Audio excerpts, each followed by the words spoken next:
Assalamualaikum, Sandstorm. Walaikum salam, Mara.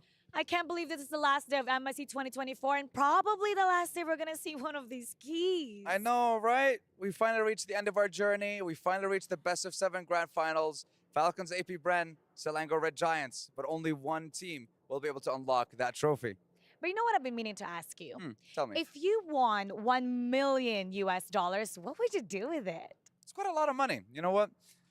I'm kind of torn, but I would say like I'd still want to go down the logical route, you know, invest, buy a house, and just secure my future, you know? What about you? What would you do? Well, definitely I'll give half to my parents so they can invest and retire. And for me, I think I'm going to put up a business and make it grow. I like that. You know, we're very responsible with our choices, but what do you think the players will do with $1 million? Well, hopefully they'll do something great with it. They can do whatever they want with it, but definitely they deserve it. They do. It's been a very intense 2 weeks, and I think we should get this started. You know, I can't wait anymore. I want to see it. I want to see what happens. We should get this started. See you at the Amazon Arena.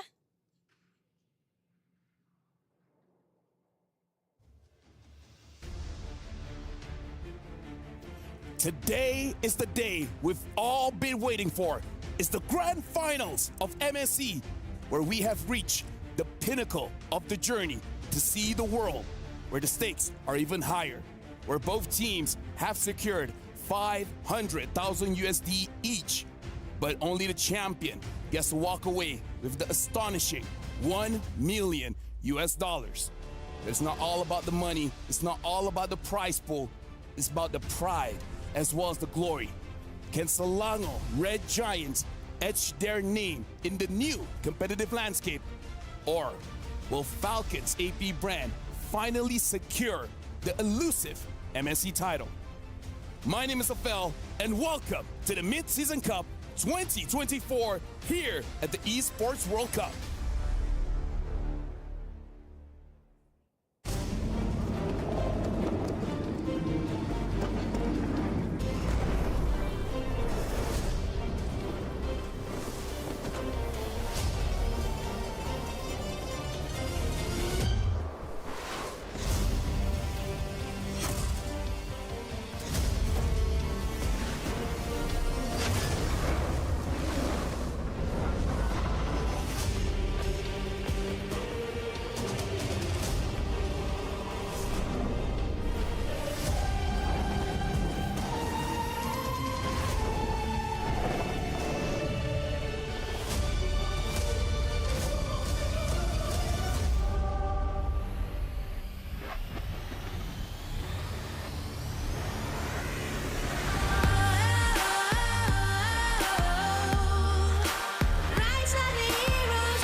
The moment the world has been waiting for has finally arrived.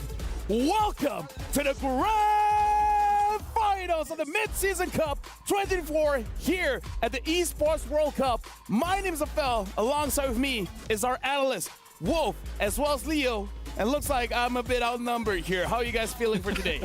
I wouldn't see it as that, Lafel, because we're all friends here. And Of course. I am as well celebrating Malaysia's birth into the grand finals. And I'm sure it's the same for all the Filipinos watching as well.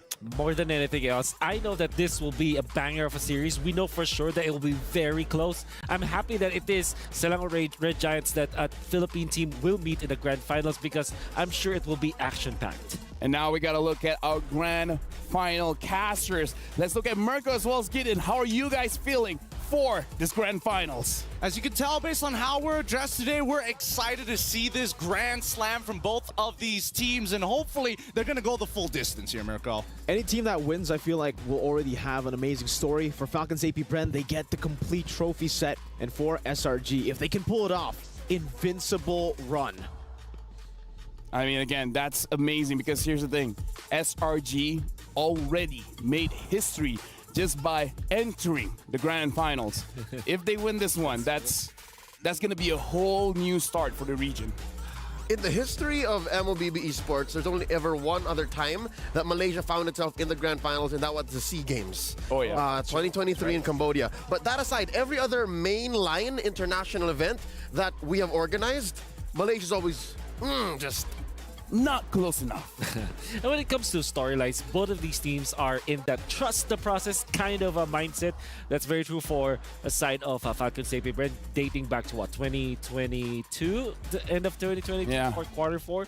And then for Selangor Red Giants, they have just been starting their own journey. Coach Arcadia, this is a team that he is built around, it's scouted around, and have developed all throughout the Definitely, months. And we know for sure that it is going to be a good battle of approaches to coaching as well. And now we're getting to re-witness what happened yesterday when SRG made history. Let's look at yesterday's recap.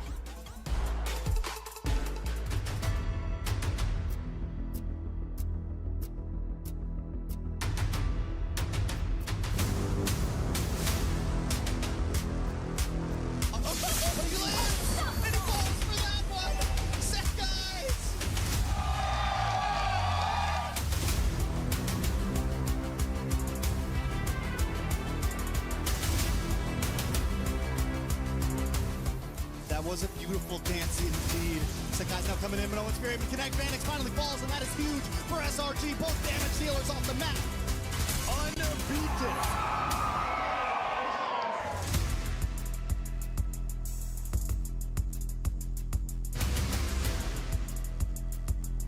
They might go for a hit. They just keep going. Yoon's gonna get way of the dragon back. Vanix gonna connect, and Vanix finds the kill. It's gonna be history in the making.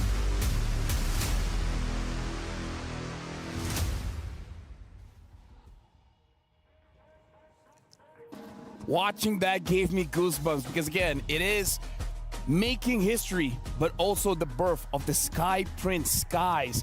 He performed amazing yesterday. And unfortunately for NIP Flash, they're the team that didn't, perform as advertised.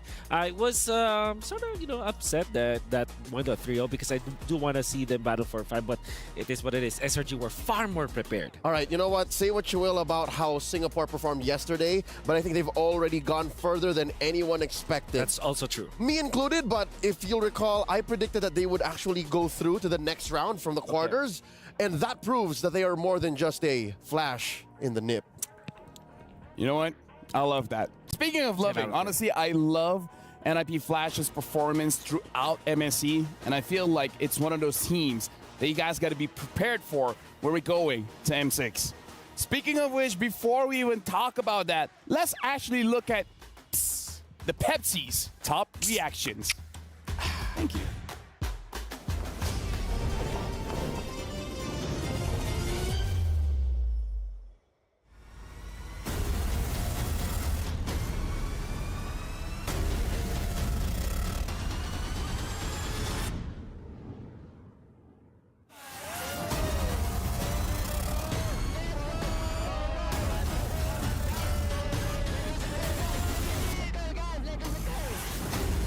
SRG grab the pen of fate and write their own history.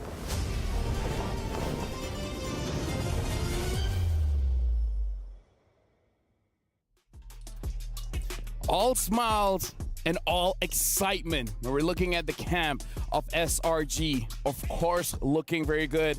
But again, still want to give a big shout out to NIP Flash, specifically Diablo. On the Benedetta, he got a 7-0 run. It's like, that was amazing.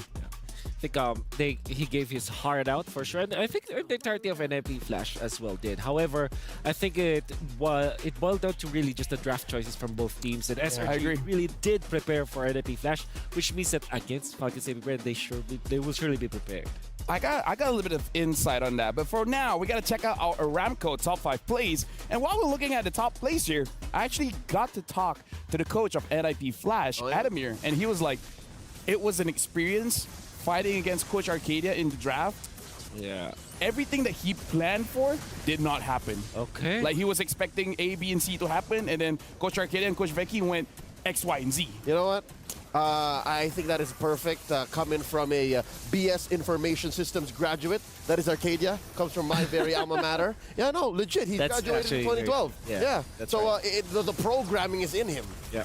Yeah, but again, looking at the plays here, a lot of flashy plays because we got to talk about how yesterday it was all fights.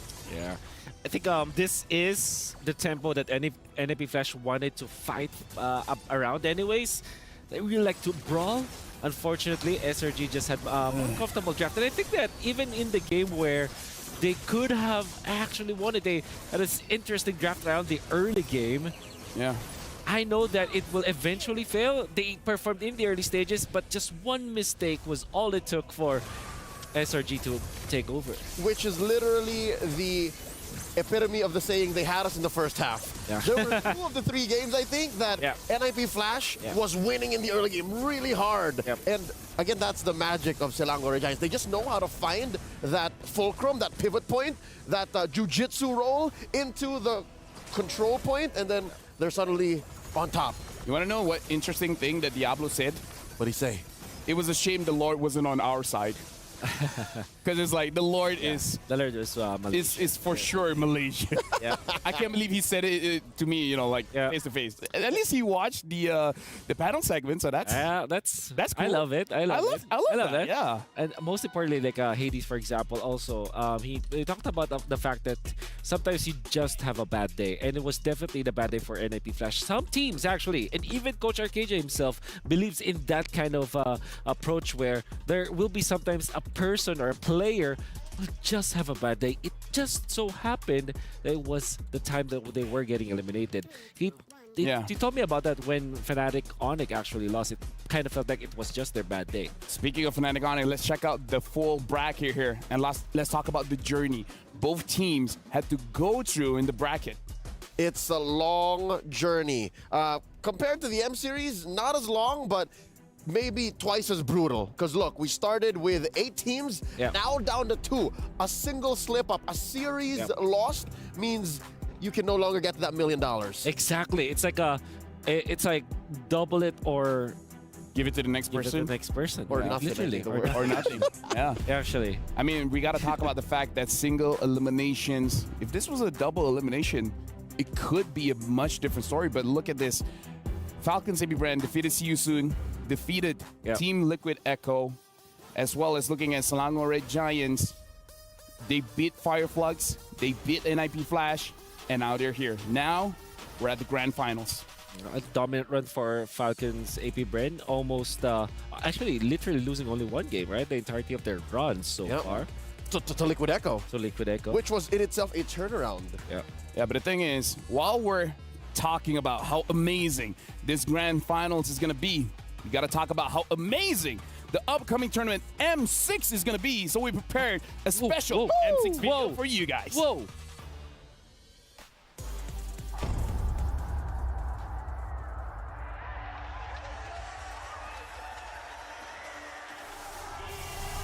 Welcome to M1 World Championship. M2 World Champions. 3 World Champions. Blacklist. M4 World Champions.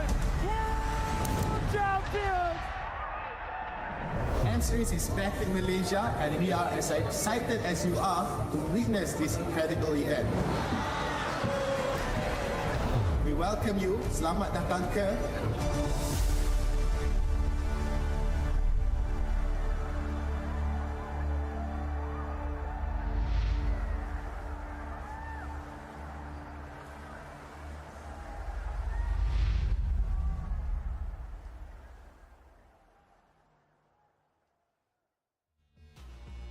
Dude, I'm hyped. It's back in Axiata Arena. It's going to be the same venue as M1. Yep. You've been there, Wolf. Yep. I was sort of hoping that, me and Gideon might, pop up in some of those clips. Yeah. But with that being said, something else that we got to talk about. We got to talk about MWI.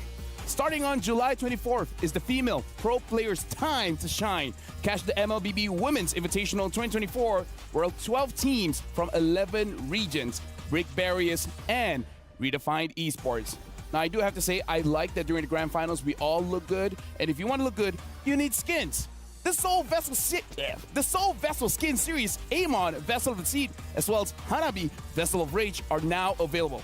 You guys have up until the 5th of August to claim these awesome skins. The first draw is 50% off every single day. And the permanent Soul Vessel Series item is guaranteed in the first 10 draws. So make sure you guys join in now. And I gotta say, MSC so far has been amazing, especially because of Win a Crown Fool, the Project Next update is live. Discover the fresh excitement of equipment evolution and enjoy a revitalized, thrilling gameplay. Jumping now for a more dynamic and fun battle experience. Speaking of which, Leo, I asked the guys, but I gotta ask you, do you have a kid? I have 2 children, Cups and Castle. Well, you know what? You can bring them over to the Youth Fair because the Youth Fair is here with incredible bonuses and exciting events. Grab multiple permanent skins for free, just like Sylvana's Classroom Charm and its painted skin Classroom Glam. More exciting events will be revealed, so make sure you guys watch out. And now we gotta go back and talk about Selangor Red Giants going up against Falcons AP Brand. This is the final stop to see the world. Indeed it is. I'd hate to say Indeed that it is. no one saw this coming, but I think a good chunk of us, me saw it coming. included. Yeah, I mean, I saw it coming. given the fact that the brackets are the way they are, Yeah. and it's a single eliminations, this was the only way it could end. Yeah. All roads Yep. lead to this. I had a wager with Mirko, and he did not believe me. Now I am a burger meal reacher. A burger meal reacher. Now, I wish I was part of that. here's the thing. Like, we got to talk about predictions as well. This was like weeks before. You and me, we actually said Selangor Giants would eventually be the champions, but going up against Falcon AP Brand with how they've been shown. I said grand finalist. I saw the social media post. I did. At least, I actually did. No, at least we said That's one of actually the grand finalists, because most of them Yeah, that is not even here. you're right. Mirko said homeboys. Thank you, but stop it. Just for Mirko, you know. Yeah. Stop it. We gotta talk about how SRG has remained undefeated for what, 106, 107 days now. Yeah. But if anyone can defeat them, it's probably Falcons AP Brand. Yeah, or Team Liquidego if they got Sure. Yeah. No, I'm just kidding. But I think I like that you pointed it out because SRG as well as Falcon Saber, there's a lot of like rumors, especially because they were kind of screaming against each other. It kind of feels like it's always like just an even day, or sometimes Falcon Saber also not winning against SRG. So this means that they are equally strong. They're equally matched in these grand finals. But just the same, you could chalk this up to not just their players, but even their coaches. You already That's very mentioned true. how Coach Arcadia is a big part of their success now because of how he's so well programmed, how he understands the ebbs and flows of this draft is maybe because, and this could be to their advantage, he comes from the same school of thought as Coach Yes, Lucky. exactly. They both come from the deep organization that is once known as AP Brand. They've been together for years. Yeah. There was a time when they were in the same That's right. facility. That's absolutely right. And with that being said, we gotta talk about the history of MSC. So let's check it out. This is from the very first one, IDNS, and then afterwards is Aethermine, Onyx Esports won 2019, Execration won 2021, RSGPH, I still remember that one. That was in Malaysia. Woo! And the final one was Onyx Esports. So all those names, neither of them are in the grand finals for today. Here are. That's actually right. Yeah. But some of the important franchises are, I believe this was the flight of the Falcons over the Cavalry. As we saw, Flap TC was crazy. And he did not mince his words at all. On cue. This is how I describe Flapteasy. A lot of people will question whether or not he is the best explainer in the world. I'll say his highs are unmatched. Yeah. Whenever Flapteasy is on fire, no one comes close. By the way, it's confirmed he was saying adobo during that. Adobo! Was mouthing adobo. He misses Filipino food. Okay, so adobo is the Filipino food. Yes. We see Flap, we see Few, and then in the corner, it's just Super Marco. Just like, Yeah. whatever. Speaking of which, we're also looking at Selangor Red Giants, and they came a long way as well, where I feel like people are saying, you guys are strong, sure, but you're not grand finals strong. Before we saw the bracket, of course. Like, I feel like people thought, okay, you'll let through to the bracket, but you'll probably lose before getting there. Yeah, I think everybody was on fire. The whole organization of SRG was on fire yesterday. Coaches and analysts, the way that they drafted the players themselves, even when they find themselves in spots where they actually lose in the early game, they will just wait for their time, farm on the proper parts of the map, and then eventually take it back, win the important clashes. And what I love about this is you're seeing in the highlights, and this is without even watching the whole match, you can see Cram is getting his behind handed to him. Yet the whole team is still winning. That's what I love about SRG. They're all solid role players, and they know the job that they need to do. Exactly. And they get it done. Yep. Dude, honestly, Cram is solid. He's the creme de la creme. Creme de la creme. Creme de la creme. Hey, We're sticking with that one, by the way. his taste in music is also pretty, tells me to get ready for a big day. He listens to some K-Dot, some Drizzy, 21 Savage, Travis Scott. Yeah. True story. And now, looking at this, we have a guest panelist here. It's Ingan, a Filipino talent as well. Okay, I see where the direction is here, guys. Okay. You know, guys, I feel great. I bought Saudi silver because I know FCAP is going to bring home the gold. You're You know what? That's how you good. celebrate. That's good. That's actually good. I mean, honestly, if you guys want to talk among yourselves, it's fine because I'm the odd one here. No, But you're. again, By the way, you were Lafeltis. You were honorary a Filipino since M2. Don't you remember? Are you revoking I that now? remember. No. It's like the Lafeltis is still there. Of all the times to revoke it, of all the times, this would probably a good time. But speaking of which, how are you feeling for today's match? I'm really excited. I was hoping, of course, FCAP to win. But I'm giving SRG 3 games because they have 3 Filipinos. So you do feel like it's gonna go all the way. Yeah, all the way. I want to. I'm team fans for today. I don't care about the prod. So honestly, you're here just to enjoy yourself watching the show as we see both teams coming in to the Amazon Arena. So let me just ask you this. Are you hyped seeing Kyle Teasy showing up those assassins, the Sky Prince showing up those assassins as well? Do you think it's gonna be a brawler kind of match? Super. I mean, the Assassins, the Ling, the Fannies, we've seen it from both Kyle TZ and Sekai's. And this time, I think they're going to go head-to-head. We're going to see an exciting matchup, and I'm hoping for game number 7. But at the same time, I know FCAP's going to bring home the gold. Here's the thing, I don't think Sekai's can bring out the Fanny because, I don't know, Fanny against FCAP sounds a bit too ambitious, if I could say. With that attitude, it is. All right. he does have logic on his side. Scientifically speaking, FCAP barely bans the Fanny. If anything, they would even want it to come out the other end for them too. So That's right. That's a Kyle TZ special. That is what actually put Kyle TZ's name on the map. Yep, in his early days under teams like Alpha Esports Pro, Yep. he's been wreaking havoc on the twin cables. You know, honestly, we're talking about the junglers here, but Ingan, obviously you're supporting Falcon CP brand.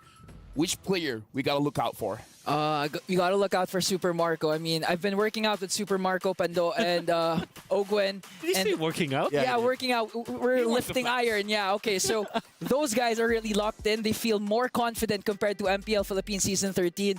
And of course, I want to see Super Marco, in his words, durugin si Innocent. Hindi lang sa scrim, kundi sa tournament. Yeah, sorry, I need a translation. You guys right. gotta help me out. Durugin si Innocent in Filipino, in English, means crush Innocent, not just in scrims, but also in the tournament. Oh! So when you guys talk about scrims, it's fine. But when I do, it's a crime. Yeah. We're over that. We're done. You're good. You're clear. Yeah. Don't worry about I'm it. not done. I'm not done. Not until they win. No, not Until they win. Yeah, you know what? Here's the thing. I know this is going to be an odd question. If Selangor Giants wins, how can they win? Like, what do they have to do to actually beat Falcons CP brand? They really have to shut down Flap TZ. I mean, Flap TZ is really setting the tempo always for FCAP. And if Flap TZ is not in his zone, it can really go SRG's way. But in experience, man, in history, the only thing that really shuts down Flap TZ is Flap TZ. The few times in the past that he actually dipped out was because of something out of his control. Yeah, that's I was when you asked Ingan that question. Sure, I was good also answer. looking for an answer myself. I think it's more just about bringing the best in your place. Like, maybe look at it intrinsically. Maybe shutting down Falcon CP brand might be an ambitious I don't know. I mean, tall if order, I you want to guess. be a champion, you have to be ambitious, right? That's also You need the very- right mindset. That's also very true. Shoot Right? for the stars. Shoot for the stars. Shoot for the Falcons. But yeah, I think you have to really just look at this intrinsically. Fix your draft. Make sure that you are winning some matchup. If you're not going to be winning all lanes, at least win 2 out of the 3 lanes. And then have a good jungle setup. Allow Sekais to not have the jitters, especially because this is the grand finals. This is his first international tournament, Yeah. if I'm not mistaken. Yeah, so I that's mean, also... technically Snapdragon, Yeah. but other than that, Of this caliber, I guess. of this caliber, yes. Yeah. A bit of sage advice. I don't know if this is going to be part of their game plan. It's clear that even the most aggressive team in the world, Liquid Echo, could not do it. Maybe SRG shouldn't as well. Don't out-aggro Falcons AP Bren. But that leaves the question, should you be cheeky about it? Should you try to, should you try to pull a fast one? Yeah. Because FCAP also does that. You remember in that same series, few would be pushing down bottom. Like, how is that happening? No, honestly, that's true. And now, to hype things up even more, before we jump into the finals, let's actually have a little preview of the MSC finals.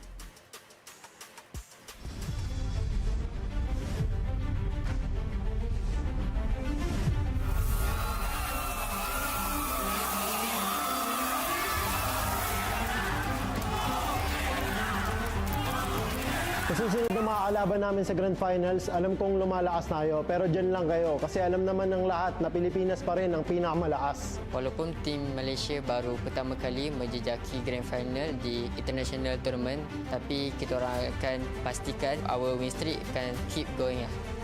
Ini masa kami. Di nyo kami matatalo. Our pride, our passion. Dudurugin namin kayo. We are the Kingslayers. We are the final boss. You are next. Madaling 4-0. Kami masih tak dikalahkan. Lumuhod kayo sa World Champion.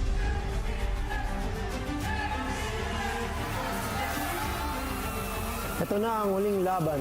Perlawanan terakhir Kung saan tayo magtatagpo. di Grand Final di mana kita orang akan membawa balik trofi MSC. Heroes will rise. Goosebumps. Goosebumps. Those one-liners, though. Those one-liners, though. I'm shaking. What about you guys? You're next.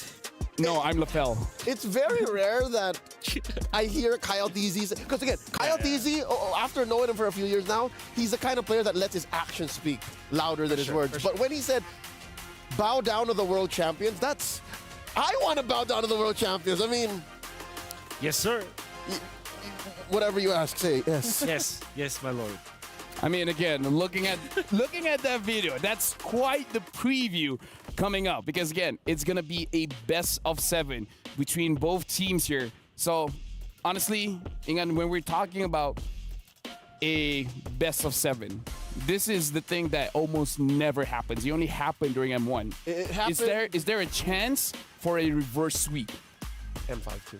Oh, M5 too, yeah. No, he was talking about the reverse. Oh, our full reverse. Full reverse. Never happened then, yeah. Yeah, only M1. For me, full reverse, only if FCAP's behind. But if SRG's behind, Okay. there's no way. Okay, No way. alright. Okay, you know what? For you guys at home, who do you guys got for this match? Is it Falcons AP Brand or Selangor Red Giants? Head on over to stcplay.gg right now and lock in your predictions. So, gentlemen, very quickly, we have like, what, 1 minute something before the match starts. Give help towards our viewers. Who's going to win why? Very quickly. Okay, FCAP 4-2, no cap. 4-2, no cap. FCAP 4-1. They might get, one game off, but they'll bounce back just to quickly end the series. FCAP 4-3, I'm giving 3 to SRG because there are 3 Filipinos. So, it's my turn now. Yep. Guess what? SRG 4-3, baby. I mean, honestly, like, I'm just being humble. I feel like it is going to be a 4-0, but, we got to give a little bit. But no, all jokes aside, I want it to be 4-3. Either, any team wins is going to be amazing because as a Malaysian, I do have to say, just being here is already a dream come true. But with that being said, let's get into our Dr. Sulaiman Al-Habib upcoming showdown between Falcons AP Brand and Selangor Red Giants. It's surreal, man. Weeks Yep. from wildcard to group stage, knockout stage, and now the grand finals. And honestly, I gotta cut you off there because let's look at the stage. You guys see the countdown timer.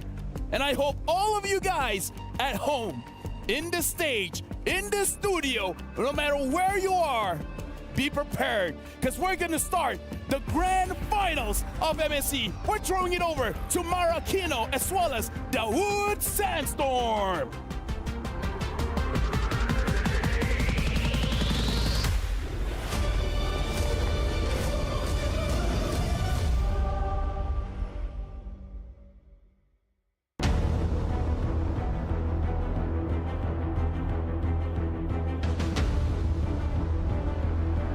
Right now, I feel really happy and proud with myself and my team since we are achieving this kind of level. So we are really proud.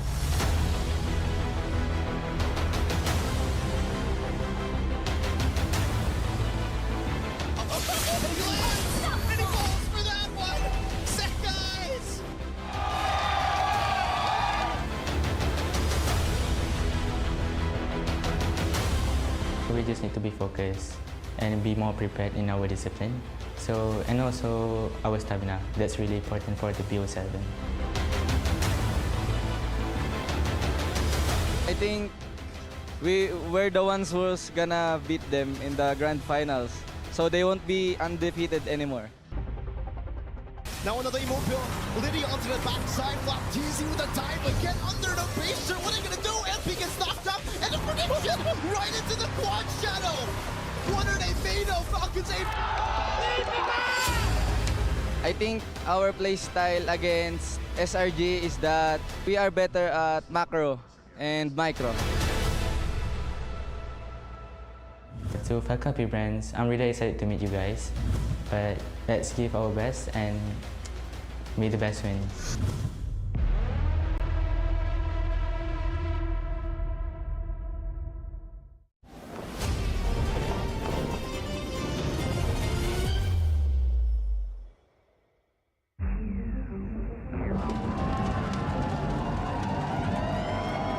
Shadows they emerge, unknown and unseen, forging their path from where they've been.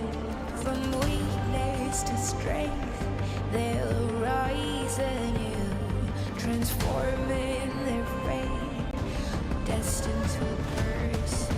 See the world, their journey unfolds. Trials and triumphs, their story is told. As the dark night falls, they'll defy. For in the depths of darkness,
After 87 games from 42 matches held in a span of 12 days, we finally reached the culmination of this competition.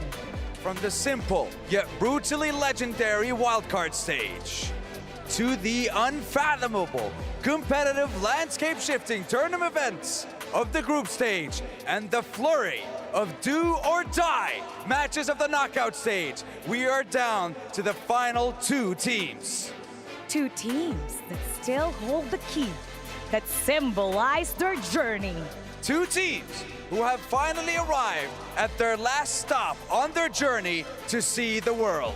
Ladies and gentlemen, أيها السيدات والسادة, welcome to the Amazon Arena. The best of 7 grand final, the final battle of MSC 2024 at the Esports World Cup is about to unfold. And by the end of today, we will celebrate the team that will rightfully hoist the coveted MSC 2024 trophy. So without further ado, let us welcome our grand finalists.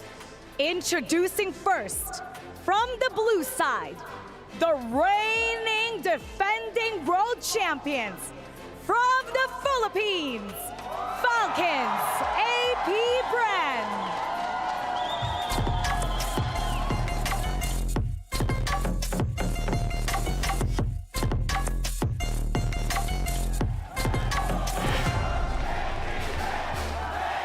The Bees have never been this close to claiming the only title that has eluded them for years. After exacting revenge against their Filipino rivals, they're finally 4 victories away from making history as one of the winningest teams in MLBB history. Introducing first, the M5 Finals MVP, their explainer, Flap TZ.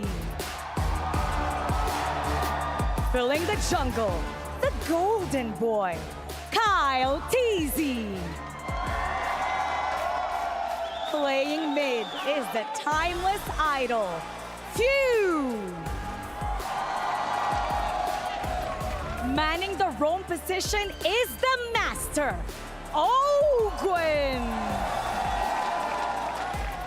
And finally, the bulletproof gold laner himself, Super Marco.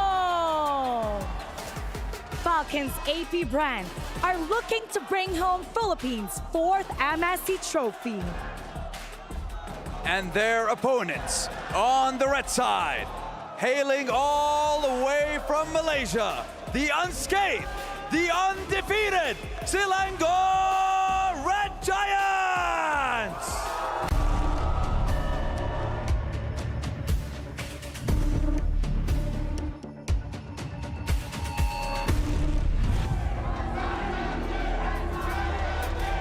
These Giants, gracing us with their presence on the Amazon Arena, are continuing their undefeated journey, going on 106 days.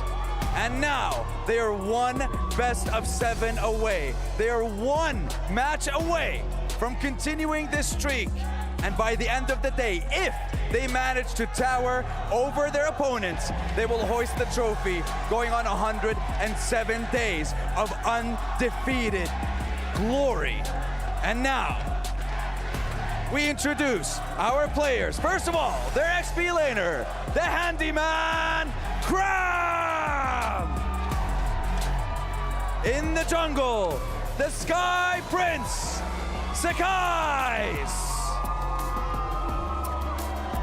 Manning the mid is the Mage Prodigy, Stormy! And filling the roam position, the highlight maker, Yooms! And finally, the beast in the gold lane, Innocent! They have made history by giving Malaysia their first ever grand final appearance. And now they are looking to top it all off with a grand final championship title. This is gonna be one epic battle because only one team will get to keep their key to unlock the MSC trophy. That's right.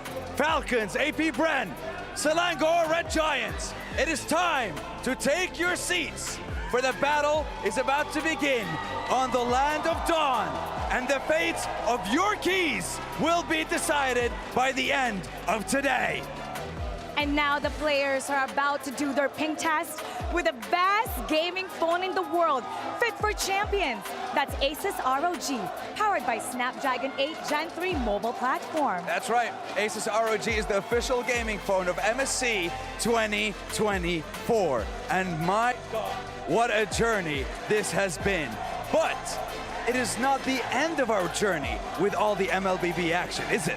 Absolutely. We're all in for a treat because right after MSC 2024, we have 12 teams from 11 regions gracing the stage to shine for MWI 2024. That's right. It is a celebration featuring female pro players, breaking barriers and redefining esports, and that will take place starting July 24th here in the Amazon Arena in Riyadh at the Esports World Cup. Now, this is history in the making. We have the Giants from Malaysia, first time in the grand finals of the international tournament, bringing pride and joy to Malaysia. But they're gonna have a tough match because they're gonna go up against a team, Falcons AP brand, with this roster, never losing an international grand finals. And they are now one step away from writing their names in the history books. The Amazon Arena is set, the players are ready, and I think it's time to get the show on the road and to get this best of 7 started because I can't wait anymore. I need to know who will be crowned the champion of MSC 2024. Let's get this on, panel. Time to shine. Let me just say, am I allowed to feel nervous at this point? Because, I don't know, I got mixed feelings here. It's like happiness, excitement, nervous, Anxiety. scared. It's all Confusion. Confusion, thank you very The much. light. The what? The light. Ennui. The light, the dark, all of it. Malaise. Malaise?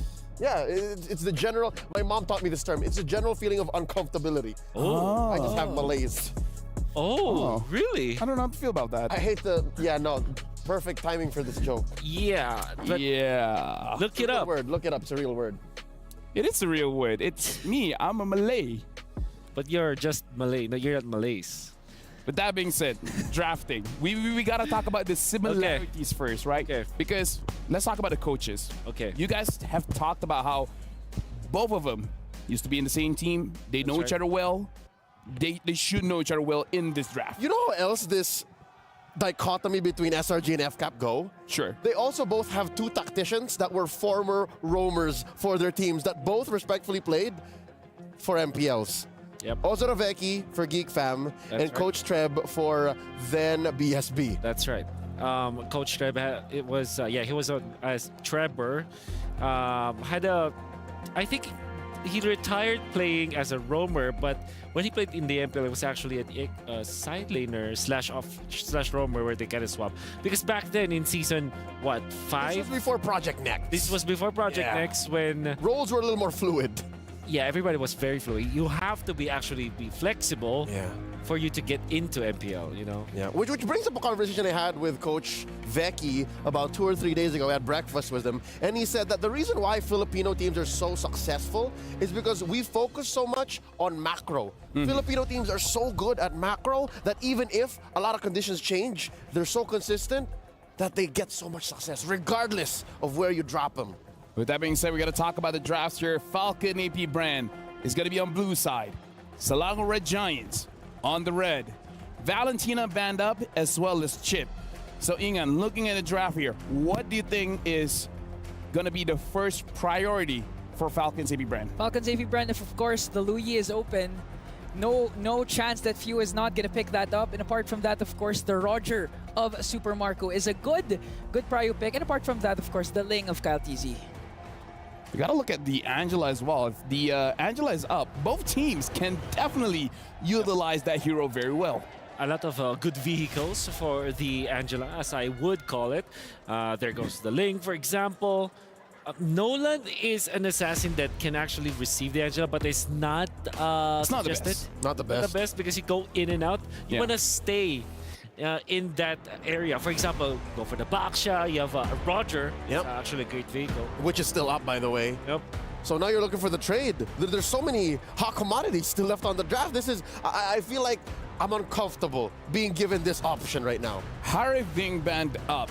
Inga, do you think this is a good idea coming in from Selangor Red Giants to deny Super Marco of the Harif? I mean, in a way it's good, but at the same time, there's still the Roger, there's still the Moskov that Super Marco is really known for using. So, still it's strategic ban, but not the best ban for me. All right. And now looking at this, looks like both teams are taking their time. So they're using all this time to really figure out the rest of the draft. Falcons AP Brand betting out the Luyi. There you go. So you're looking for the trade. You're looking for what's left. Roger Blue Ali. side has been winning, what, 60% overall from the wild card up until now in general. All right. Now we got a player quote coming in from Gorgeous. The secondary EXP for Selangor Red Giants. Others have looked down on us. To be this strong as a Malaysian team and to have other teams look at us as a threat, it feels good. Yep. I'm sure that they're feeling good. Right now, you have to choose Roger or Link, or maybe let them both. Let them both open. Ban Terizla, actually, instead. Oh, yeah. Although they can pick it up, actually, second pick. So. And that'll put Flapteasy in an odd position. He doesn't have the Terizla, doesn't have the Arlot. And there it is. Hey, great minds think alike. Yes, sir.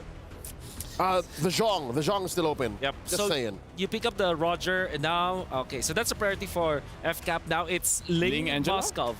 Ling Angela is great. Yeah. They left it open. They left it open. They purposely left it open. Could this be on purpose?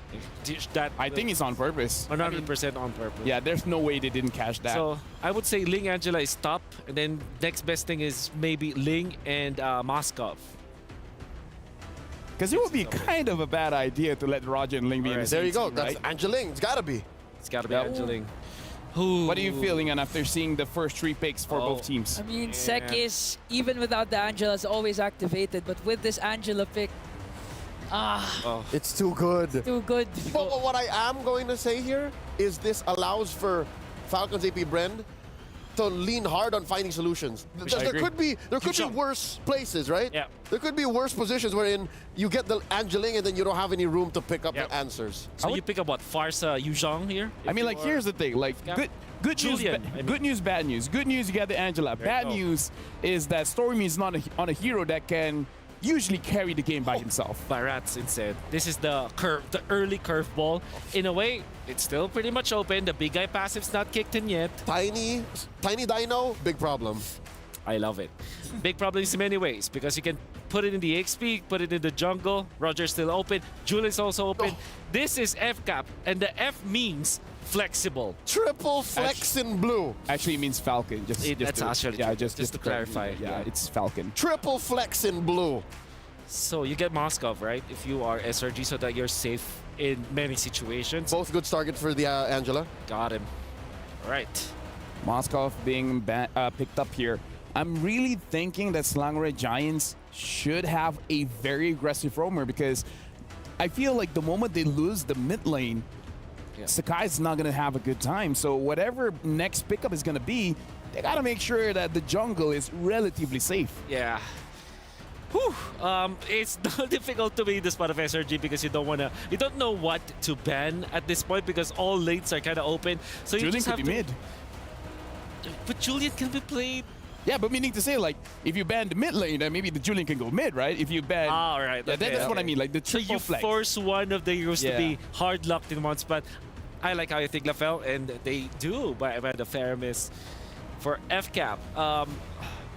There's this argument that you want to ban Lolita against this because SRG plays that so well, but I think Minotaur as well as Tigreal will be as scary because what about a Grok? Grok is great. How about the Ruby though? Oh yeah, Ruby. Yeah, Yuzhong instead is going to be another vehicle for the Angela. Yeah, it's gonna be also very scary. Additionally for SRG, do they double down on the mid bans? If they do, what do they ban? Like Aurora? Or Lilia, maybe. Lilia, yes. Honestly, Lilia is probably a very good ban here. Yeah.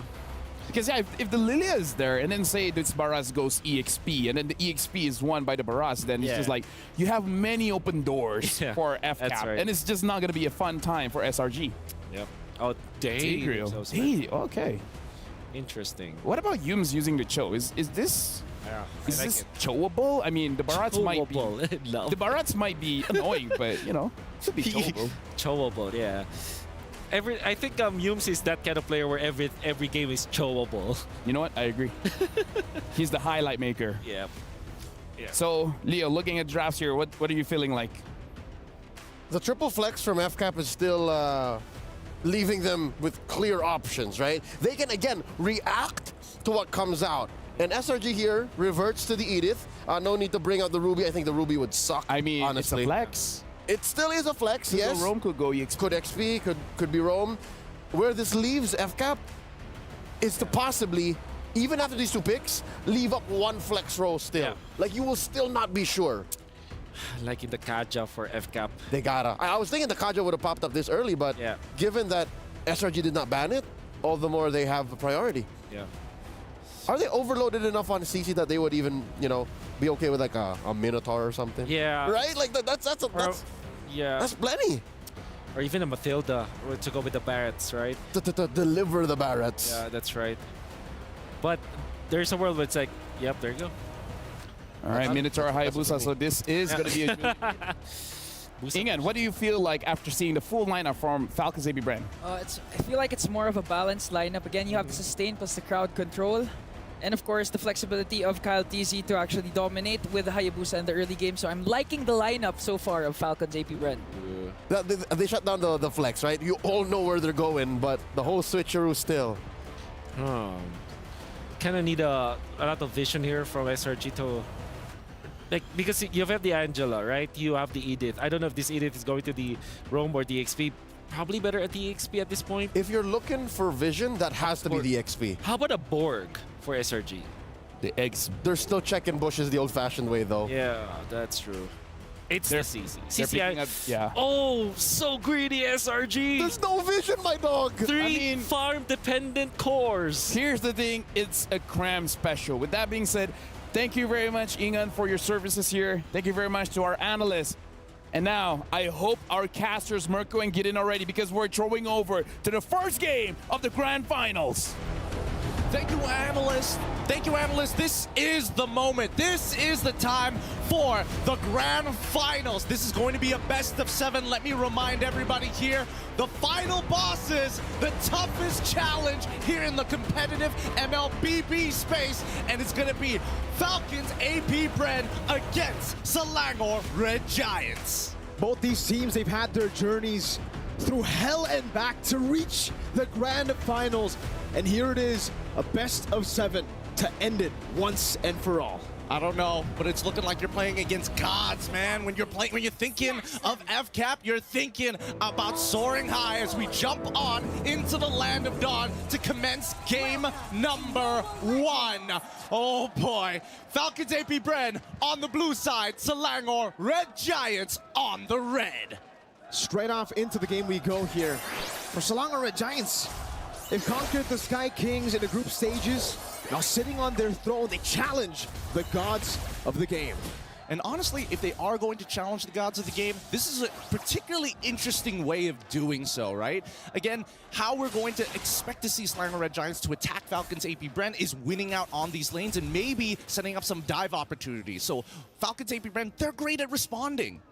We were talking about earlier, right, in the drafts, about Selangor Red Giants towards the ending of the drafts. They really didn't have any prio, and that's why I think, even though it's greedy, the CC pick is great, because it does give him the prio in lane up against FCAP TZ, and this is something you want to try to utilize. That's the reason Liquid Echo were able to beat them in the Grand Finals, having a winning lane, but Kyle TZ wants to change that, has the Shadow kill, the Purified gets put out there, Cram gonna be solo kill up top, assassinated. Skies looking for a play, time to Blaze with the Retribution, down, he comes down, over to Kyle TZ, goes for the Blaze, but Kyle takes him out with the Shurikens. It's too fast, too quick. Falcons AP Bred with the help of Ogwen to speed up Kyle TZ's farm. Hits that level 4 and an awkward timing, and honestly the most critical timing for the EXP laners. With that being said, FCAP TZ is going to get a free recall off of this, and Sky slowed down on his farm. Not exactly the most ideal, especially costing 2 kills. That's a lot of goal for Kyle so early on. Definitely not, man. The fact that Kyle TZ on a Hayabusa has 2 kills, a level lead already. right before the turtle even spawns, you would expect SRG with the CC in lane to have more prio for the turtle, but now that he's been taken down, now that Few can walk up and pop in and then has Chain and knock him up and even zone him away. The missiles too, Crab brought back, no Purify. And Falcons AP Bren, they'll be happy just with that trade. This is really good stuff from the side of Falcons AP Bren, right? Stormy is here to kind of help recover Cram's lane, but at the same time, he's leveled down, and FlapTeasy, as well as Few, making sure that he's not going to be able to participate for the upcoming fight, even setting up the proxy. This is what's great about Falcons AP Bren, right? The fact that even when they have prio, they don't rush into neutral objectives. They still take their time, go for the buffs, get FlapTeasy in a more comfortable spot. And now they have the level 4 advantage. Sky's going in, not able to get in there in time. Denton well good, predicted Skiles, stunned up, pinned down on the wall for Kyle to take him out. 3-0 start for the Hayabusa. Great hit with the Daytona's welcome. They didn't give them a single frame so that he could use the Tempest of Blades. Chain CC perfectly. This is why they are the final boss. It feels unfair. They always play pixel perfect. Feels very unfair, it seems. But, I mean, we saw in an interview what FlapTeasy said literally boils down to, I'm better. We're better on the macro, we're better on the micro, is what he said in the interview. Every single time that we see these teams play, we're just hoping that something is going to change, right? And I think that SRG, now that they've kind of lost tempo and losing out, and the most important thing, which is their lanes, can they bounce back? But first, the game fact. This is the bulletproof man himself. Super Marco tops MSC 2024 with the lowest average deaths per game at 0.77, then followed by Few. I think, to be fair, Few got done a little dirty with his stats only because he's put on a Julian of all things. But hey, still, Bulletproof Marco's still living up to his moniker. At this point in time, let's have a look at the items to see who has got what. And it looks like, oh, interesting. FlapTeasy might be rushing for the Sky Piercer now that he's got quite the substantial lead for himself before finishing off the Hunter Strike. Taking their time, it seems. I mean, for most of them, especially in the bottom lane, Innocent, he knows that this is not a winning matchup. He wants to just scale up. Doesn't really want to go for a lot of the skirmishes. So he goes for the Warrior Boots here up top. Cram pops in a Purify, has the hard guard to get him now. Sky trying to go for the chase. FlapTeasy goes to the quad shot on the back line as Few is able to disengage. FlapTeasy rotates over, providing cover. Flicker forward by Flap. Really trying to get Skies there to punish him, but now that's a big flicker, big ultimate down. 12 seconds for the next neutral objective. Still, the hard guard's not going to be back up when this turtle fight does commence, right? And at the end of the day, it still feels like FCAP is trading up. They're still taking away camps from Skies at this point of time. The real question is, when exactly do they actually want to commence a full-blown team fight? No Detonus welcome. The missiles does connect onto Cram, who's going to be dealing a lot of damage now with the Curtains call onto Falcons AP Bren. 2-level lead on FlapTeasy. Skies hovering over Cram again, doing some damage. Minus Fury by Ogwen. Knock 2 members off straight into the enhanced sight. FlapTeasy secures the retribution. Now Kyle just jumps back and forth. 2-0 in kills too. This early game is completely disastrous. Falcons to AP Bren, they're going to be able to control this for the next 8 minutes or so. And I think that's Langer Red Giant. Oh, I mean, they're trying, but at the end of the day, right, they've been slowed down significantly. Look at this. 1v4 in the bottom lane with a hard guard down. Innocent trying to run away, gets chopped down, and he got taken out inside of the belly. It's too tough. It's too tough. Look at the priority, right? Falcons AP Bren pushing up the tempo, and nobody can really win 1v1 anymore, right? Slanger Red Giants now getting punished for their greedy lineup. This is going to cost them and potentially cost them game number 1. But let's have a look at the hero matchups here, because right now, the actual win rate compared to the theoretical win rate, 100% for Skies. Retribution earlier, FlapTeasy was able to steal away, now jumps into the quad shadow, gets pinned down, but is able still to escape. These little mistakes, but the instant recovery from Falcons AP Bren. I mean, like Leo likes to mention, right? It's a game of inches. And Falcons AP Bren, millimeters right now, at this point. They're playing with feet, right? They're extending their lead even further. And at this point of time, when we look at the items, I think, you know, at least for FlapTeasy, he's playing it safe, right? Go for the Dom Eyes. You're already up against the CC. He's not going to greed out and go for the War Axe straight away. But the real concern is that Kyle is already 4-0-1. And not to mention, even Few, just poking people out with enhanced size, good enough. Oh, Shadow kill the Sky Piercer, execute, takes him out. Even with the hard guard, Stormy couldn't save him. And this is what's special, I would say, about Flap. He knows exactly, wait, up top, Bulletproof Marco. Trying to go into 1v1 against the Assassin, and Skies is forced back. FlapTeasy! Flickers forward, nom into the wall, straight onto Super Marco. Ogwen knocks him up. And he takes the kill with the small hammer he has. Oh man, Falcons AP Brent making this look easy. What a lead that they've generated for themselves. Slango Red Giants, they have to forfeit every single time Falcons AP Brent takes space. You gotta give it away. There's no point fighting this early on, especially when you're 8-0 in total kill score. But not only that, look at that level lead. That's few. That's the mid lane, who's on an assassin. He can't even, clear these waves usually. But here in this matchup, he's been able to find so much prio, and that's why you see that damage. Golden Staff, at least for Innocent, we're seeing him get towards item. Power Spike, Cram, gonna dash away, Yomes with the flicker forward, onward, and the Earth Shatter. But Miss Fury catches 4 on the board, knock up 2. Kyle shut down by Cram. Now on the chase, it's FlapTeasy running away for his life. But Super Marco on the Lycan form. Yomes brought back to the team. Another Earth Shatter to knock them up for Innocent. To continue, the spear hits. What am I doing here, right? What am I even doing here? A forfeit, give up space. I take it all back. Just play pixel perfect. Kill Kyle Teasy while he still has his ult. Don't give him a frame to react. And they're on the board. The momentum slowly shifting, but if we take a look at the goalie, Gideon, it's still massively in favor of Falcons AP Brent, still flying across the skies, looking down at the Red Giants. I think at this point, when we're looking at SRG, their main winning factors is can they drag this out long enough so that people like Innocent, people like Sakai can actually catch up to get that critical mass. But unfortunately, it's going to be a little slow, so we're paying attention to Yums and his battle spells. Whenever he has it up, he is looking for an opportunity to lock down Kaltizi like he did previously. It's all about Yums, so it almost seems like in games before the grand finals, every time he's on to Eden, every time he has a flicker, he'll use it. Just like that. Now the kite back up against FlapTeasy, who decided not to commit the dead ton as welcome, and we get to take a look at the items here again for the in-game equipment. FlapTeasy, like you said, taking the utility route on this game. Dominance Ice straight into the Sky Guardian helmet. He knows exactly what this pick is meant to do. It's meant to frontline for Super Marco, for Kyle, and we're seeing that with the Quad Shadow and the Shadow Kill into the back line right now, doing a lot of damage. Krem needs the photo proc. Kyle's able to escape with a Quad Shadow, dodging away from the Earth Shatter that was well placed by Yums.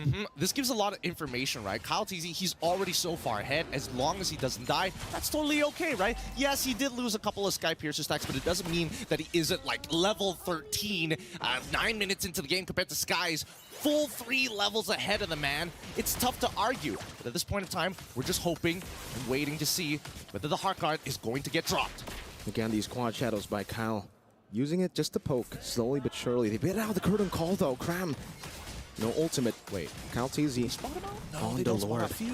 Seems like they're trying to just sneak this one in. So long as Red Giants still focus on their own purple buff. And even then, it's forced out by FlapTeasy.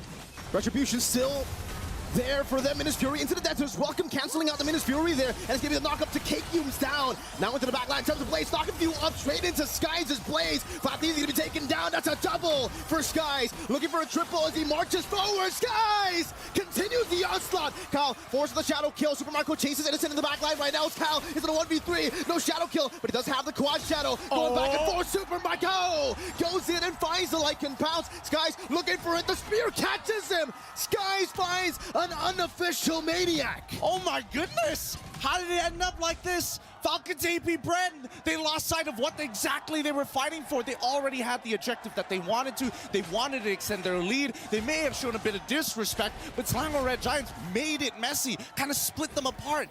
Keep in mind, Falcons AP Red, they don't mind diving, but they still have to maintain that front to back. And if the damage lands on the correct targets, like Innocent, like Cramp, who as of right now is catching up real fast with the Brute Force Breastplate. Now, after the early game, he's 1-3-6, but the same goal, if not more, than FlapTeasy. That's some scary stuff right now. The scaling of SRG, the CC, the Ling, the Moskov.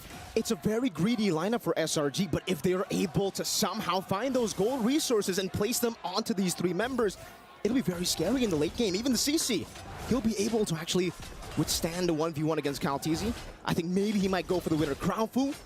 And then later on in the side lanes, maybe Kyle will have to send over another member, maybe with few together to really deal with him. I think they got to start changing their habits up here for the side of Falcons AP Brand. It looks like SRG has a bit of a read on them.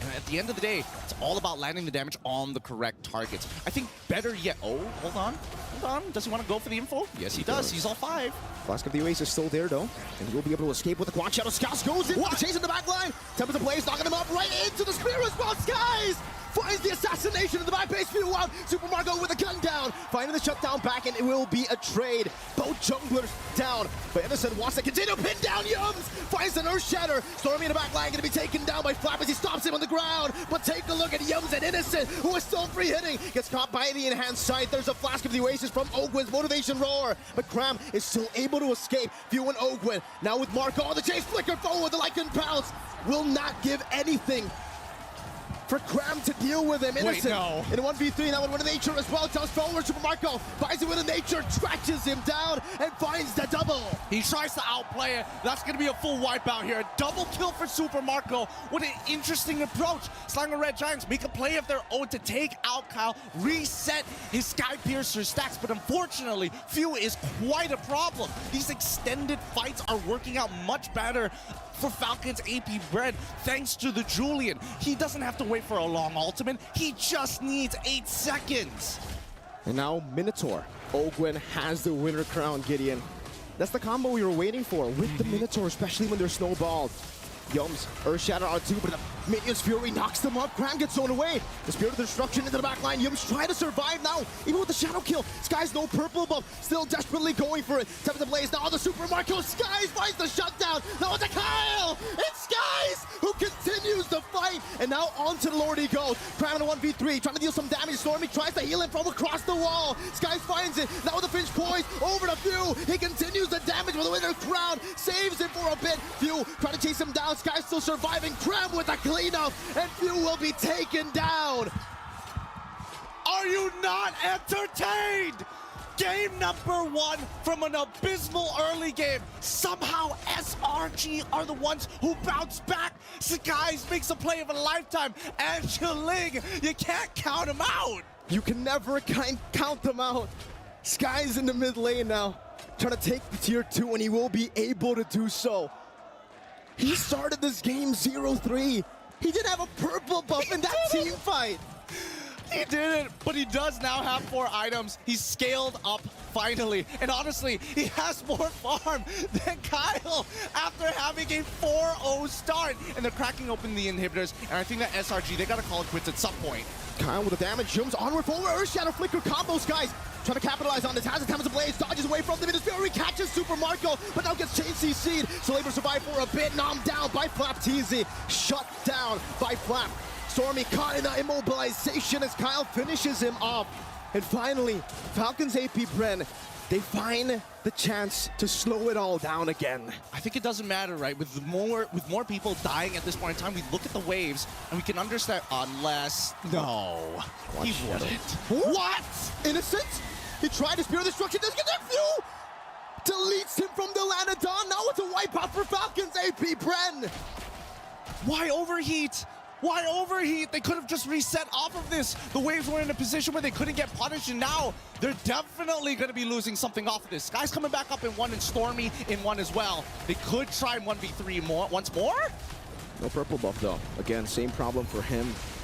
Does seem like for Yums, he will be able to just pressure them away from that mid turret, but the base turret will be taken down already. Sky's barely dodging away, doesn't want to commit the Temper the Blaze just yet, buys the Rose Gold Meteor in time, and Falcons AP Bren will be happy just with the 2 base turrets take. I'm telling you, Mirko, this game is starting to look like a war of attrition now. It's like I trade 1 inhibitor, Falcons AP Bren, we're gonna take 2, which begs the question, what is SRG's response? No purple buff once again from both of these assassins, and Kyle in particular, with that purple buff, is gonna be able to do a lot more in these tight situations. 30 more seconds as we look at the items, we're seeing that the biggest problem at this point of time is the fact that, hey, if we want to get into these fights, Ogun, you gotta have your flicker back up. And Yums, his is coming up in 16 seconds, but with a Holy Crystal on top of everything else from Few, that really begs the question, can Innocent truly outplay everybody without the help of the Heart Guard? A game of millimeters, a game of inches. SRG and Falcons AP Bren. So far for both of these teams, they're still able to keep the far lane base turret intact. So they'll still have an advantage to play with, technically. I think Falcons AP Bren with the mid lane constantly pushing in. Now this is a point where Yums onward in the Earth Shatter over to Flap TZ. Just with a little bit of poke from Innocent. No teams wanting to go for it, but my question is, Gideon, is this good for SRG? Do they want the mid lane to actually be pushing towards them so that Innocent, so that Cram, so that even Skies can keep farming up? getting those resources? I don't know. I think that SRG, they want to fight for this, right? I think they know that once the Lord starts crashing in towards their crystal, it's going to be really difficult to high ground defense. Keep in mind, Stormy is playing Angela. No, Angela is not known to have the greatest wave clear. Oh. Or Shadow Flicker combo. Moonton onward flip! Finds the backline with the Daytonas. Welcome now straight into Kyle Teasy. With a shadow kill, used up in the back line, able to back away. Sky's chasing them all with the Finch poise, running him down now with the Temple of the Blades as well. Kyle able to dodge away from the knockup, but will not be able to dodge away from the rest of the Blades. Meanwhile, it's a knockup on a 2 straight into Cram, who's going ham with the yo-yos. And Sky somehow finds a way to escape, but the base was wide open. A clean back door coming in from Falcons, AP, Brand, SRG. They show that they can go toe-to-toe with some of their best, but when it comes down to the macro, when it comes down to that lead, Falcons, AP, Brand just show, hey, you got to get on our level. You got to have some polish, kids. Composure. The calmness to pull that off. In a skirmish that looked like it was pure 50-50, in a skirmish where it looked like SRG were gonna win, they said, nah, I'd segue. It's tough. I think it's really, really tough considering all the action-packed fights that we're having here. We're so much focus on the micro from the side of SRG. It's really difficult to see the entirety of the map, but I think our analysts can do a better job at breaking down this game. Analysts, please take it away. Can we just say the first game here already set expectations for this grand finals? Because I don't know about you, gentlemen, but when you're asking me what game number 1 was going to look like, I don't think it would look like that.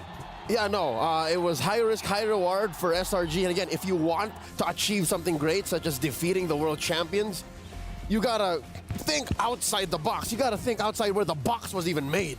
Because here's the thing, like, I was like almost that, huh? thinking that Falcons AP Brand might have a flawless game, right?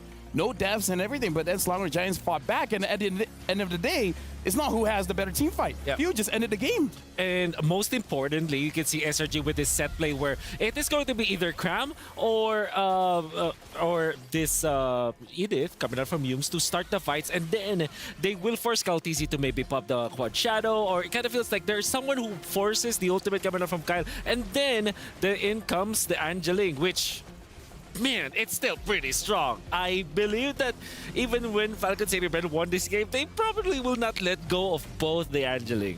Let me just say as well, Slaughter Giants, as good as they look going up against Falcons AP Brand, what were those mistakes? Especially towards the end of the game when they're pushing. If they were, maybe a little bit relaxed, could have been a little bit better. I'll tell you, Lafel, you mentioned it already. The beginning and the end are where they made their most mortal sins. Number 1, they drafted very greedy. Yes. They have very little wave clear, very little vision that they can actively throw out to protect this very late game-centric lineup. And then second is towards the end. Again, Coach Vecchi knows that PH teams are so good at macro. They've got so consumed by the team fight that they forgot. Few tried to do this just a couple of days ago. Yeah. I mean, the thing is, Stormy did go back, but that's an Angela, Yeah, maybe it was a Lilia or something, maybe. Exactly. There's clearly the only, if you think about it, the only legitimate wave clear that SRG has is when Edith pops the ultimate. Oh. That's probably one, but obviously that's not gonna happen. CC clears the lane slowly. Oh yeah. Moskov takes his time, but again in the late game, maybe if you angle it properly, you're gonna clear it better, And even with Edith, you're also besides the skills, your basic attacks still hit one at a time. Exactly. So, yeah, we did say that there was a glaring problem. Man, imagine if they just had X-Borg. But here's the thing. It almost worked out. They were already in the base, but they forced it. Man. If they didn't force it, could it look different? I hate to tell you this, but in the grand finals, almost will never caught it. Yeah. Now I guess maybe 3 mortal sins, right? Beginning, the end, and that last one, the push, the force push at the bottom. Yeah. But still, I gotta say, that was... When Gideon asked, "Are you not entertained?" Man, I was. It was definitely entertaining. It was definitely entertaining. It's so entertaining that even we watching, like off camera, like we will tell you guys, we went through our own cycle of emotions. Yes. There was a video I don't know how footage to of feel. it. Yeah. There was a video footage of it. It's rolling now. Yeah, but again, honestly, like, I like the risky draft because, again, like, we had this talk, Leo, if you don't take the risk, how are you going to defeat the world champions? It's just that I kind of feel like when it comes to the gameplay, ending the game, like, I feel like 2 or 3 times SRG got wiped out where they really shouldn't have. And once FCAP got wiped out, which I think was what sunk my stomach. What really, that roller coaster of emotions where they were like, oh no, they can win, they can do this. Yeah. And Wolf and I would have to eat our words because even ending and concluding the draft, I was like, yo, that's super greedy. Yep.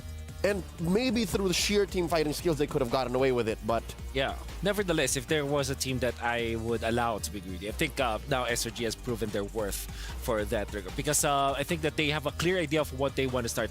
If you look at the game and just dissect it, you're going to see a pattern coming up from SRG, which kind of tells me this is a set play that they have rehearsed so much and they know from 0 to 100 and they executed properly, actually. Honestly, I want to know a little bit more about that. Can you show us with Bob, with the telestrator, what you mean? Yep. Okay. So thank you for allowing me to do this. Actually, let's just rewind. This is a team fight that eventually Bren won, but it was a testament to how good the angeling was and the fact that it was SRG and Bob doesn't want to rewind. Well, now he's rewinding. Okay. So thanks, Bob. Okay. So thanks, Bob. This is us rewinding this. Okay, so first off, you can see that it is Kyle TZ in this spot. Well, you cannot see him because he is under he's in Oki Shadow. So yeah. Yep, but that means that he activated his ultimate. So that is a launch pad. So guys identifies, okay, you don't have an ultimate, you did. And there is a lot of stuff that's happening onto the backlines. FCAP actually chose to chase, and they were able to do it. Now, in this time, we don't even need to highlight anything. This is more about like min-maxing from both teams. In fact, all players are God mode in this case. Look at how they go in and out. Innocent was amazing. Few was really, toying with death. Super Marco was going in and out, making sure that he has the like and pounce. Ogwin as well, utilizing his teammates. Ooh. And now they will not turret juggle. They will juggle Innocent. It was a rope-a-dope. It was an alley-oop. And if I'm not mistaken, there was a... Beautiful. A sliver of a second, a nanosecond, wherein Cram went...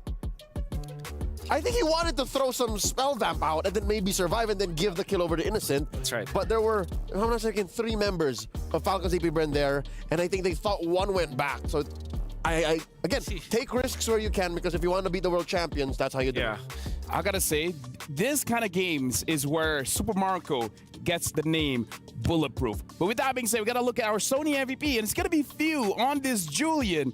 And I gotta say, he did a lot. Like, damage, escaping death, ended the game single-handedly, ending the game. Dude, he did it all. Yeah, I believe that few is so much of an expert in this Julian, in a way that the entire team kind of became very comfortable on how he plays the Julian. And I'm saying that because the chain stuns coming out from Falcons AP Bren were perfect. They're utilizing either Ogwin first, or it will be Few first, and then they will get the damage output done, and then they go in and out. I believe that Few should not be given the Julian. In fact, I would say Falcons AP Bren are way too comfortable picking up the Julian because 2 people can pick it up.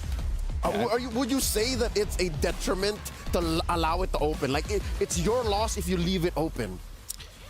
I would say yes. Ban it out then. Yeah, I would say yes. And start. Same can be said though about the angeling. Maybe take out one of the 2 components. Just at least one. Just at least one. I think between Angela and Ling, I think, especially because you're playing up against the SRG, just bet the Ling, right? Yeah, I would agree. Because again, Ingan said it himself, even without the Angela, he's activated, right? So with the Ling, it just makes the problem bigger. But we got to talk about our MVP here, 8 KDA, 751 GPM. And remember, the only guy that has a lower death count than him is just Super Marco. Isn't that poetic that a hero such as Julian is now one of the specialty heroes of Few, who is in the early game super strong? He played even before Season 1. Now in the twilight of his... I don't even know, like he might even play for like 5 or 6 more years. Yeah. You're a mad burst hero in the Julian, like, and he ends the game himself. Isn't that like... I mean, like, the crowd control itself, I feel like it's one of those things that actually drops guys where the basic attack just pulled them in. It's like, well, I guess my dashes mean nothing here. That too. See, so at any given point, Few matters, both literally and figuratively in the world of MLBB esports. That's why he's my GOAT. Yeah. I'm not a kid, but he's my idol. Honestly, he's the idol of everyone. But with that being said, starting on July 24th is the female pro players' time to shine. Catch the MLBB Women's Invitational 2024, where 12 teams from 11 regions break barriers and redefine esports. Now, honestly, like, this game with that kind of showing makes me feel like it shouldn't be a sweep, right? Absolutely. That could have been the one. That could have been one for SRG, honestly speaking. I wouldn't have been surprised. Yeah, definitely not. Unless, of course, we're going to see another Angeli on the other side, But yeah, I don't think it will be a sweep. With that game, we got to look at Falcons AP Brand's achievements. Let's look at the journey that they had here. Wow. Ever since rebuilding in 2022, they, again, have been a trust the process kind of team. Yep. And this is not the output you want. Is this not the best case scenario for output after such a long, drawn-out process? This is going to be a template for esports in general, particularly mobile esports, right? Yep. Because now you're going to look at a team that is not composed of like super... that started out as a super team, or it started out like an all-star team. They made all-stars out of their players. That's amazing for FCAP. Looking at the stats here, honestly, only average damage per minute and unique heroes is won by SRG. Everything else is by Falcons AP Brand, especially looking at that KDA. It's like, what, double? Yeah. Then again... Can we both agree, can we all agree that this is, that stats probably will never be able to describe the two teams? Yeah, there's some things you can deduce. Yeah. Some things that are results of the way they perform. But in the end, numbers are just numbers. Yeah. You tell me that that game was close and you show me the timer, you show me the results post-game, I would not have seen the full picture. Yeah, for sure. Yeah, I don't even use a calculator anymore. What is a calculator? No, Actually, you know what? Is there one in my phone? I just asked Sanford. Ah, yeah. He's a human calculator. Yeah, I just asked him for help. Now we got to look at the There it draft is. here. Here we go. We're nailing it right in the head. Very first ban. SRG is going to be blue side. Falcons AP Brand, red side. Banning out a chip as well. Yeah. So how bad is this? Would you say that the Julian is worse than the Luyi? Because what if it comes down to it? What if it comes down to between like picking up Julian? I would rather pick up the Julian just because it can be flex. At the same time, you're in the grand finals. Yeah. You want to play in your comfort hero as a team. I'm not talking about just a comfort hero as players, individuals, but as a team. So I think that's what's looking like it's going to happen. Because Harrod's still open. Yep. Luyi is still open. Ling is still open. There's so many big-ticket heroes. This is the part where you definitely want to think, if you're SRG, do you really want to give up Ling or the Valentina, in fact? Because if you want to go back to your Angela, you're scared of that Valentina. And do they actually first pick the Valentina in the presence of what? Harith, Ling, Luyi? Probably not, right? So, well, they do went out to Harith this time. They will be opening up the Valentina. The question is, will the Ling get banned here? It's not. Oh, okay. Right. So, Luyi or Ling? For SRG. I'm feeling the Ling. I think Valentina first pick is the best choice. But if I were to guess, they will pick up Ling. The second choice, definitely the Valentina. Yeah. So, I don't know. SRG feels like a Ling. Because again, it's not like Sakai's did a bad job on the Ling. I mean, maybe he made some bad calls, but it's about maturity, right? Game 1, forget about it. Focus on game 2. I wonder. Yeah, no, Angeling's not making it. Because if you pick the Ling here, does that make FCAP more reactive? Does that mean they're forced to pick up the Angela now, or else pay the consequences? No, they can pick up Valentina and Moskov. And then not care. Or Moskov Terizla, actually. And still have all the answers. Huh. Interesting. I think among all of those, I think maybe Valentina plus Terizla, right? There's the Valentina. Yeah. But yeah, I think my top one is Valentina Moskov. Because honestly, now... Terizla makes sense. Yeah.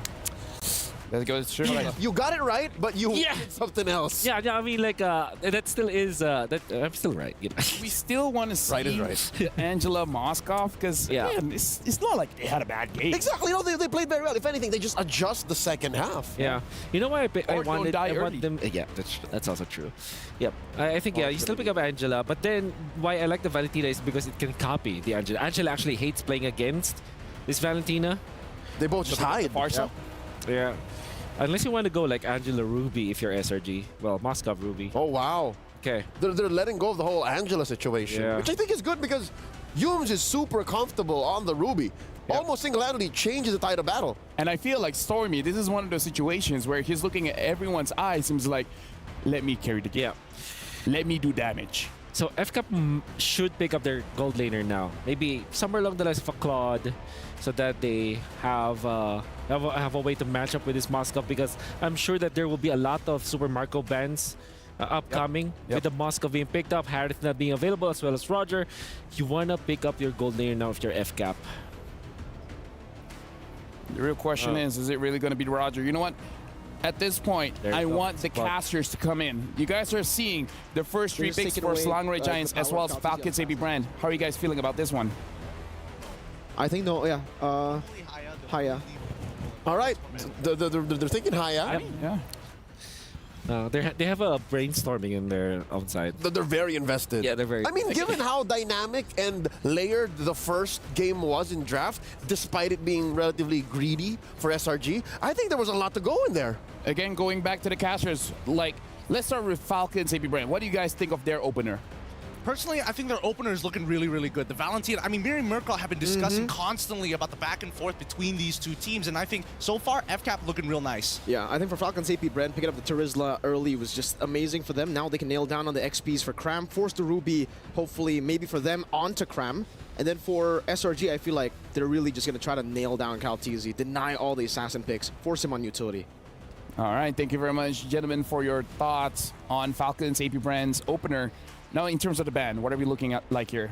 I think I'd like to hold it on choking out Cram. All right, okay. Because again, after the aforementioned Ruby switch up is there, and of all the members of SRG, Cram is the one who is okay with living with the bare minimum. He's okay getting beat down. He can start the game at 0-4, and they'd still dig their way out of that. So maybe just protect everyone else and then let him be alongside Stormy, carry in his own way.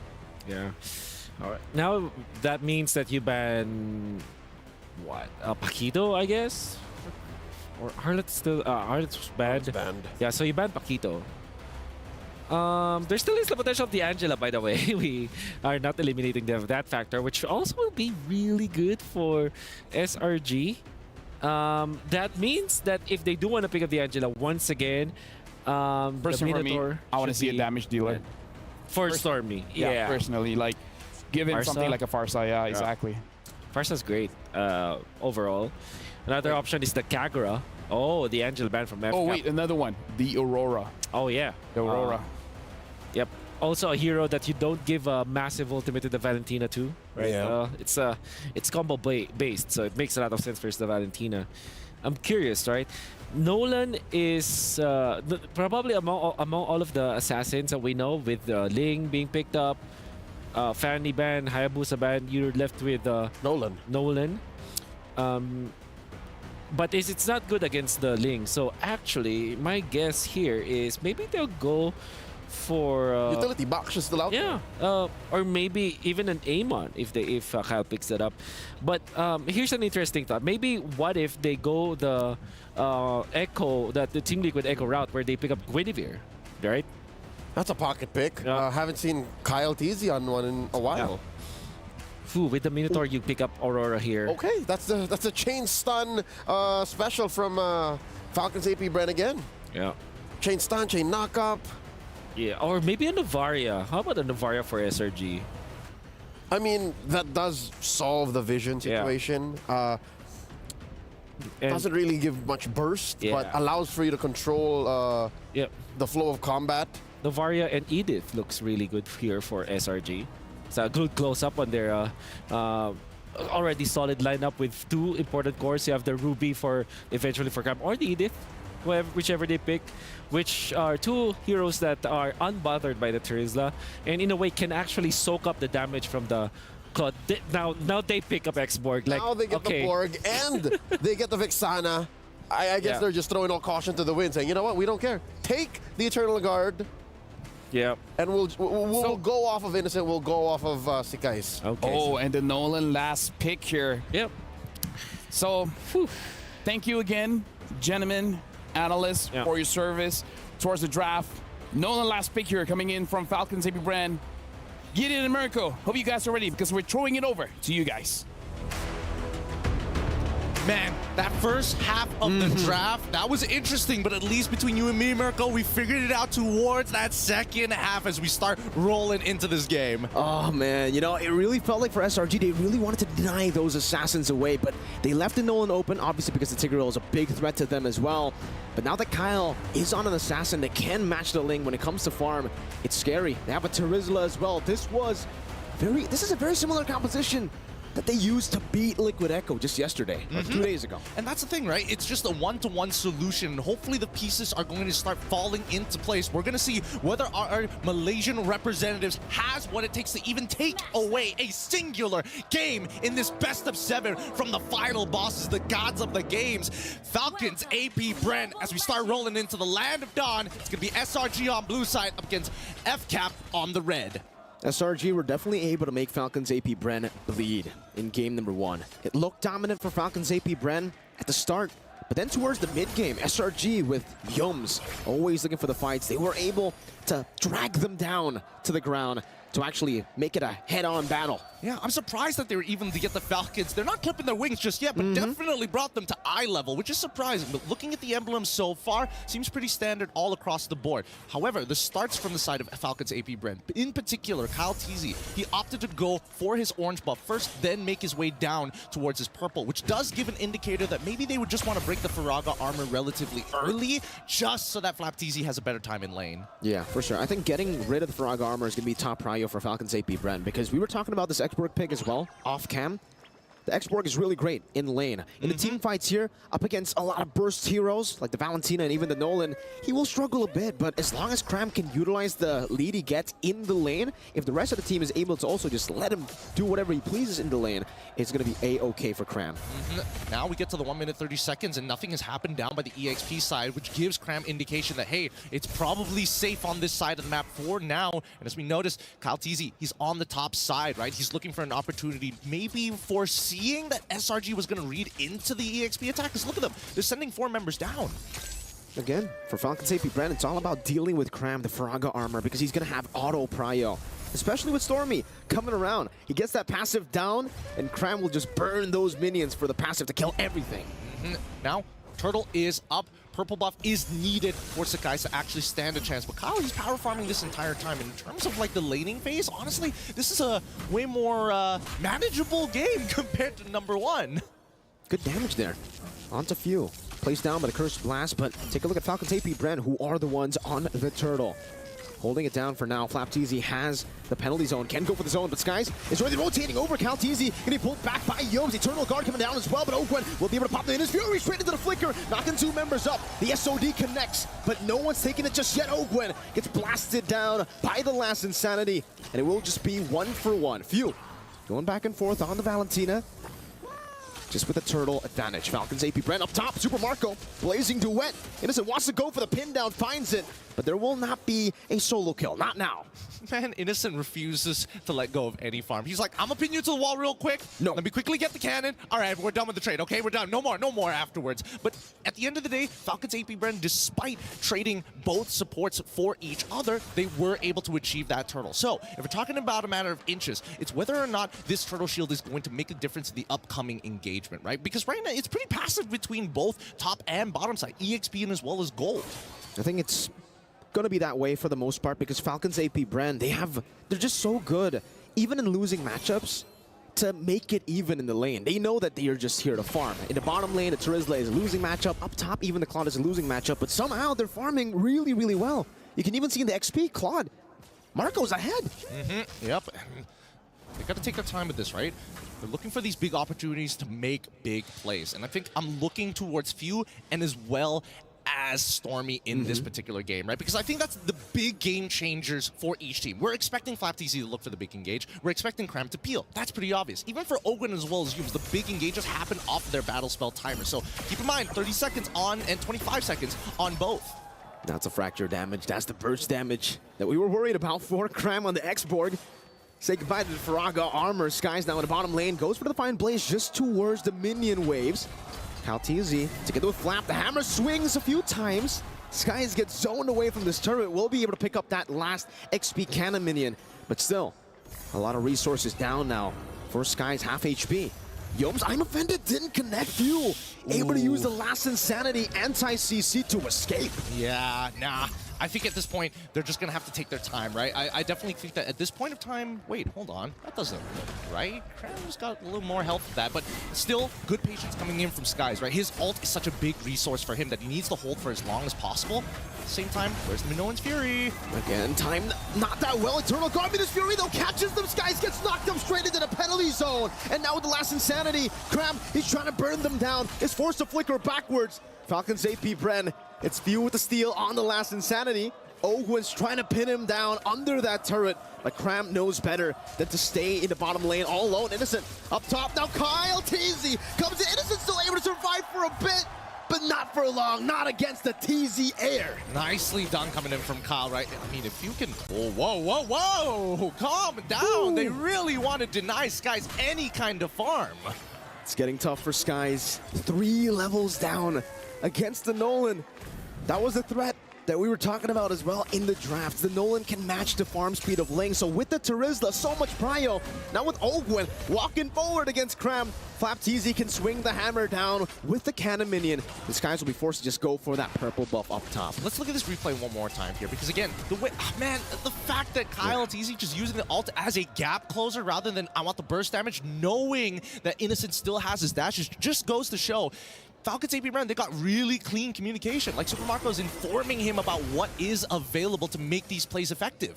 Calculated, always calculated. Maybe that's why he earned the name TZ behind him, right? But again, for SRG, it'll come down to how they're able to slow the game down, but then make those off-angle engages. Yoms, again in the mid lane, getting chunked down. You have a game fact. Yep, Stormy leads MSC 2024 with the highest average assists per game at 10.2. He's not looking for those big plays. Oh, wait, hold on. Speed of misery, but it's all to the backline straight into the blazing duet by Super Marco! What the heck was that? Skies gets the Tempest of Blaze, but Super Marco just guns him down to pick up a Maniac! What a Maniac coming in for your boy Super Marco at 1 HP. We need a replay of that. We 100%. So we see the initial pushback 3. What? Eternal Guard hits. Where does it happen? Penalty zone hits 3, and Kyle just has so much damage.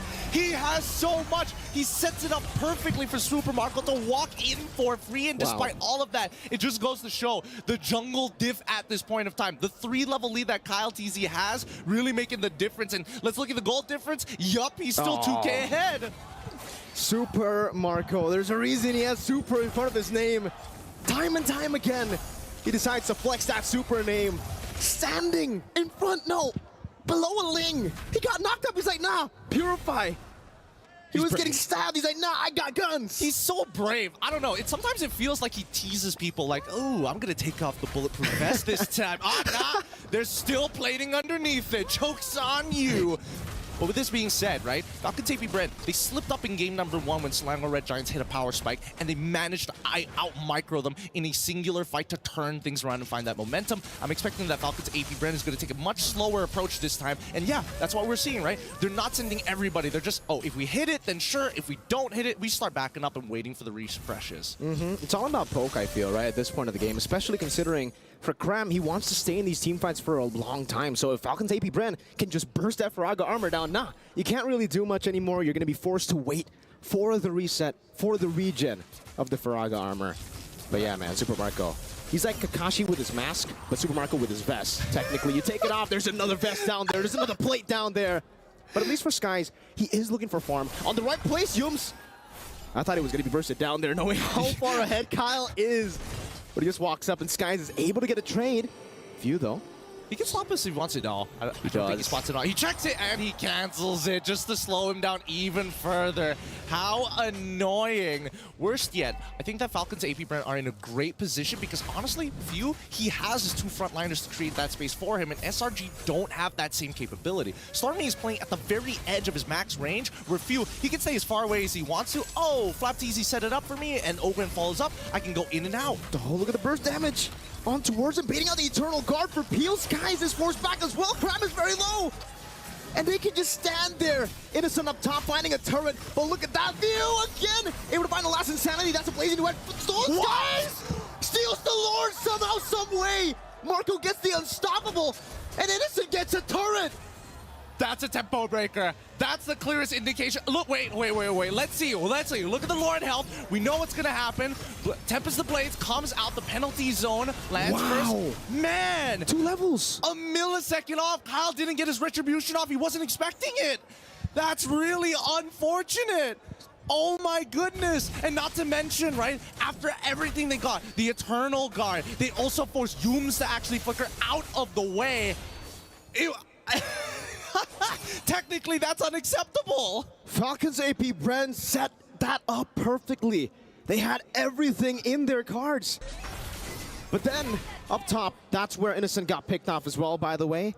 But for SRG, Miracle Workers, Kyle walking up again, trying to get that passive down, unable to do so. Skies wants the 1v1. Ooh. Jumps back forward, doesn't have the purple buff, needs to respect that the energy can be depleted. Yoms able to escape Eternal Guard, knock TZ out. Penalty zone from Flap.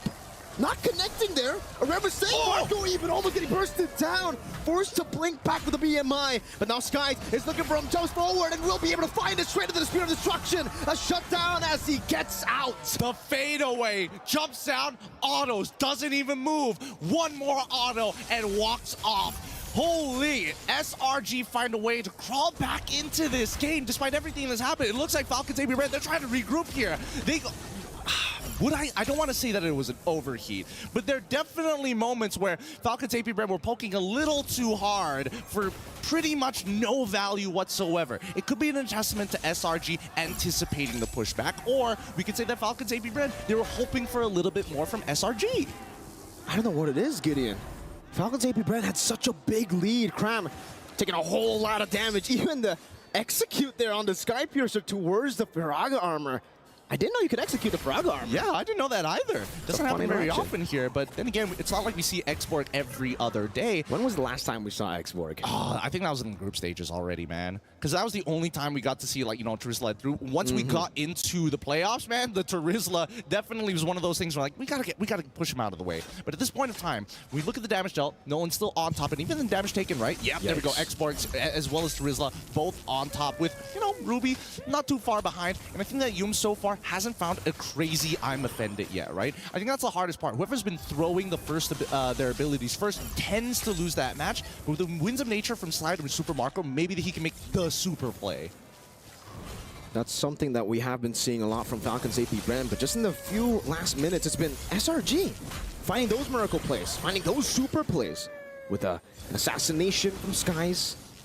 Somehow, it's like a timer for SRG. Every time they reach the mid-game, they suddenly get a massive power spike. Yeah. I'm trying to figure out, why did Yums use the I'm offended onto Ogun there? What was he trying to bait out? Maybe he was hoping that Falcons AP Brand is going to overheat. I think for both of these teams, honestly, they're looking a lot more similar as long as this game goes on in this best of 7, right? They're baiting each other to try and overheat, baiting each other to overextend, and Yums know that the I'm offended comes back up early. Straight into the Eternal Guard, I mean, this Fury and the Flicker combo. Kyle in the back line trying to find the assassination, but Innocent is able to blink out forward. Now in the back, Skies goes for the chase, the assassination on the Kyle, the Flicker forward from Yums. Skies continues it. What happens to Blades? Breaks it out and is in the midst of it all. Catches a lot of Blades. Innocent with a cleanup. And now it's Super Marco running for the hills. Flap TZ and Ogwen cannot deal with this Lord take from the Red Giants. Oh, and now with the Lord take, they can almost guarantee at least one of these inhibitors. If they can get at least one, they can set themselves up for a really good Lord take afterwards. But it all comes down to the real question, who's going to overheat first? Because Falcons AP Brand have not been able to get maximum efficiency off of their abilities just yet, despite everything that has happened, right? It looked like Owen got a really good engagement, and more importantly, we did see Kyle having an insane angle right straight through the mid lane at the cost of a bunch of flickers from SRG. This is why the Nolan, it's really good, especially when you're in the lead, right? But when you get to the 50-50s, when the enemy team was able to weather out the early storm, it's very tough for you to enter these team fights. There's a Don't Run Wolf King. There's obviously a Spear of Misery. But let's take a look at the siege now. 3 mini waves crashing down into Falcon's AP Bren's base. Innocent finding the pin down straight at that I'm offended. Over and over with the Eternal Guard catching that Teasy. Minus Fury used up, but it was cancelled by him taken down. Now Sky jumping to the back using the Sky Piercer. Forcing him in a crown out. Flap Teasy with a DPC. Locking Yums down, but he has the immortality. He can still survive. Sky is again poking Few. Falcon's AP Bren, they live to tell the tale, to see another day. But SRG don't want to stop there. The siege continues. This time to mid lane with Yums over with the conceal already. I'm offended onto Few, straight into the stab down. Few taken down, traded in. Blooper Marco with a blazing duet. Finding one, going for the trade. The base is open though. Skies assassinates Marco straight into the BMI. Kyle versus the world. Now jumping in with a fracture. Unable to get him. Innocent 1 HP. Skies going for it. Minions Fury onto the Cannon Minion. Now Ogwen, the master. 2v1. Tempest of Blaze. Ogwen taken down. Burnt to the ground. Penalty zone. It's a penalty zone. As Vlad goes for it, but Skies buys the immortality. And they drag the Falcons to ground level. They're looking eye to eye. Even gods have to take one step down and see this new threat. Oh my God, what momentum. How do they swing it? And all of this thanks to a simple mechanic. Curse Blast, where's your HP now, brother man? Where's your HP? It's all gone. Max health, oh my goodness. How did it end up like this? Almost a repeat of game number 1, but this time it's in SRG's favor. They're miracle workers. There's no way to explain it, the way that they were able to find these team fights while being 11-1 down, being 6,000 gold down against Falcon's AP Bren. That's usually a death sentence. Most of the time it is. It's like they have Sky Piercer most of the time, but today it looks like they don't have enough stacks just yet. It feels like SRG has just been touched by a god this time around, but it doesn't mean that it's over just yet. It's still a best of 7, right? So we expect it to go the distance. Let's throw it over to our analysts to break it down for you. First of all, we can at least say it's not a sweep, because now it's a 1-1. But we got to talk about the miracle timing coming in from SRG. Somehow, even the first game and the second game, somewhere in mid-game, between 7 to 12 minutes, is where they really start to shine. It's the same idea from the previous game where somebody has to force the initiations and the spells coming up from a Falcon Saving Brain, and then Sakai's cleans up. It's like the Sky Prince is going down and is delegating himself as the cleaner. I'd hate to say it, but their comeback victory was, in essence, a two-step process. Number 1, get Sekais into a position wherein he can actually get shutdowns. And then number 2, capitalize on that and out-team fight Falcons AP Bren. That's exactly what happened ever since that turnaround. Honestly, Sakai's is playing like his idol, man. He's starting to play like Kyrie. Like, this is the kind of highlight plays that we expect from amazing junglers. But speaking of which, in this matchup, both junglers did absolutely amazing. Like, with this being the trend for game number 1 and game number 2, you really can't say any team is going to win or lose based off a small lead that they have. I feel like even 2,000 or 3,000 lead isn't that big of a deal when we're talking about both teams. Yeah, Sakais has cemented himself as absolutely one of the best Ling players that we've seen all throughout the history of Mobile Legends. The way that he played this assassin, like a real true assassin, going in for plays like you're gonna be cleaning up, you allow your team to soak the brunt of the damage and then clean up afterwards.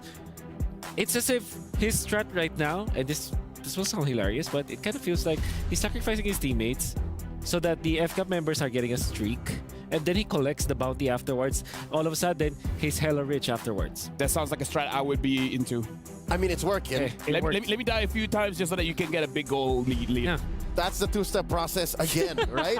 You die, and then I clean him up. You die, I clean him up. What that puts their opponents in is a state of mind that acts like a sword of Damocles. Like, at any time, I could get hit by a rogue Ling. Anytime, Sekais could be just somewhere, and I'm dead. Are we going to see a Ling in game number 3? Well, I do hope so. Okay. As much as, as fan of Falcon's AP brand, I would want them to ban this SRG Ling, but at the same time, they can use it. Yeah, exactly. Pick it up, because we now know for sure that SRG respects the Julian. Maybe this time, you do the same. You give the same courtesy. Yeah. And the thing is, like, speaking of Julian, I feel like SRG, even though they haven't shown it, they have the same dimensions. It can be put in the mid, it can be put in the jungle role. I really feel like that Julian ban was the one that really solidifies things, because we saw how strong the Valentina is, but it looks like once the Ling gets 3 or 4 items, the Valentina can get deleted anyways. I think you also have to take note of the last pick Nolan. I think I fairly remember I said that it will not fare well against the Ling. It was actually being countered. I understood when they did execute that it was early game centric, which was true. Nolan is a very early game centric hero, but come the late game, you see how it suffered. After one full combo, you have to get out because otherwise you'll be taken out afterwards. So that made me think like maybe there are other options there available for Kyle. Yeah, the Ling is, the Nolan is too much of a specific tool for a job that he can do very well, but take him outside of that situation, go past the 13, 14-minute mark, be inside your base, and as the Nolan, you're just wondering, like, what do I do with all these rifts? Yeah. So, Wolf, help us understand a little bit more. Let's dive right in with the Telestrator. Yeah, this is where all things went in favor of SRG. All right, so you're gonna see this is the second Lord of the game that will eventually be in favor of SRG. And what I want you to take note before I play this clip is that the members of SRG will force the ultimates first from FCAP. FCAP will actually burn out all of the resources, and then they will kite them out of it. And I also want you to look at the circle, the inner circle being FCAP, and the outer circle being SRG this time. So let's play the clip now. You are gonna notice that it will be the utilization of 2 ultimates actually, including Fuse Limiter. So there's a 3rd ultimate. And now when they try to get out, Sekais is now cleaning up house because he knows that Kyle TZ does not have the ultimate anymore. Doesn't have the BMI to go with it as well. So there's a lot of resources. He does have the Purify, but come on, Purify can't help you in there. But you also have to take note about Yumes, because the idea here for SRG is after FCAP already spent their ultimates, they will go in. Yumes still has the flicker. You can go flicker second skill. That's the beauty of the Ruby, and that's exactly what is going to happen. Kao TZ cannot react to that ever so quickly. Then you still have the ultimate on Sekais. He's just cleaning up house. At this point, there are no ultimates, no resources that FCAP can use because they have lost both Few as well as Kyle TZ in this situation. It's a masterful refinement of their Game 1 draft. Yeah. They ended up with so much more resources, whether it be in ults, in battle spells, or just in sheer use of space. Because the Ruby closes the gap, not just for you, because Ruby is a negative gain, right? She displaces you and pulls you closer to your opponent's box. So it's such a perfect way of reading what happened in Game 1 that it allowed for SRG to play to their comfort. There was literally the early game and part of the mid for FCAP, and then once they got over that hurdle, it was all SRG. And now we got to look at our Sony MVP, and it's going to be the Sky Prince Skies, where again, we got to talk about this. Like, we've seen Falcons AP brand being able to deal with the Ling, but again, I'm pretty sure the way that Skies has been playing it deserves respect back. Yeah, definitely. And or pick up, of course. We can see that for SRG, they're playing the Ling as a team as well. Like I said, they're sacrificing themselves. They're forcing some ultimates first. And I believe that if Sekais picks up this Ling again, well, you know, Sekai's the limit. Sekai be violent, man. He's so lethal. So, again, I'm halfway through with your theory of him actually just, all right, you guys do what you gotta do. If you die, okay, I'll just shut down whoever it is. This was a big shutdown. That's real. A 5-kill streak. That's a lot of gold. I mean, like, it happened in game number 1 too, where he actually shut down the Kyle TZ supermarket. Then all of a sudden, he's the richest guy in the lobby. Yeah, his target acquisition is amazing. His killer instinct is out of this world. I mean, like, here's the thing.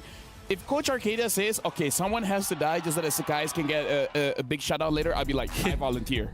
Is there something? Sign me up. 100% KP. With Terengganu junglers. Oh, yeah, they're amazing. He grew up in the same province as Chibi. Yeah. Right? So there must be something in that province that makes such high-quality killer junglers. Something about their Kropotliko, man. But anyways, right now, honestly, we have an amazing series in our hand. It's just the first 2 games. But for now, we're going to throw it over to our reporters. What do you guys have for us? We are live at the Amazon Arena. I'm joined by Turner and DJY all the way out from Malaysia. DJY, how are you feeling? What emotions are going through your head right now, sitting with the live audience, watching your team in the grand finals? It's not looking too good right now, man. AB Brand is leading by 1 point, but it might even go to 2 points right now. But it's okay, man. I believe Malaysia can come back from this, because I still believe that it's going to be a 4-2 in favor of Selangor Red Giants. Okay, so your expected outcome is a 4-2. Now, is that a non-biased opinion? Do you really think the Selangor Red Giants can come back from this? Because it looks like they are head-to-head with the Titans of MLBB right now. Yeah, it's kind of hard to say, man, because if I'm being non-biased, right? People say that Malaysia is an easy server, so, you know, maybe AB Brand can actually win this, but, you know, I still have hopes for Malaysia. So, you know, as a Malaysia, we gotta keep supporting Malaysia, man. Selangor Red Giants. Now, the audience is going wild right now. What message would you have to give over to SRG to push through the series? What? What message would you have to give to SRG to push through this series? What message do I have? Just play more assassins. Don't play tank and junglers. I think that is the key to victory. That's the secret of victory of Selangor Giants. All right, thank you so much, DJY. Thank you so much, Weezy, as well, because we're going to send it back to the studio. And of course, good luck to the Selangor Red Giants.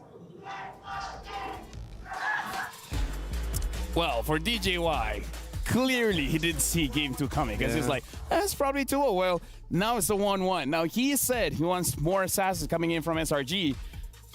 I wonder, though, does Sakai's have something else besides the Ling? Because, again, is either going to be taken away or going to get banned? There's half a dozen valid assassins right now. I'm sure he plays half of them, even if the Ling does get stolen. Ling is probably up top when it comes to like the ceiling, so he probably knows how to play like either Hayabusa, you know, Nolan, maybe Fanny was banned before. Yeah. Elkert Jungle.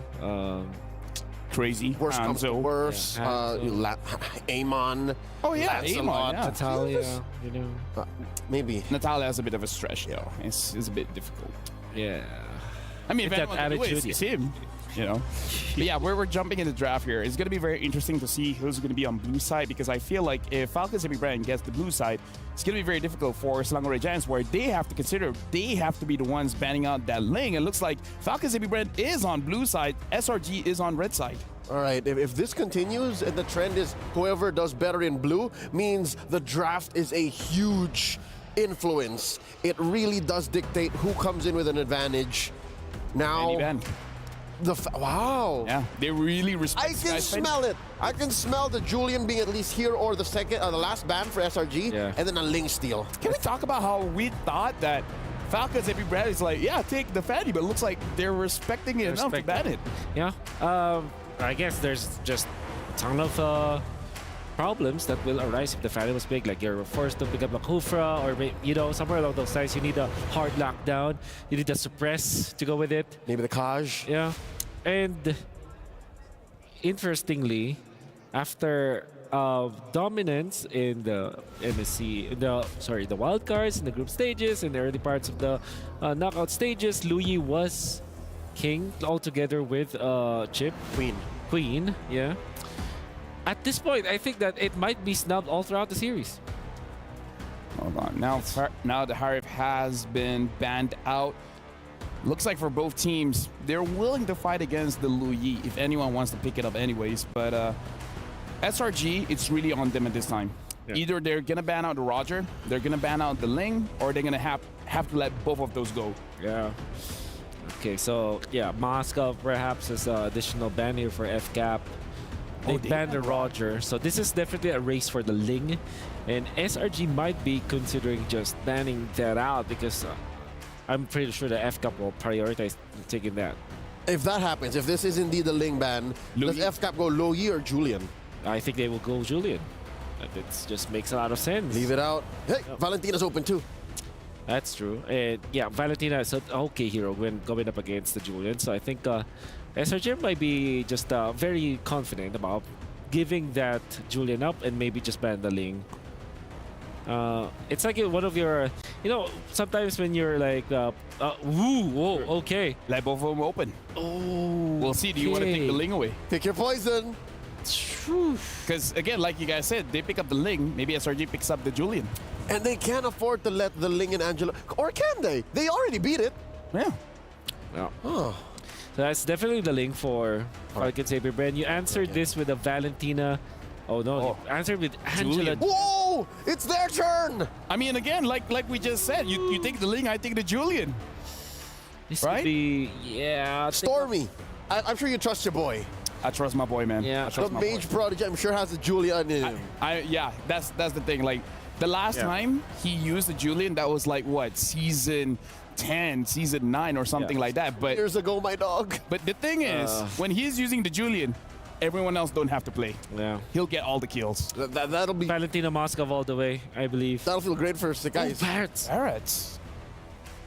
How do you feel about this, Wolf?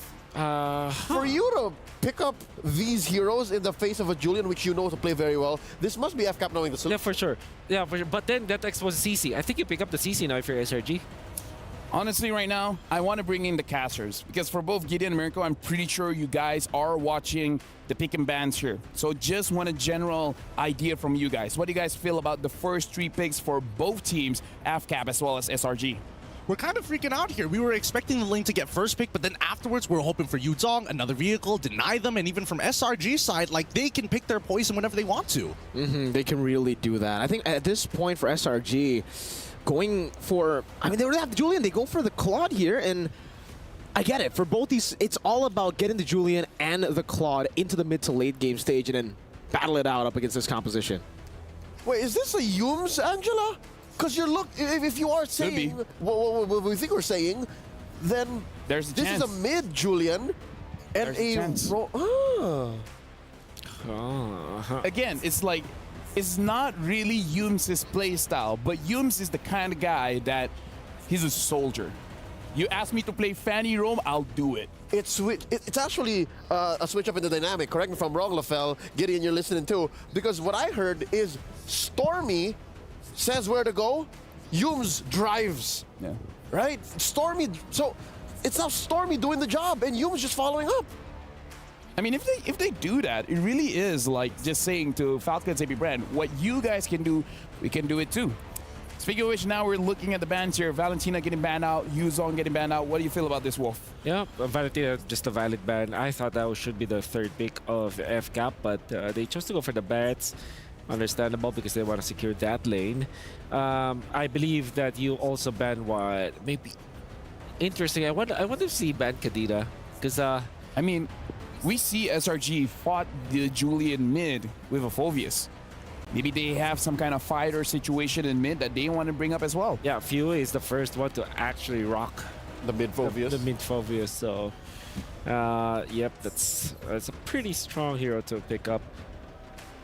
But I guess another hero is maybe the Minotaur ban. They banned Tigreal instead. So I think this confirms Julian to be the mid, the jungle. I think. Oh really? Yeah. Oh. Because you don't makes wanna, sense. Yeah. You kind of want to secure that the jungle farming pattern for the Julian. I was thinking they were gonna double down and invest in another jungler that's physical. Yeah. Hence why they banned out the Tigreal. Yeah. And then SRG goes Ruby this time. I think it doesn't. It just makes a lot of sense. Picking up the. What about a CC? Yeah, I still feel the CC is a great pick. It's gonna show up. It's gonna show up for sure. Maybe last pick, or maybe this pick actually. Yeah, no matter what, that's going to be CC. They're just gonna make sure that it's clear. But Ruby is a very safe pick here, the 4th pick, because it's not countered by anything at all. It has great synergy. You can put in the EXP lane if you're forced to do it. I see the world where it is actually picked up as the EXP lane. Yeah, I compromised the link too. Like you show it a second, the weakness. It's not gonna happen. Okay. Unlikely unless there's still room. There's still room for a Ruby. Casters. What do you guys think about this Tamus pick against the lineup that Falcon Saber Brand have been showing? I think that, honestly, it's coming to a point where what exactly are they trying to do? And I think it's going to be playing for these early first turtles to try and get to that mid-game like Mirko was mentioning just now. And from FCAP's side, I mean, they've got to have some strong answers to this because the Barats already should be able to clear faster than the Thamas. It's all about capitalizing on the mid-game, yeah. It's all about capitalizing on the team fights because what the Thamas allows SRG to do is it allows kind of the whole team to buffer the engage, whereas the Moskov will have to really be careful as to how he actually goes into these team fights, and if he does go in a bit too early, the Vengeance will maul him. Yeah. There's a Minotaur, very good pick because it counters the Cloud, and there's... Oh, it's just about this. A big nuke mage like the Lilia, because the Thames was already shown. You know that it kind of, you know, walks, so it has to actually walk and traverse lines, so Lilia makes a valid pickup here. I love the adjustment. FCAP just says, you want to fight slow? Let's fight slow. Let's make the fight last forever. Yeah. If there's any player who knows how to make a Thams work, that's Flapteasy. He won a season championship off of that hero, playing very aggressively. So now it looks like they're going to try to tempo out SRG. Grok looks decent for SRG, but I would say maybe an Edith. Maybe they'll just go back to the Edith. Oh, okay, the anti-Ling strat, of course. He's going to be on Kyle TZ for minute 0. And this is Angela Hilda. Okay. That's scary. That's actually really scary. It's a good draft, but I would still say it's a bit of a risk. But again, going up against world champions, you got to take risks, man. I love it. Mirko, Gideon, I hope you guys are ready because it's your turn. Holy cow, this draft, quickly threw a curveball here. I thought, hey man, this is gonna be tough because FCAP's comp, they're gonna eventually outscale, but it looks like from the side of SRG, they've decided upon, you know what? They've been winning out on the early game. It's time for us to show them what an early game looks like. Oh, this is gonna be really interesting to see for SRG because technically, yeah, they have a lot of great early game pressure, but even in the later stage, they have that Claude to carry them. Hopefully it's gonna be enough. We're coming into the land of dawn, boys and girls. It's game number 3. They've managed to jump as high as the Falcons, eye to eye. But can the Falcons soar even higher here in this match? Welcome to the land of dawn with Falcons. AP Brent on the blue side, SRG on the red. You can already see as the game gets started, the Hilda make a very aggressive maneuver in towards the enemy purple buff here. As the Angela definitely have to go and deal with the waves. And this is why the Lilia is going to be so good for Falcons AP Brett. They get so much more prio and they can rotate over to Yums. Right now, he's already kind of struggling to actually get in the vicinity of that purple buff. Stormy has cleared it out. Kaltizi on it. He'll be forced to maybe use the Retribution at this point because Yums, he is there trying to screen it out. Kaltizi bringing it into the bush. Retribution is going to be used. Yes, it does. Yums, successful invade. Yep, really nicely done, but this means that he might just be going down here to Kyle, right? He is using Warcry. Okay. Flickers out. Yums now doing some damage back. Now with the help of Few, this should be first blood over to Kyle TZ. Look at the tempo, though, on the bottom side. After the EXP has been pushed out, they're getting Julian involved to start stealing away 1 or 2 camps here. So at least for Sakai's, despite Kyle TZ getting 1 kill, he is a level ahead.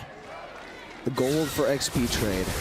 I don't know how that's going to actually help SRG later on, but seriously, if Skies is able to steal a Lord with 2 levels down, I can only imagine if he's the one ahead that he'll not miss a single retry. Well, we'll see whether Kyle actually still has his retry, considering how much pressure is being applied to him right now by Yums, right? We're expecting Yums to get even more aggressive after the 2-minute mark because then he's not going to get punished as heavily once he's invading those jungles. But take a look at this, right? They're setting up a potential counterattack here down on the bottom side, but SRG sense it. Again, for Kyle, it's really tough for him to actually maneuver around because if he gets poked down, it's very tough for a Ling up against this kind of composition already. The Julian is actually a great pick against the Ling, so now that if he ever gets chunked before he enters, he's going to be punished even more. And SRG know it. That's why they're not in any rush to go for a neutral objective. And especially since the guys, especially with the chains, right? In combination with Yums, trying to disrupt Kyle TZ to maybe get a delayed hold on. He was taking a bit of damage here. He's still got Black Shoes, so he technically should be fine, but now Cram involved. Again, jumping into the midst of it all, has the help. The hard guard pops into Vengeance, jumps to the back line again, dealing damage on Kyle TZ, forcing him back. Cramp standing there menacingly, zoning them away. But Kyle will try to make his way back. That's a flicker forward. Death is welcome with the pin down now into the knockout. Knock up into the Fury as well. What a combo from Falcons AP Bren. Stormy able to flicker out to safety. Cram will do so as well. What a recovery. Really nicely done. Very nicely done. The weird part is that we did see Cram spot out the Ling on the mid wall when it all occurred, right? For all intents and purposes, Moonton size, he could definitely throw it at him. Try to push him off that, try and honestly push him off of that wall. Maybe even get Yums to help out with that as well. But instead, they start peeling backwards and they completely forget that Flap has the flicker. Flap easy on the Barats. He makes it feel like a Ling. He makes it feel like it's a mechanical hero. Detona's welcome flicker combo connecting every single time, even in game number 1, finding the prio targets. He was able to find the target he needed, and it was Skies. Straight into the pin, and now we get a look at the items. Does look like for at least Innocent, he's actually quite a bit ahead. 300 gold as he goes in for the push. Turn of the night, the waves from Super Marco, immobility. Super Marco able to get out now, trying to go for the pin down out the sky. Spear of Destruction as well. Now onto the back, bringing him back over for Kyle Teasy to assassinate him. Well played, but the enhanced sword gets him out, Skies. Not for long. Stormy caught as well. They find a trade, but it's definitely not worth it, not just yet. 2 members down. Yoms dealing some damage. Not able to go for the full assassination on the few. It's actually him forced to flicker out. Baptiste, the Dino, walking back as well. The knock-up, and then everything in the kitchen sink to deal with Yums. Ooh, okay. I'm surprised. Honestly, I'm surprised the fact that Sakai stayed alive that long to chunk out Super Marco like that. At the end of the day, it's still a very well worth trade for Falcons AP Bread. Now Super Marco's got 4 assists in the bag. Ogwin, unfortunately, has 2 kills, but hey, you take what you can get at this point of time, right? As long as you're able to accelerate Kyle Teasy, he's going to drive the momentum for Falcons AP Bread. SRG need to have much cleaner fights right now. Let's look at the items one more time, and the lead still in favor of Innocent. Again, though, in the purple buff, Yoms, Power of Wilderness already used up the Retribution. Baited out of the Kyle, but now with the Defiant Blade, he should be able to deal with Yoms. He tried to get into that push, but it will only give Kyle the unstoppable he needs. 5-0, Flask of the Oasis Power Spike for the Minotaur. Yeah, but despite all that, 5-0-2, a wonderful KDA to have. And yet, guys, despite being 0-2-1, the same level as Kyle Teasy, they're doing something right here, right?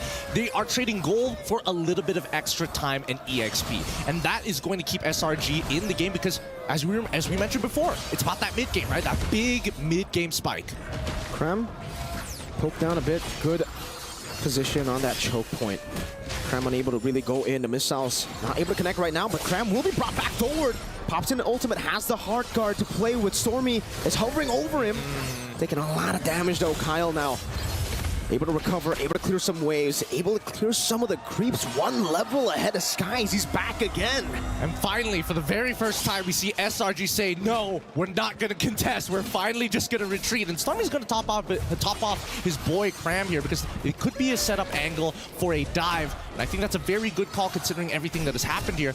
But in the mid lane, at least the guys finding opportunities. Wait, that just is...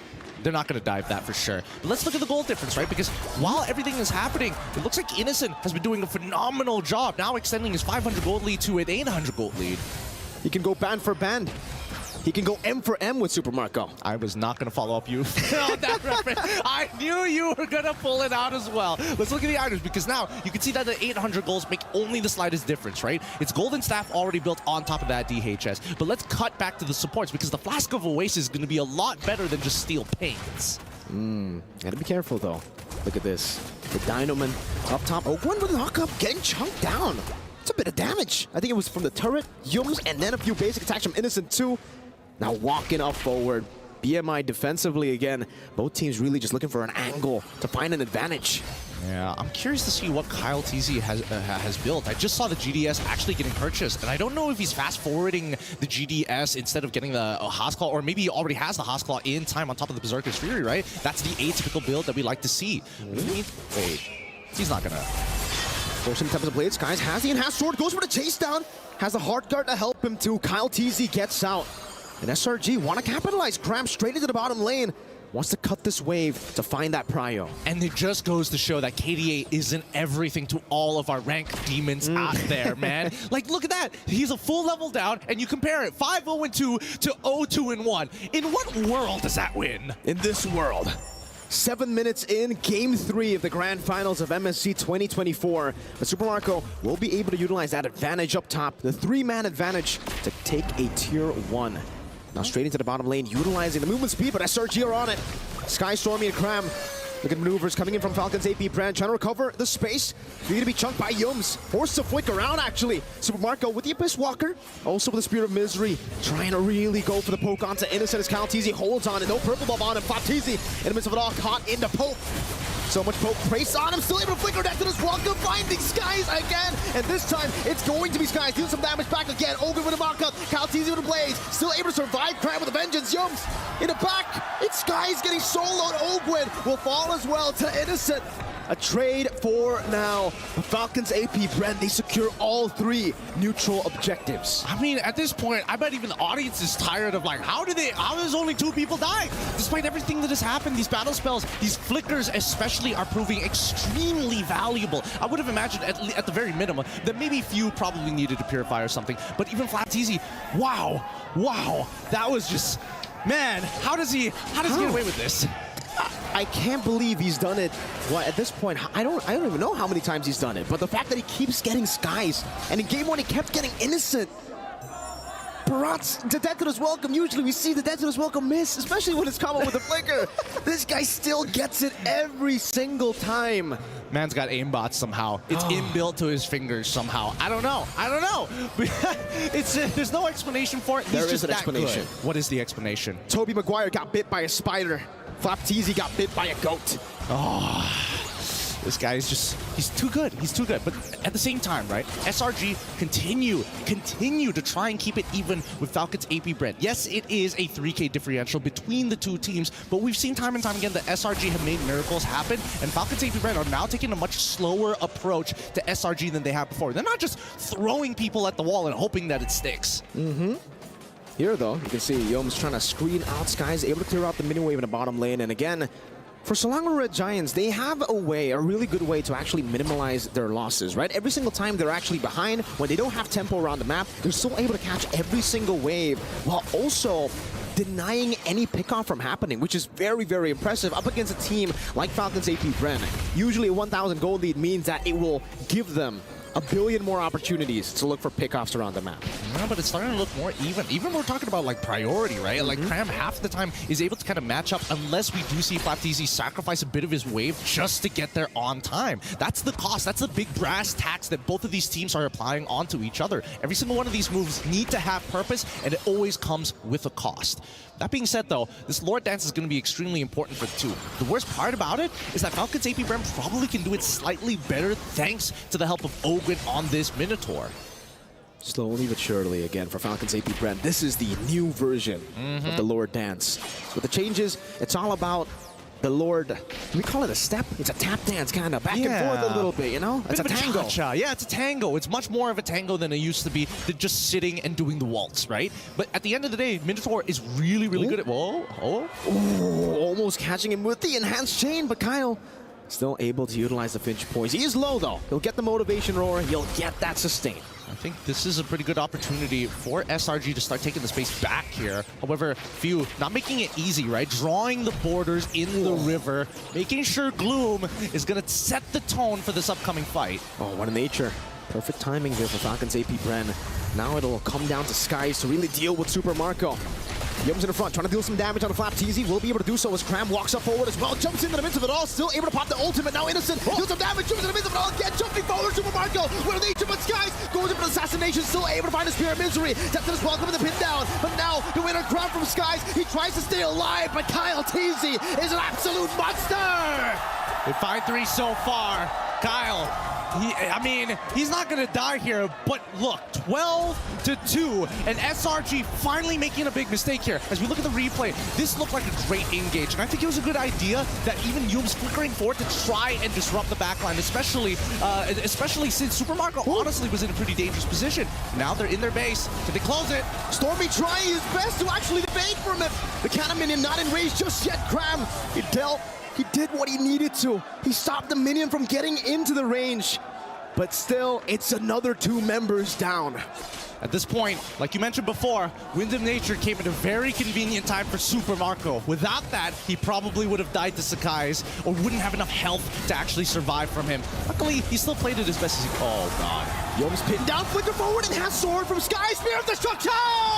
Super Marco with a chase forward to find a double! A statement piece by Falcons AP Brand with a double kill from Super Marco. But they gotta breathe for a moment. These chain deaths from SRG is supercharging Falcons AP Brand as they're pushing the momentum to the crystal. The base wide open, Super Marco will deal with him, but he'll go for Cram just first. So Marco taking a hold of that with the vengeance! And the turret shot takes him down. Cram against the world, now it's Stormy against the world. He'll still be able to survive. You chasing him down is a mistake! Falcons AP Brand, they still have a Lord to play with. Innocent and 4, Sakai's already back alive. Falcons AP Brand, did they mistime this, unfortunately? They did. They recover. Let's breathe for a moment here because we know that this whopping score might just mean nothing in just a little bit. So far, goal differential, a full 7K ahead. When we look at the items, the Winter Crowns have already been purchased since earlier, but now even more people have it with more invulnerability frames to work with.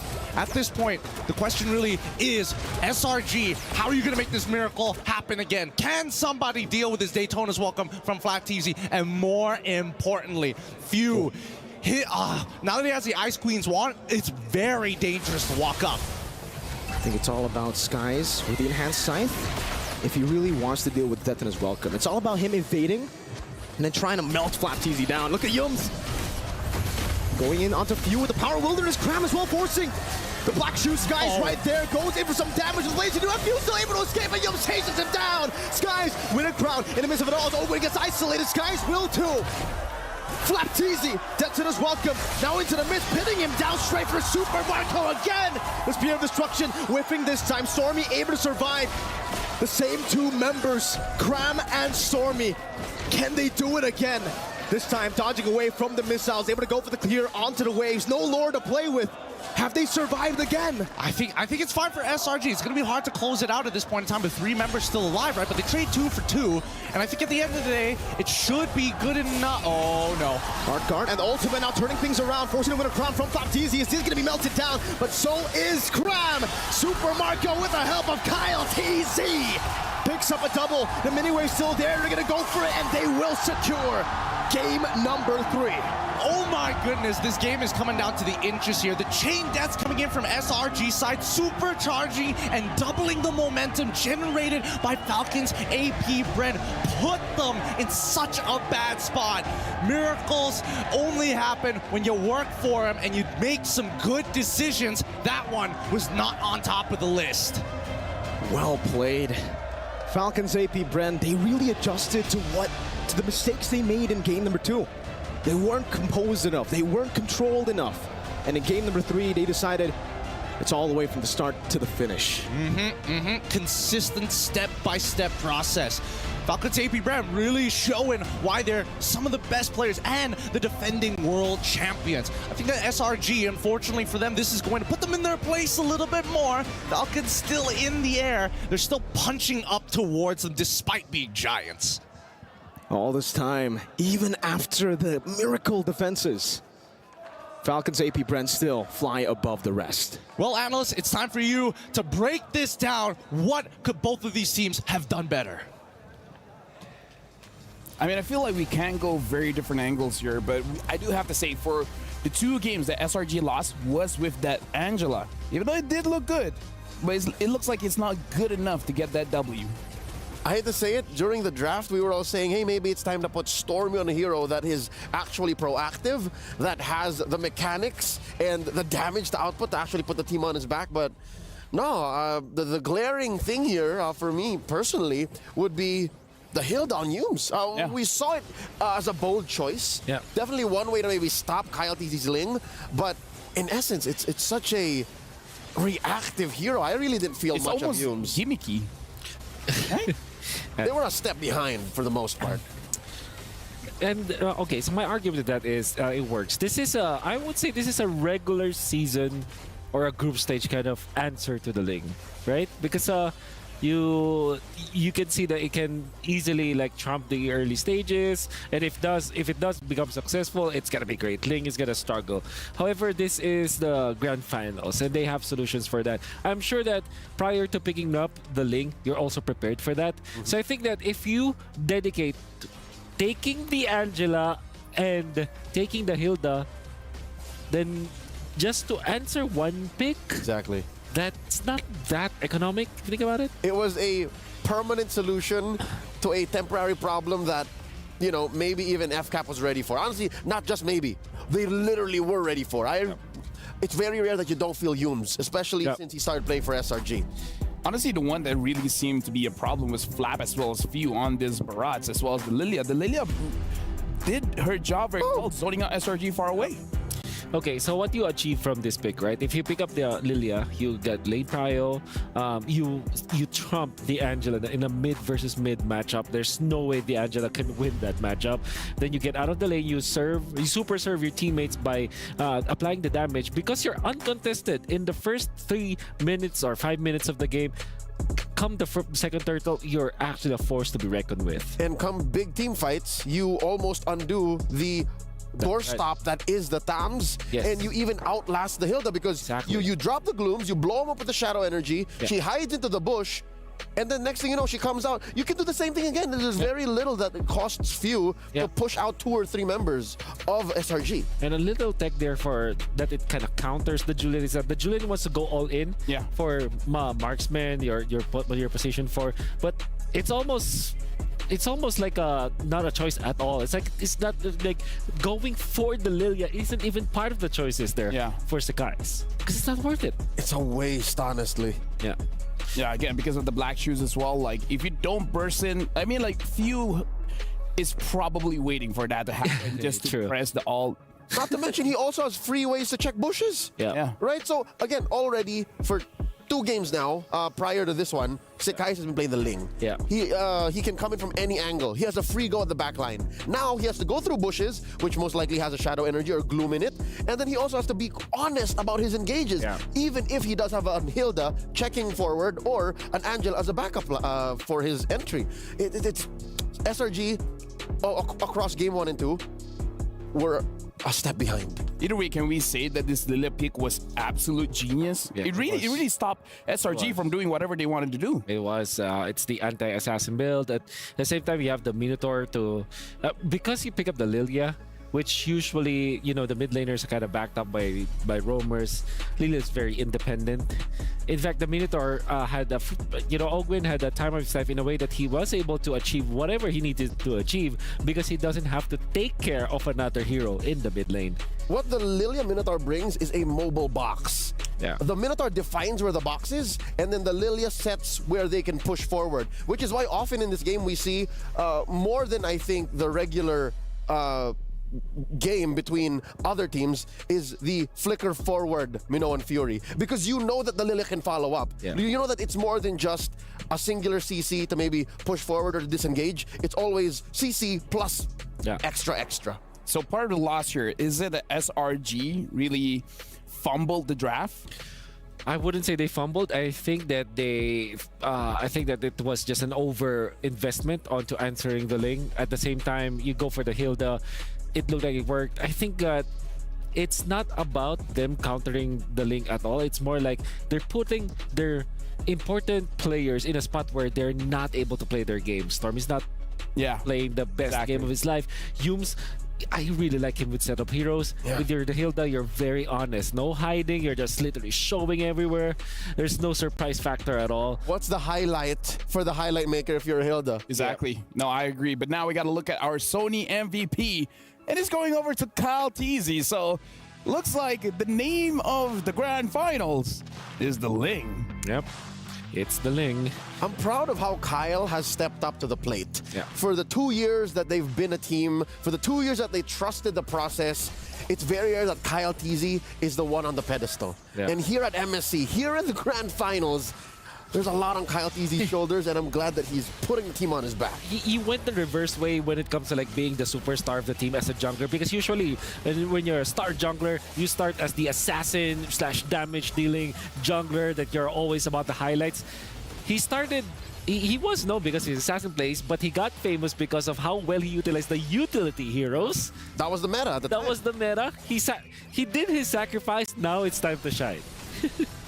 And honestly, looking at the way Kyle Teasy is playing, it almost like he has multiple ways to carry the game. It doesn't have to be a huge KDA spike, doesn't have to like do any kind of flashy plays, just like you guys said. Kyle Teasy's playing 4D chess. He has so many moves, so many options, despite there being so many doorstops to his birth into team fights. And that's one of the things that you cannot... Well, wait, no, what? 18 KDA. That's what I was going to say. That's one of the things you cannot just find in mechanics. That's beyond mechanics. Yeah. I gotta say, throughout this best of 7 so far, it looks like SRG, they're playing with a handicap, because every single time, the early game, it always goes over to Falcon's AP brand. And with that being said, yeah, you know what, someone has said it, I do say that a lot. Anyways, we're going for a quick break. After this, it's gonna be Falcon's AP brand against Selangor Red Giants.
And welcome back.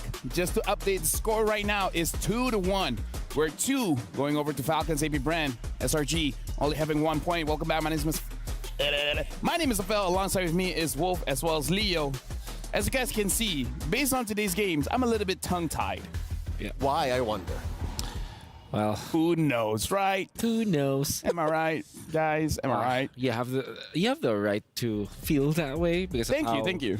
How's stressful, actually. I think that's a perfect word right now. Even Dude, for I might start bleeding again. I think overall for all defense, like Filipinos, Malaysians, very stressful. Even in game number 3, you can argue that there were times where you would think like, okay, this is actually winnable for SRG. Yeah, they had ins. Yeah.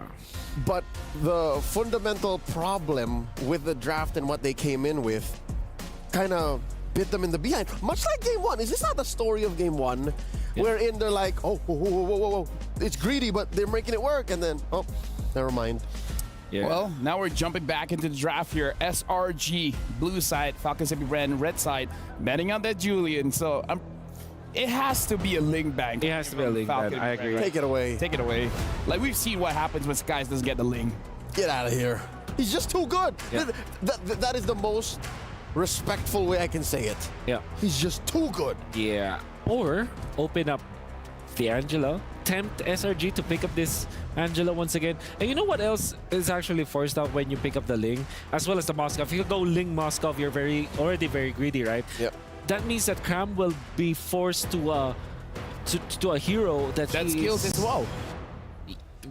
Yeah. I mean, that's what happened. Well, game number 1, they tried for the CC, which almost worked, but then it was still very greedy. Cram is a player that wants to have at least some farm in him, right? Yeah. So picking up the Thams, for example, might not be the best solution. Now, if you're looking back at FCAP, it's the complete opposite. Flap TZ doesn't care about farm. He's that hero, is that player that will pick up the Barretts. He's a Detna's welcome machine, a final slash machine. It just so happened that whenever we see him on the Arlet, he just goes ham. But yeah, he's happy with just that kind of role. Okay, so what is opened up here? Louis, Moskov, Valentina. Oh no, it's banned out. Yeah, oh no. It was banned out. Yeah. So Angela as well is open. I don't want the Angela, man. I reckon you want to pick up the Moskov. Yeah, the Moskov is just a very good pick overall. But in this scenario, without the Lingus with the Julian, yes. Hayabusa, but then you also pick up Terizla, I believe. So I think Terizla, it will... Arlet's open for the first time. Louis as well. Louis Arlet. That sounds good. Arlet. Ooh. Louis Arlet, and then you wait for the swing, and you pick up the Haya. Knowing FCAP, though, they might just go for... The Riz. The Riz. Yeah. So you go Louis Riz? Louis Riz. Arlet, okay. Yeah. Obviously, why would you pass up on a very good combo when Ling is not available? Is this Flap whispering in Treb's ears like, let me have it? Now we got a player quote coming in from the assistant coach, Ozora Vecchi from Selangor Red Giants. Ducky is really smart. Falcons AP brand have strong priority picks and good understanding of the meta. He's the reason Falcons AP brand is able to stay consistent. Yeah.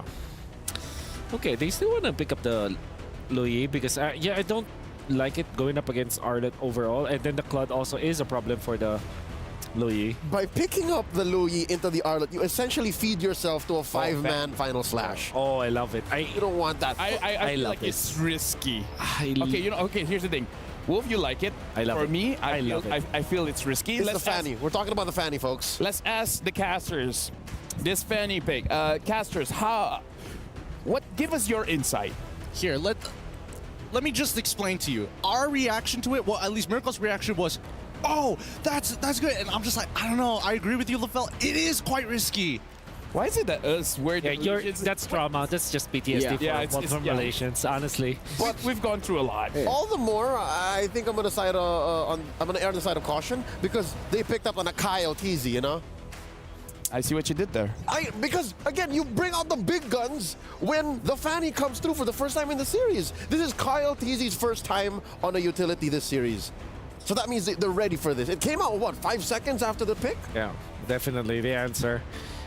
Also, massive combo with the Arlot. But, you know what? I think this is the time where it will be damage dealing hero for Flap. So it will be like dependent on like dealing damage. Maybe like a pack. Like a pack, exactly. Which is Flap great versus this Moskov. I think the best hero overall though is Yuzhong with the Petrify. You can actually hunt for Innocent. Hunt for Innocent. You can also hunt for the Fanny.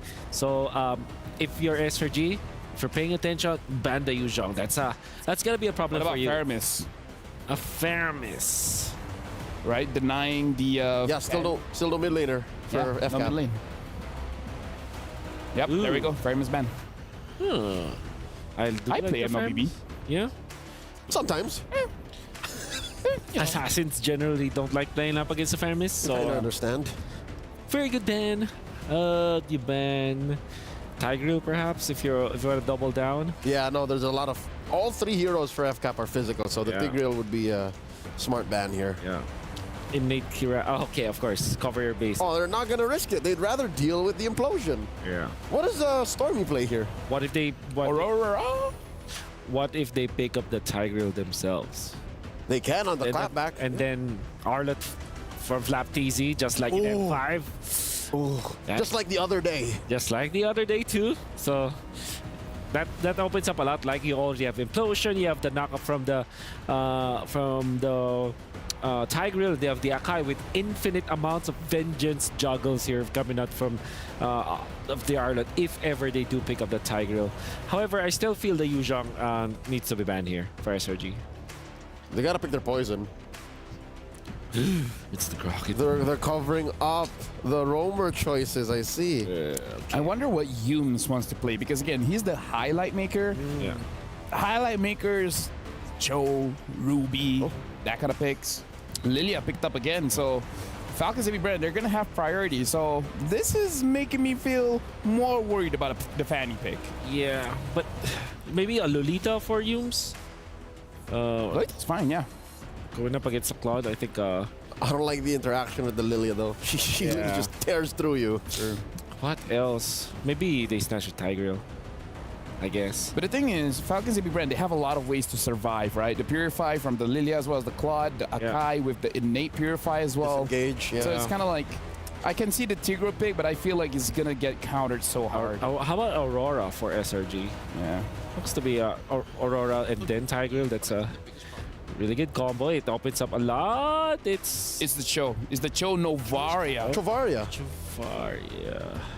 Okay, now FCAP, they are the ones who's gonna pick up Lolita. Yeah, go. SRG have to fight very specifically, and they have to be proactive. Good start for SRG, but FCAP, the last two. They found the answer. They found the answer. Lilia Lolita. I refuse to give any opinions. PTK combo. My job ends here. Thank you very much to the analysts, Mirko as well as Gideon. Good luck for this game. Yeah, we're going to need some luck on this one because I think that Lolita pick solves a lot of the problems. Single target lockdown, big disengage, big re-engage with the flicker, the shield to say no to Innocent for once. Also the Lilia with insane mid-prio, so they can actually go for the invades a whole lot. Utilize the Arlet, utilize the Akai as well. Try to go for the purple buff for the Fanny, and if Skies doesn't get the purple buff, I think it really looks like for Falcons AP Bren, purple buff number 2, they're going to start threatening it. Well, hopefully it's going to be enough here. Again, a lot of factors are coming into play. Whether or not Cram is able to find that priority to contest for it, whether or not we are going to see sick guys make miracles happen once again, this time on an even more dangerous pick for the early game. It's time for game number 4. SRG now on the blue side up against Falcons AP Bren on the red. It's the battle for match point for Falcons AP Bren. 1 game away from match point for SRG, a bit further on the climb. You know, I was talking about how, all right, on the Novaria, it's a great pick, especially considering this is the first time that we get to see Falcons AP Bren, at least in the knockout stage, on utility back again. So Novaria provides a lot of good poke, and then obviously when the Lolita came up, it's just like, can't believe I forgot about this, right? The pick that was able to send their bitter rivals, Liquid Echo, in the semifinals out. They were able to counter Edith and carry, it was. Yeah, and I think the Cho pick is actually a pretty good substitute for it, right? Because again, you're fighting for that mid-prio. You are going to take some damage. You need some way to kind of not only defend yourself, but clear that waves effectively. Here we go. Good damage down. Down Flap TZ goes in still. Flap TZ still able to use the vengeance, but now the swing of the hammer Skies with first blood. Did he forget that Fanny was in play? I don't know. That was kind of weird. That was kind of weird from Flap. He definitely could have like completely disengaged, but let's see if they're going to get... Ooh. No! Another one on top of that! Great start for Selangor Red Giants. A kill onto Skies, a kill onto Cram. That's XP Prio and Jungle Prio. I think that honestly solves a lot of the problems we were worried about for SRG. Now the early game is actually somewhat doable this time around. Maybe, I don't know, it could just be like blue side being the ultimate side at this point, right? Is that? I think that's what we're kind of devoting it to. So far, that has been the case, and now again, Yums able to clear out the mid lane. Level 4 advantage for Falcons AP Brent, but take a look at FlapTZ. Uncharacteristically, not level 4 at the first turtle. Cram swing a hammer down, FlapTZ down to half. Yums dealing some damage again as Cram pops in a penalty zone. CalTZ in the midst of it all right now on the neutral objective. We'll be able to find this. Flap gets the shielding. Spear of Destruction. One last shot should do it, but Flap again is able to survive with just 1 HP. Skies on the chase, finds him with a flush Flap. Still able to go for a lot of those shots, but the cables are inevitable. He's mad. FlapTZ's mad. He's like, oh man, maybe Yums just didn't see like the little slight bit of green left on his health. Let's have a look at this one more time. As Skies, again, great call on this one, right? For all we know, FlapTZ, he hits level 4 just in time and tries to sustain through that damage. If he connected with that final slash, that could have bought him at least one more second of time for somebody to find the trade back, especially since Ogwin on this Lolita has single target lockdown with the charge. At this point in time, with Fanny having an EXP lead, that's a great... Wait, now they have prio over this. Are they going to send the mid lane over to it? No, they're not. No, it's just back and forth again for SRG. They have this lead, so no real reason to actually force a lot of these fights. And you can get to see that interaction with the Bulwark, sending it back towards the Navaria. But SRG, actually, they're holding out in the mid lane very well, too, when it comes to clear away the Dragon. Walking Ogwin down straight into the Blades of Skies. 3-0. That was a great idea. This is a great idea. This is why I really liked the Cho pick when we see Yums play. Yes, he wants to make highlights, but at the same time, there's a lot of interesting interactions, and most importantly, he can cancel out Ogwin's Numenon Blast early. He can kick him out of position, and the same can be said about CalTZ when we come down to these Lord situations. It's how do we utilize this Way of the Dragon effectively? Good Black Shoes usage there by Few, able to evade from Skies' damage. But now he's on the purple buff, and Yums will have to buy some space. Stormy in the mid lane as well, trying to clear it out. Trying to get this prio for Skies. CalTZ already jumping onto Yums, trying to find a trade for the purple buff. But Yums is going to be caught, forced to flicker out. Super Marco on the chase, the flicker. No flicker. It's just a few recalls. Innocent with a pin down in the mid lane. What happened? Few got picked off. I mean, everything is happening all at the same time. He's caught mid-rotation here, and now the penalty zone to look for more. Oh, Spear of Destruction as well. Now he's going to be Innocent. Caught in the final slash, still able to evade right now, but the Numenon Blast is able to connect. He has the Purify. He baited out the Vengeance straight into the kick.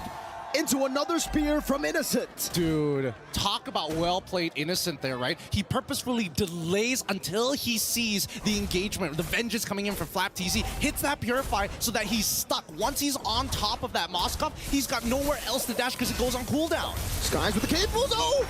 He's able to steal it away again! This time a level ahead.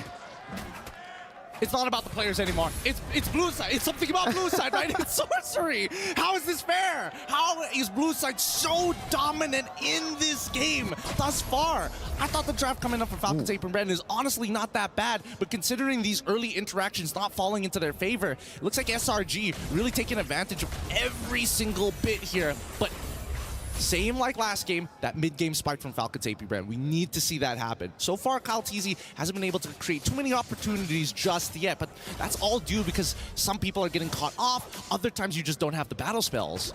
Man, I just keep remembering now with this kind of performance on the Assassins versus the Utility, I keep on remembering and recalling that interview with the Malaysian content creator. What is his name? I think it's DJY. He said, go Assassins. Assassins #1, he said. Assassins is the way to play the game, right? I mean, look at that. He's already got... Oh, my goodness. At least he's building up to a 2K lead onto CalTZ 6 minutes into this game. But that's when we see Falcons AP Brand, right? Their comp really comes online once they start grouping up together. Okay, Super Marco able to read it out. Has the Purify. But now with the cables, the way the Dragon comes in, cut those Skies! Wow! Are we playing on mouse and keyboard or something? This he's literally pointing, clicking, that man must die, and they find it each and every time. It's a target ability for Skies. Oh, it is. And it's about to get even worse for the side of Falcons AP Brent if they keep on slipping up on these leads from SRG. And right now, the main attack dog, the initiator, Yums, he's doing so much this game. Doesn't have the way to Dragon here, but will be able to knock him up. Perhaps easy gonna be knocked out. The penalty's all canceled by the stun. Kyle TZ caught on the Astral Echo Innocent. Now with the Abyss Walker as well, very low. No pin down with the Spear of Misery. Good cover from Ogwen. But he's forced to recall out. That's a free neutral objective to the Assassin Jungler. Honestly, not too bad. At least Falcons AP Brent aren't giving anything over to SRG besides the turtle. Oh, penalty zone though, onto a few. Forcing him to use that black shoes, not that big of a deal. That's just an alt use. It's not like they're going to fight each other anyways, but SRG, I think they want to invade, and they're considering the options. I mean, they've got the Way of the Dragon ready. They could do it, but at the same time, the lack of purple buff from Sakai's means that SRG just have to wait. You can see the difference in level already. This is why the Assassins have been able to find so much more value in this meta. The clear speed is ridiculous. On top of that, how fast you are, so mobile, you can go and catch a lot of these waves that most utility junglers will have to give up. It's a 2-level lead for Skies, so finally, after 3 games, he finds himself ahead in level against Kyle TZ. Hey man, similar to SRG, Falcons AP Brent have been known to flip fights over despite having massive losses in the earlier stages of the game. They're great at their timings. Both of these teams have a lot of similarities. Look at Skies, he's again pulling a Falcons AP Brent away from each other, trying to not enable their comp. These cables from Skies, man. Cram in the mid lane, goes for the penalty zone. Oh, the tenacity on the boots. Gets him out of the heavy spin, he flickers out of it. Meanwhile, down below, Skies! Man. What? I mean, what can you really say about that, right? It's just unlucky, I guess. I mean, FlapTZ, he's just not, he doesn't have enough stacks. He just got the Thunder Belt as well. He doesn't have enough hybrid defense to survive through it. And even if he does, technically it doesn't matter because Skies has the Malefic Roar. The more hybrid stats, the better it is for me. The more I'll just cut right through it. Man, Wolf and Leo, they were talking about, you know, FlapTZ on the Arlet. He should be able to do what he did at M5. He should be able to do what he did just 2 days ago. This is an unreal stat, 0-4-0. Okay, we can't count them out just yet, right? But we know that the game has been accelerated to a point of no return. I think that from both sides, it could be like a quick game for SRG to move on, and Falcons AP Brent will then take blue side. Or if Falcons AP Brent really want to slow this down, we're hoping for some big plays from the initiators. Like, if not for FlapTZ, sure, maybe they can extend and guarantee a fight win, but Ogren and as well as Kyle TZ need to work with some angles here against SRG. And unless Yums is caught slacking with that Shunpo, because right now he's playing mechanically perfect. This is a big problem, by the way, for Falcons AP Brent. Oh. Even the hand. Yeah, I'm not talking about Yums recalling, by the way. That's also a problem. You know, it's emotional damage that they are receiving every single tap of the recall. But really for SRG, it's how they're able to utilize the 1-3-1 formation as well. Fanny up top or Moskov up top and then someone else down below. Skies, you blink and you miss that, right? You blink and you die. Super Marco, great reaction time to evade from it. Without the Wind of Nature, he really has to respect Skies' damage. And you can see for Innocent, he's already on to the Lord. Kyle TZ to be chunked down. Penalty zone, locking him down now with the help of Yoji. To the left! He misses the final slash. Skies finds it! Okay, they're just gonna back away at this point, right? SRG don't need to extend the lead. They've already committed. I mean, they got FlapTZ's final slash and the flicker as well. Maybe he's just looking for some sort of redemption in these fights, but it's fine, right? Falcons, they can technically lose their outer tier 1 and 2 in mid. They just need to make sure they high ground defense. Oh god, Skies now. Oh, Skies! He's out of there. He's out of there. Oh my goodness! This kid's insane! Few now gonna be caught in. Innocent able to take him down. Penalty zone locking him down as well. Meanwhile, Way of the Dragon from Yums. Skies again looking for the assassination, gets knocked up before he can do anything. But they will be able to take some of these turrets. Base turret up top taken down from SRG. 10-0 up against Falcons AP Brent. Ogwen forced back, forced to flicker out. Still with the Lord. This is the first Lord of the game. And they're looking for an end angle. Skies again with the cables. Okay, finally I can breathe here. SRG, they've set up checkmate angle, and we haven't seen a checkmate angle in a long time here at the playoffs, right? A 10k gold lead for the side of SRG, a missing inhibitor from the side of Falcons AP Bren. On this next lore take, Falcons AP Bren really need to discuss how they're going to approach this. Yes, they have zone control, but so far, SRG, now that the lore dance is more of a tango than it is a waltz, this push and pull is not in Falcon AP Bren's favor. Not at all. It really feels like they're just so far behind, and it is because they are far behind. Super Marco, super far behind, doesn't have the win of nature just yet. So even when he gets that win of nature, Stormy is going to be a constant threat. Remember, the Astral echoes straight into the almost unmissable Astral Spheres. He's going to have to build double time. Win of nature, rose gold, and he's going to have to do it quick, because this snowball is getting out of control. Yeah, it doesn't help the fact that even if we want to see Super Marco to go for the cleanup, Innocent can almost guarantee deal with him 1v1 because he already has the Winds of Nature in his backpack. With 6 kills on the Span, 3 kills on Moskov, and 1 on Terizla, SRG are in prime position. Now, I think from SRG's side, the difference between this game and the previous is the fact that they were very honest. But now that they have mechanical heroes that really show the skill expression micro-wise, it's really forcing Falcons AP Bren to take their time, right? Their slow approach has costed them a lot, but right now SRG refusing to make too many mistakes. Not at all. No mistakes, it seems, right now. Good bulwark there to send it back. Graham taking a whole lot of damage, half HP. Skies again threatening some of these resources. Perhaps Innocent going to be able to go for the invade. Caltese secures the purple buff, so not losing too much here. But again, Falcons AP Bren, a big problem that they're going to have to face is the fact that the base turret up top in the far lane has been taken down. And SRG were already winning out early with the 1-3-1. Caltese got pinned down. Oakland got baited in towards the jump. Now Flickers back, penalty zone. Crab able to find 3 in the blast, canceled out by the penalty zone. Innocent in the back, finding the spear of destruction. Meanwhile though, Super Marco gets the blazing duet. Flapteezy absolutely melted down, but they are able to find a trade. Innocent very low, still able to kite back now with the Purify as well. Going back and forth, the bulwark. Trading it back, almost bouncing it away. Skies again, trying to go for the assassination. Will be able to escape with the shielding. A good shot down onto Oakwen. It was all just 1-for-1. No purple buff diff, and oh my god, Oakwind made that work. No, they wouldn't. They can't, right? 2 seconds on Kyle, 1 second on Kyle on that retribution. Now both up. Yums looking for the play, now going to be taken very low. Still has a way to Dragon Skies on it. That's Retribution. Kyle Taze steals it away, recovers it for Falcons AP Brennis. Yums gets gunned down by Super Marco, who's going to go for more, but Innocent again with a spear. Now into the back, but it gets bounced back. Oakwen, the master at work. A double kill. You know what? Let's give it to him. Innocent getting a triple kill. One being himself. Dying to the bulwark. Oakwind 2 times in a row may have just saved them from the checkmate angle on top of a steal from Kyle Teasy. They out-sustained, and the final slash onto Graham. They get this. Well done. Good displacement. Cram has the penalty zone. Decides to use it onto Few. With a few hammer swings, almost gonna get the trade right now, but gets stunned down. That's another stun into the Vengeance, into the Blooms. But at the bottom lane, SRG are still able to get rid of the Lord. Look at this, right? Everybody gets chunked out super low. Like, Innocent wants to stay healthy here, but he's getting chunked out as Few walks forward. Those black shoes really making it annoying. He can take as much damage here as he wants to, take the black shoes back, and now he's basically at full health. And then the steal coming in from Kyle, because the guys couldn't get the reset.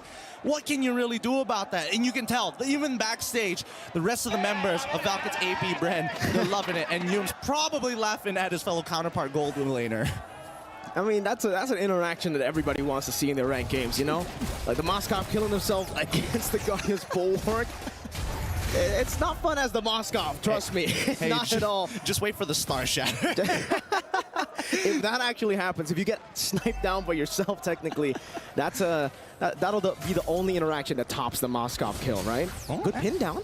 And it's on to Super Marco. He's able to react in time, but he does save the Purify. Man, the patience on Marco. It's crazy. It's really crazy because now it's come to a point where Falcons AP Bren, even if Owen gets kicked out of the way, Few can start walking up and get free damage. And more importantly, Kyle TC is now tanky enough to actually push them out of the way. Oh, man, Cram is Wow, okay. Wasn't expecting that much damage to be being pumped out by Super Marco. Me neither. Skies trying to bait out a few of these abilities. Super Marco in the back already using the Purify right now. Scrap's going to be pinned down as he goes for the penalty zone. Skies are going to play. Missing the cables, getting summed up. Still able to get the shielding. Now onto Few, gets the cutthroat. Unable to find for anything else. Few looking for the chase, but Cram is, oh, there you go. It almost hit. Almost Maybe that hit. could have been the one. No, I don't think he would have died just yet, but at this point in time, it just goes to show they've hit their power spikes. They've finally passed the mid-game into the later stages of the game. They're eventually going to outscale Slango Red Giants in these super prolonged fights. Every time that Guardian Bulwark comes up, SRG has to completely avoid Ogwin.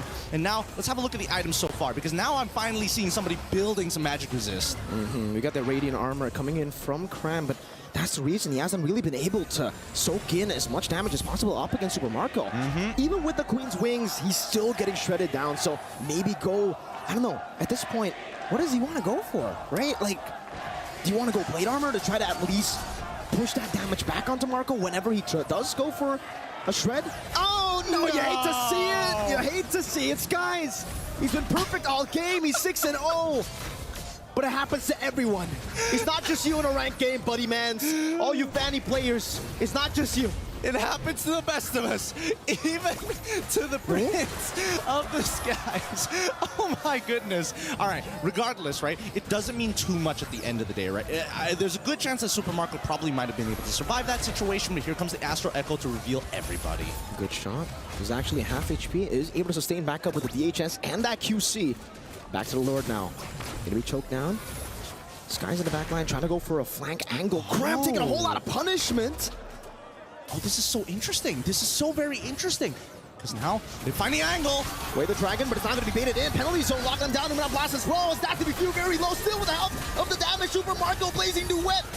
With the Purify too, chasing onto Stormy, waiting in the back, going back, Innocent now, finding the kill on the Baptiste. As Super Marco gets taken out, SRG are winning the fight.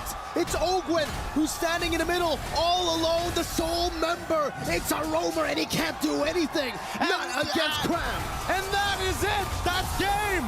That's game number 4. 2-2 here from both of these teams. Well done. This is going to go the full series here. I can just feel it down in my bones. Hey, wow. You can see that Stormy, he's positioning in a way so that Ogwin is forced to walk and try to cut off as many angles as possible from that Star Shatter, and that opens the backline entirely when Skies is jumping in, especially when he's targeting some of the members like Few, for an example, and forcing everybody to swing to his side of the map in towards that mid lane. I'm surprised that Stormy got away with what he did just now at a sliver of his health. Really well played. These chaotic team fights really unfolding and being in favor of SRG. The fact that they were always able to find these ridiculous team fights. Those angles were ridiculous. Stormy, he was alone. He was playing like the Fanny, looking for flanks, shooting them from off angles.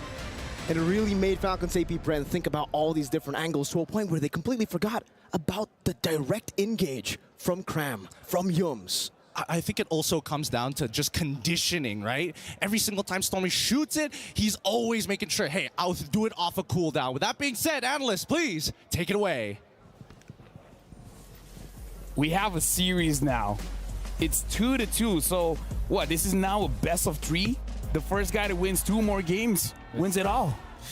And it's mainly because we are now looking at a comfortable Yums and a comfortable Stormy, and of course a comfortable Cram. And you can see them laughing even when they just literally lost a team fight that could have gone really badly for them. They were still laughing. It's because they are comfortable in their own skin. We are seeing like Sakai is just... Oh, by the way, I'm sorry, I'm not familiar about your games. Guys, what a beast with a Fanny. However, yeah, Yums with a choke, you know that it's you know that he is making all of the plays that's necessary for his team. I believe that the Terizla is such a great pick for Cram because it just fits perfectly what he wants to achieve as a player. So I think this should be the hero configuration. Like the priority. SRG. Exactly. How perfect is it that we go full circle?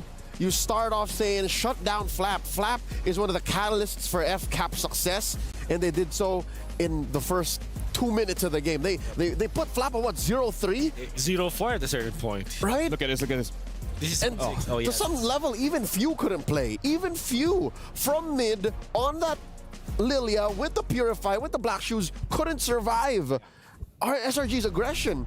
This is FCAP bullied into a corner. Even if they did have a comeback angle in the late game, it was just too little too late. Yeah, I think now that you're gonna be thinking like, surely the Akai works a lot, but I think that FCAP, they're the ones that aren't comfortable in their own skin. I think they really want to play forward. They want to make sure that they have this claw to go to the late game. However, it wasn't enough in the end. Yums was phenomenal with the Cho. I believe the way that he spaced out in the early stages. And I think it wasn't the Fanny was indeed the problem here. Can I say I'm impressed by how the players are looking so calm and so composed because let's see here. My heart rate is 111. I don't know how they can take it. I remember back in M5 when when there was an actual notification. Yeah, I had a notification. It's like, bro, your heart too fast. Calm down. You gotta relax. You gotta relax. Last time that happened, they went 7. Oh yeah, it could go all the way because right now they're trading blows and like our caster said, both teams like blue. Yep, so far blue side because you get the Ling, you force your opponents to react towards you, and in this case it's going to be the Fanny, so there will be a little bit of a change up for sure. I think that Falcon's AP Brand might want to consider getting to the blue side once again, and I think the main reason why is because of the presence of the chip. It's like a auto ban. It's an auto ban. You have 2 bans. Yeah, a mandatory ban, I would say. So that really opened up this Fanny because the Ling was already banned out, and then they had to be forced to pick up the Fanny. You know? Yeah. Despite the pick advantage that I'd argue FCAP had, right? Especially in that last phase when they got the Lolita finally, and then the Lilia going up against a Cho and a Novaria. Yeah. The play was just what put SRG over. Constant aggression, timing out wherein you're expecting to be able to hold in. Like in the early game in the XP lane, SRG said, "Nuh-uh, FCAP, you ain't playing." I like how they dealt with it. It's like, okay, let's ignore mid lane because we are not gonna win mid lane anyways. Let's just farm. I'll clear the waves from Novaria. I'll pop second skill and first skill. I'm gonna be okay. I'll just get out of there, and then come the mid game, I'm very strong. Fanny did the heavy lifting in the early stages of the game. Speaking of which, that's our Sony MVP. We gotta check out Sakai's on this lane. I mean, at this point, like, if they win it all, this is, I would say, a good contender for MVP of the Grand Finals. Fanny. Playing the Fanny. Yeah. Yep. Sakai's the limit, as we've mentioned. I think in the he was part of the first 2 kills. I'll be honest, guys. I went to the comfort room, and then when I get back, it's a 2-0 already for the Fanny. What happened? What happened? It was a 6-0 even, as bad as that. Yep. Like a few minutes later. I was very fast. It takes a very special kind of jungler, a very special kind of assassin player to do what Sekais did here. Yeah. He looked at the knob for aggression and turned it up to 11. Can we talk about his retribution as well? I mean, like, it wasn't really on display for this game. I mean, like, he was able to steal that one, but a lot of steals, even from yesterday, coming in from Skies. And that's most important. And look at this. They already know that they can initiate. I think Super Marco popped the Purify way too late. Could have gotten out of that, but yeah. He looks stone cold. He looks focused. I think for Yums, he is it is more rewarding for him to be overly aggressive, and that even when he doesn't have like immediate heroes around him as his teammates, there's always that Fanny factor that is gonna be counted as almost a global hero at that point, especially when you're dominating like that. And it kind of allowed Yums to be to have easy decisions to actually go for initiations. Yeah, I think that's another key to SRG's success. If you want to keep him winning, number one, put him on heroes that they're comfortable with, or wherein the roles that they're fulfilling are roles that allow for them to get their game plan online. Second is maybe we're of the mindset that macro is the only way to win. With SRG entering the Grand Finals picture, maybe actually just team fighting up until your opponent can't out macro you anymore is a valid strat. Because that's what happened here. No, legit, I agree. I'm a big fan of team fighting here. But for now, we have a special bit here where Eterna and Wheezy are talking to the founders of the team. So let's check it out. Hi Hi guys, it's Eterna here backstage at MSC 2024 with the founder AP as well as the director Jab from Falcons AP brand. And Steph Weezy here, joined beside me. I have Simon, the co-founder for the Selangor Red Giants, and I also have Nishi, the team manager. Now, we've got some questions for you guys. The Esports World Cup is an event with multiple game titles all across the globe, and MSC 2024 for Mobile Legends Bang Bang being one of them. How does that make you feel about MLBB being a part of this event? I feel very grateful that the Esports World Cup actually recognized MLBB and take them in part of the discipline in the Esports World Cup. So it's fantastic. It's very good for the ecosystem for Mobile Legends community in whole globally. So we're gonna throw the exact same question. Did you guys hear it from Weezy? Okay, we're gonna start with you, AP. What do you think about MSC this year?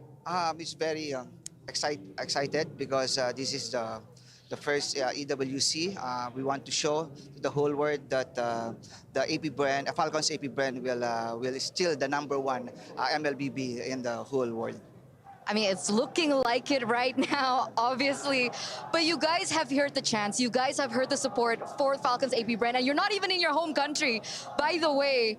What do you guys think? How do you feel to be celebrated at this magnitude? We'll start with you, Jeb. We really appreciate all the fans that came in, even our countrymen just visited from far away and just flew in to Riyadh just to support our team. Even the locals, we really like the attention and all the cheering, all that. I think you can hear it too. So we're very, very appreciative of all that.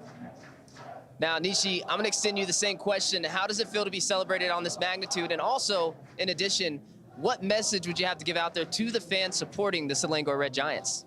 Yeah, first and foremost, I feel very grateful that there are some of our players' family that come to here, support us, and also the Malaysian around Saudi Arabia that come today for us. And also, not to forget, our fans from Malaysian and our SRG fans at Malaysia. All right, thank you. So you guys, we don't want to hold you guys too long. I know you guys are just as nervous as we are. So we had final statements for Falcons AP brand, especially the audience who really came through today, and especially for those of them who are watching online. AP, do you have a message to them? Thank you to all the Filipino fans and the fans of Falcons AP brand.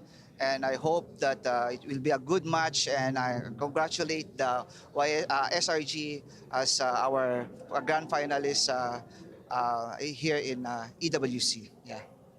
All right, that's it from us, ladies and gentlemen. And we're going to send it back to the studio. No final words from Simon? I think there's Serumpun. Okay, I would like to hear some words from him. But you know what? MLBB, let it be a mainstay here at EWC. It's been great so far, hasn't it? Long live MLBB. Long live MLBB. We're only a few seconds away from entering the draft. Right now, it's a 2-2. So at this point, it's a best of 5. The first team to win 2 games is going to win it all. So again, it's just reset over reset. 1-1, 2-1, 2-2. What if it's like 3-2, 3-3? Good. It's going to be insane. I think that's key for FCAP right now. They are in a, I'd say, unfamiliar territory, but that's not true given that they did suffer a 4-0 loss in the grand finals. They did not get a chance to reset there. Now I think the reset is all the more important. Hey. It's clear that the picks have to be adjusted for. Here it is again. But also, you have to recall that the tempo has changed. Yeah, and I also want to say, and I hate that I only remember this now, the grand finals for Falcons AP brand, or when they were brand in M2 and then in M5, they all went 7 games, so they all went the distance. Are we cutting through multiple timelines now? Yeah. Are we throwing back to 3 years ago and to 6 months ago? Let me just say, 3 years ago feels like yesterday. Across 3 different parts of the world, Singapore, the Philippines, Riyadh. Yeah. I think, I'll be happy to be, take all the best parts of that.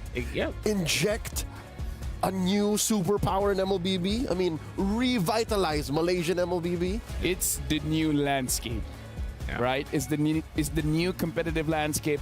But again, we're jumping into the draft here. I believe even before we see the pick and bans, whoever has blue side has this innate advantage. Like when you have teams that are more or less equal in strength, whoever has the priority just has a little bit more advantage. Is this Project Next in MLBB Esports? Project Nexter. Project Forward. Maybe that's the new one, Project Forward. Nexter. Hey, I think this is the only way to go, right? Forward. For years now, we've played in a macro-centric metagame. We've played wherein trading and cross-map plays matter. With SRG here at the grandest stage of them all, I'm glad to see that, hey, team fighting, skirmishes, and getting kill after kill after kill is what pays off. Just to update, looks like the bans have started. Falcons AP brand has banned out Angela, Teresa, and Moskov. Looks like they are going to be on blue side first pick. SRG is going to be red side second pick. SRG banned out the Chip, the Julian, as well as the Ling. Falcons AP brand and SRG. Probably Roger first pick? Harith and Roger are both open. Roger it's gonna first be pick. the Roger first pick for FCAP. And that means... Does SRG go Fanny? What about the Harith, right? Fanny Harith? Yeah, that works. Harith Valen? I think I love the idea of the Fanny, actually. Nobody cares about Louis anymore, man. Yeah. Louis is so last week. Louis is so 3 days ago. Yeah, Louis is so 3 days ago. Yeah. People move on, man. Like, it's a fast-paced game. You gotta adapt to the meta. I like the odds for I really like the odds of the Fanny. I would be very happy to see another Sekai's Fanny. Valentina Harith. Okay, Harith and Valentina. Very strong combo, obviously. Pick up the Terizla at this point, right? Yes. Pick up the Terizla for Falcons AP brand. Denying it away from Cram. Yep. Oh wait, no, sorry. Terizla is banned. Oh, Terizla is banned. Okay, so this is pick up a Farsa. So difficult to kind of think there. Do you want to go Farsa against Valentina? Yes, 100%. Apart from that, you pick up Arlet. Arlet is open, right? Yep. Yes, it's open. But Roger Arlet not. Okay, here we go. Okay. Or you can go crazy and just pick up a Claude and then put the Roger in jungle. Or a Moskov. Early? Oh, the Moskov ban. Wait, they pick up the Fanny? And the Phobius! Fanny Phobius? That's why I really thought that the Fanny should have been picked by SRG. Do they? So they answer the Fanny with the Hayabusa? Is that how it is? If you don't pick it up, it's gonna get banned. Yeah. Unless you have something like a Hellcrit in mind. Yeah, well, or Saber. Again, this is Phobius that they're facing, so you need physical damage too to match up against this Fanny. Wow, Kyle wants to show up his Fanny as well. Oof. I think, are you forced to go Alpha this time on? Yeah. What about Boxia? Okay. It's Alpha. There you go. Yeah, you're forced to. You're really okay. I'm gonna take the casters here. This is quite the loop here. What do you guys think of the opener for both teams? Falcons AP brand, they pick up the Fanny. SRG have to respond with the Alpha. I'm not gonna lie to you, LaFell. I had a sneaking suspicion. Nobody just lets Harith go for free, but at the same time, the Alpha on top of it all, it's a little uncomfortable for me. Yeah, I think, last game when I saw the Fanny for SRG, I was like, all right, great. But the Alpha, not doing me the same, not giving me the same feelings, definitely, especially considering the Phobius. He's gonna get so many procs. Luckily, I would say that the Valentina technically can steal away that ultimate, so there's a good response there at least. Well, the Barats gets banned out, so that's kind of good. Like, I feel like if they're able to do something to Flap TZ, like, that might be a way for them to win this one on the red side. For those who are a little bit confused, yes, it's usually Few that handles the Phobius, so this is going to be a mid lane Phobius. I don't foresee this being in Flap's hands. Yeah. You still need a solid, I'd say, hunker down type of hero in Flap's hands if this is the first 3 picks for FCAP. Yeah. I wonder if SRG are considering getting the Esmeralda for... but that means that they will be so focused on magic damage. It's so reactive. Yes. It's again, the story of the Hilda all over again. Yeah. What I do want to see is Uranus for SRG. However, I believe that the best option here, honestly, for SRG is to pick up a Yuzhong.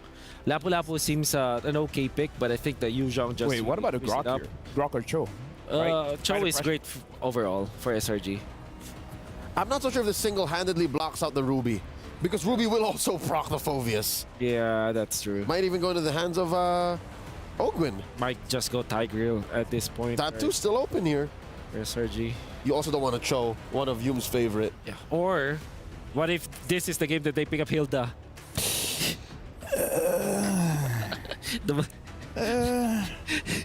The Malaysian react. Yeah, I was waiting for that. Yeah, that's...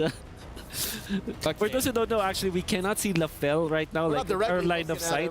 Yep, that's the Tigreal. Makes a lot of sense. Good against the Fanny early, good against the Roger. Thank goodness. I mean, okay, Gideon, what would you react if they pick up the Hilda? If they pick I saw his reaction. He was shaking his head already. He was smiling uncomfortably. You called it, Wolf. It was the Malaysian reaction is not good to that Hilda. I was about to drive my fist through a wall if that was going to be the case. Yeah. Okay, we're looking for XP lane, or maybe a FAMS perhaps for Mr. Flap. Yeah, or they pick up the Yuzhong actually. So they move forward. But the Valentina is there too, so it's a bit of a risk. Like it's a good pick, but you know there are risks. Maybe even like Lapu or something. Okay, Edith and Thams as predicted. Okay, now you're left with the Cram Hero, right? Yep. Ah, that's just this. I think you're stuck with the Borg. I'm okay with the Borg.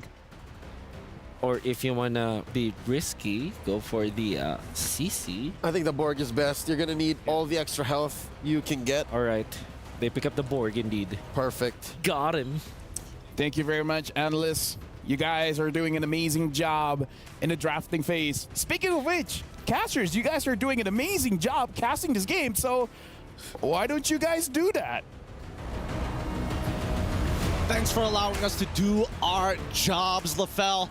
The match is about to commence. The points dead even, 2-2 in a best of 5. Well, game 5 in a matter of fact, best of 7. Oh my. I don't know. I'm flabbergasted with this. I don't think anybody was expecting Malaysia to have a performance like this against the Filipino representatives of FCAP nonetheless. It goes to show you the right side of the bracket that most people said was an easy bracket. How easy was that bracket if this is the grand finals we get to witness? I don't know, but if SRG is able to take it all the way, it begs the question about all their competitors before them. But it's time as we head into the land of dawn to prove the theory whether blue side is going to maintain its 100% win rate here in the grand finals with Falcons AP Bread up on blue, SRG up on red. Let's take a look at this composition, right? The Alpha.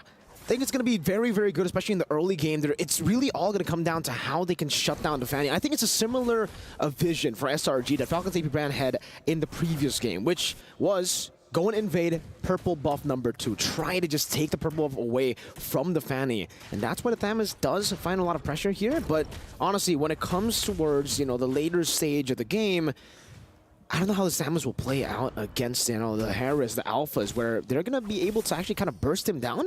And the Vengeance won't really have the same effect as it did for Falcons AP Brand like it did back in game number 2 for SRG. No, I can agree with the sentiment here, but I think, you know, especially when you do have the Thamus, it kind of opts to tell you, like, I want to have some form of control and dueling power. Oh, God. This is it. The Spear of Alpha straight into under the turret skies finds first blood again. Calteezy, though, looking for the trade back. Cram under turret, able to flicker out. Skies in the bush. And Calteezy will be able to escape for now. Earth Shatter, flicker onward. Combo together. Kyle gets the response. They should have been a little bit more decisive on that one. Do you back away or do you just hold your recall? I mean, you're basically dead anyways, but at least they got the flicker out of Ogwin. It's 1-1 in terms of kill score. Everybody's just fighting back for that lead, but this allows Flapteezy to actually try and recover in his lane. He's going to freeze it right underneath his turret, and that's just great for him because as soon as he hits level 4, he's going to be a problem.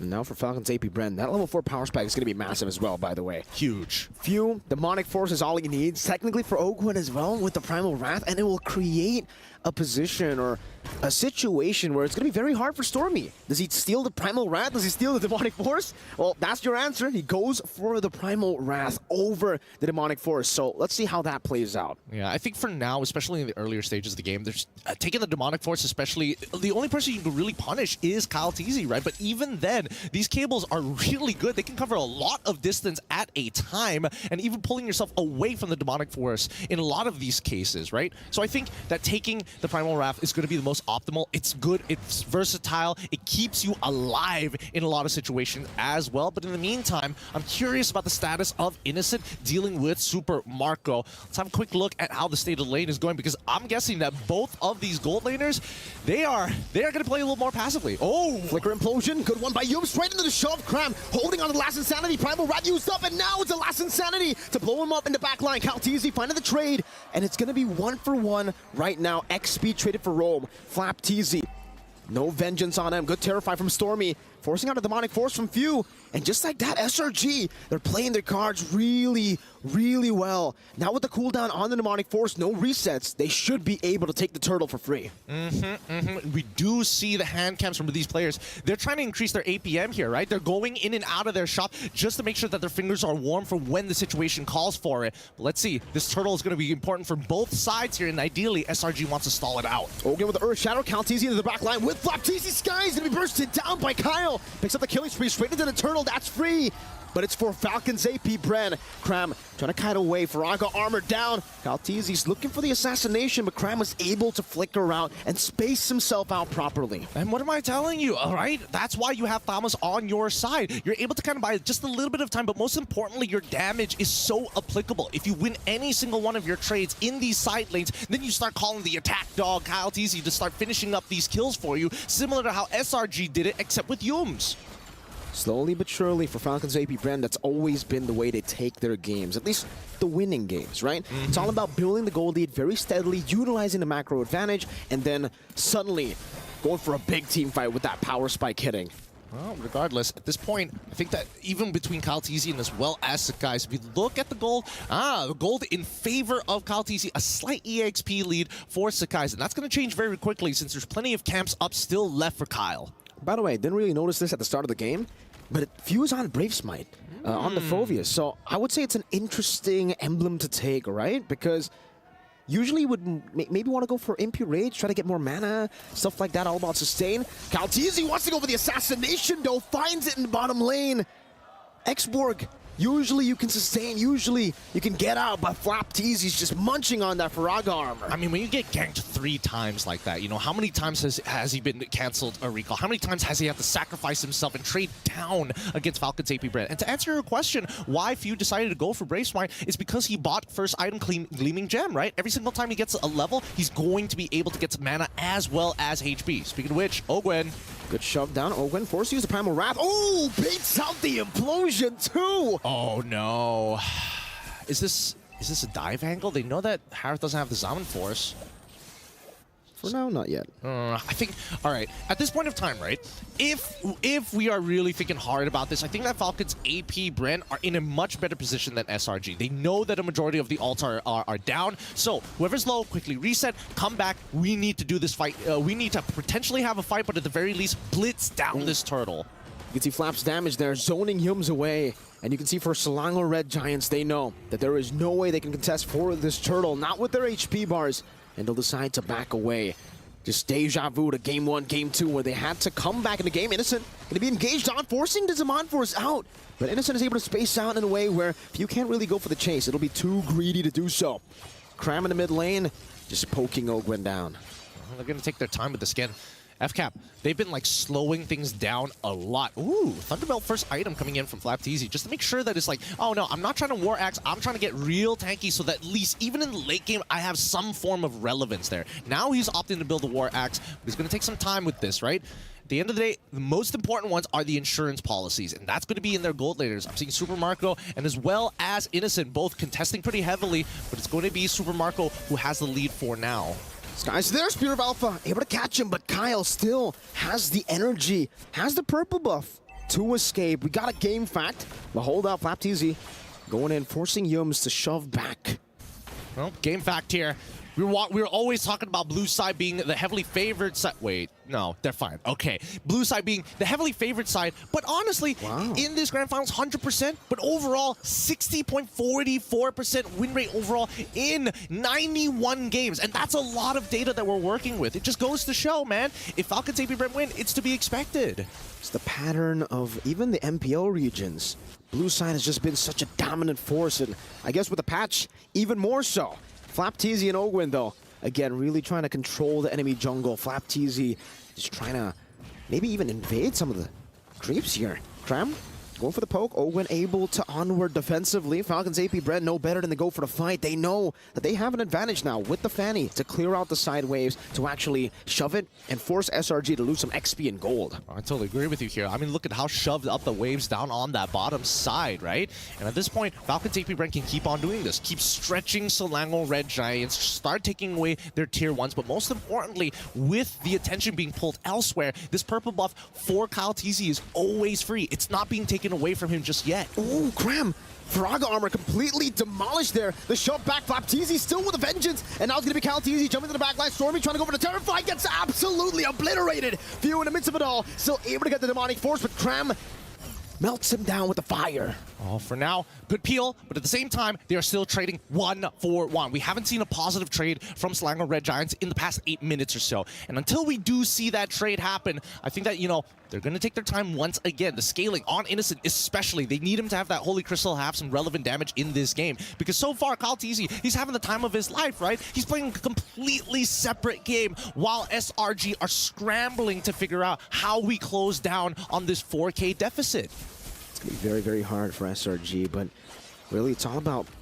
I feel like in this game it's a bit different too, right? Because in Game 1, Game 2, the games that they were able to come back despite losing out in the early game, they had a composition that does well in the mid game. Meanwhile here with the Harith, you're not forced to get the early lead, but it'll be better. It'll be optimal for you to have that early lead, to build your own snowball. And if we do get to the later stage, Falcons AP Brent, they have a marksman. They still have a lot of these skirmish-heavy heroes that are pretty good in the late game too, man. I mean, even FlapTZ, his build on the Thamus, he can take as much damage as he can deal. Yeah, and he doesn't mind poking, right? Because that just helps him stack up that hybrid defense regardless. And you can definitely see the difference between the two because, unfortunately, Thamus is taking a lot less damage than Cram despite the 2-level lead, right? And more importantly, it feels like Stormy is having the hardest of times. Because what ultimate do you take at this point in time? Exactly. Even if you take the Demonic Force, there's not many people who proc it. Oh, Kyle trying to go for the assassination onto Stormy. Stormy's still able to displace himself very well there.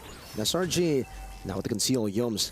Looking for a play. Knows FlapTZ doesn't have a Purify, but doesn't want to go for it just yet. View Demonic Force into the midst of it all. It's a 2v5 right now. And now it's going to be Kyle TZ looking for the backline. Primal rather Yums finds the implosion onto 2 members straight into Innocent. Now with the Demon Force, but he's going to be changed CC, still surviving. Cram finds a double. Ogwin going to be slashed by Skies. Somehow, some way, the Red Giants always find a way. Oh my goodness, they catch 3 there, and just a sliver of health from Yums as well. Those important calls from the side of SRG is what's really defining them as why they are a threat to Falcons AP Brent.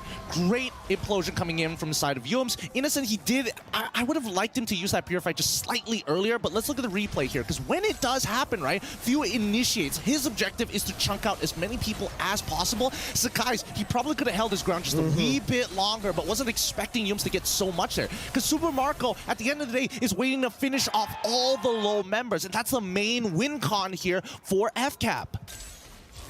Slowly but surely, now it's SRG's turn to take it slow. They got the Lord. No real reason to go for the fights now. They can start going for the turrets. And we were talking about how for SRG, it would be great if they can somehow build their own snowball. And it happened right as their window opened. That was their power spike. Innocent getting into the mid-game, 10-minute mark. And now with the Lord in the mid lane, they're starting to get some structures down as well. Yums to the flank. The conceal spotted by Ogwin. Primal Rat stolen away. Falcons AP Brent's got to respect this.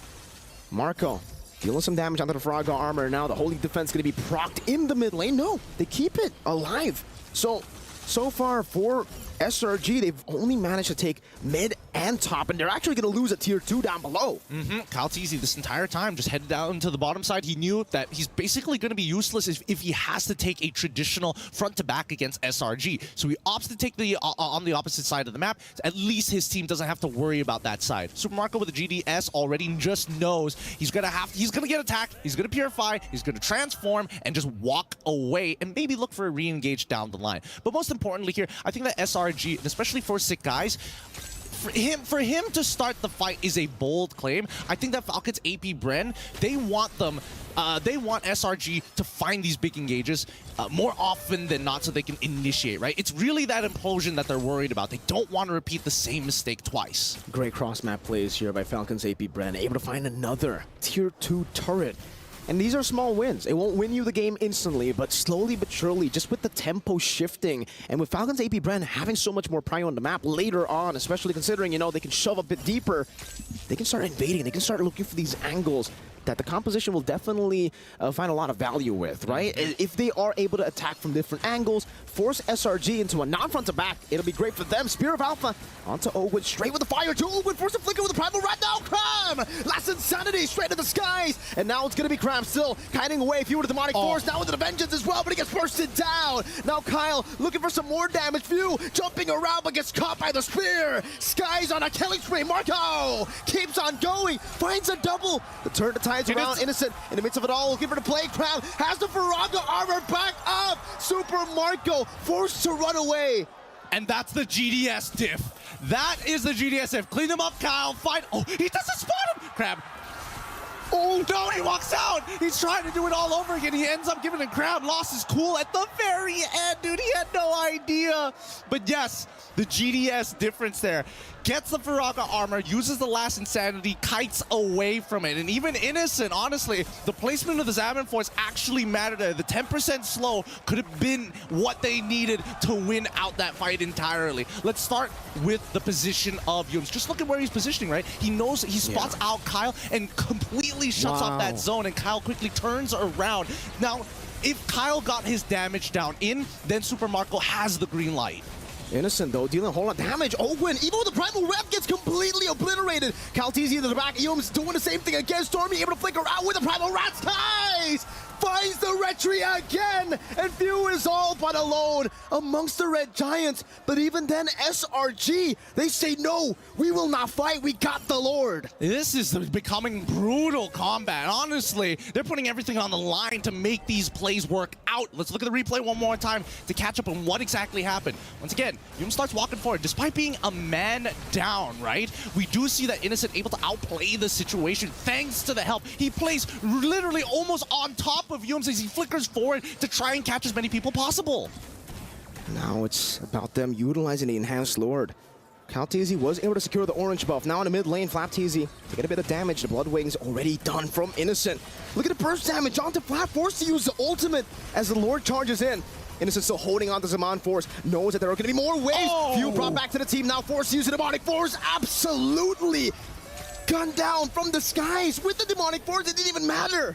That was disgusting. That was disgusting. He literally got behind him and pushed him back into the team. This could be an end angle here. Oh, Gwen, Earth Shatter not connecting. Now with the Spear of Alpha from Skies, unable to connect. It seems they are struggling. Calteezy gets bursted down right as he cables in. The base wide open. Selangor Red Giants take match point. They're the first to touch it. MY, 3-game win so far in this best of 7. They need one more to get the title here. All smiles on their faces, but oh my goodness, nobody would have expected it to be in this fashion. SRG find themselves in the lead.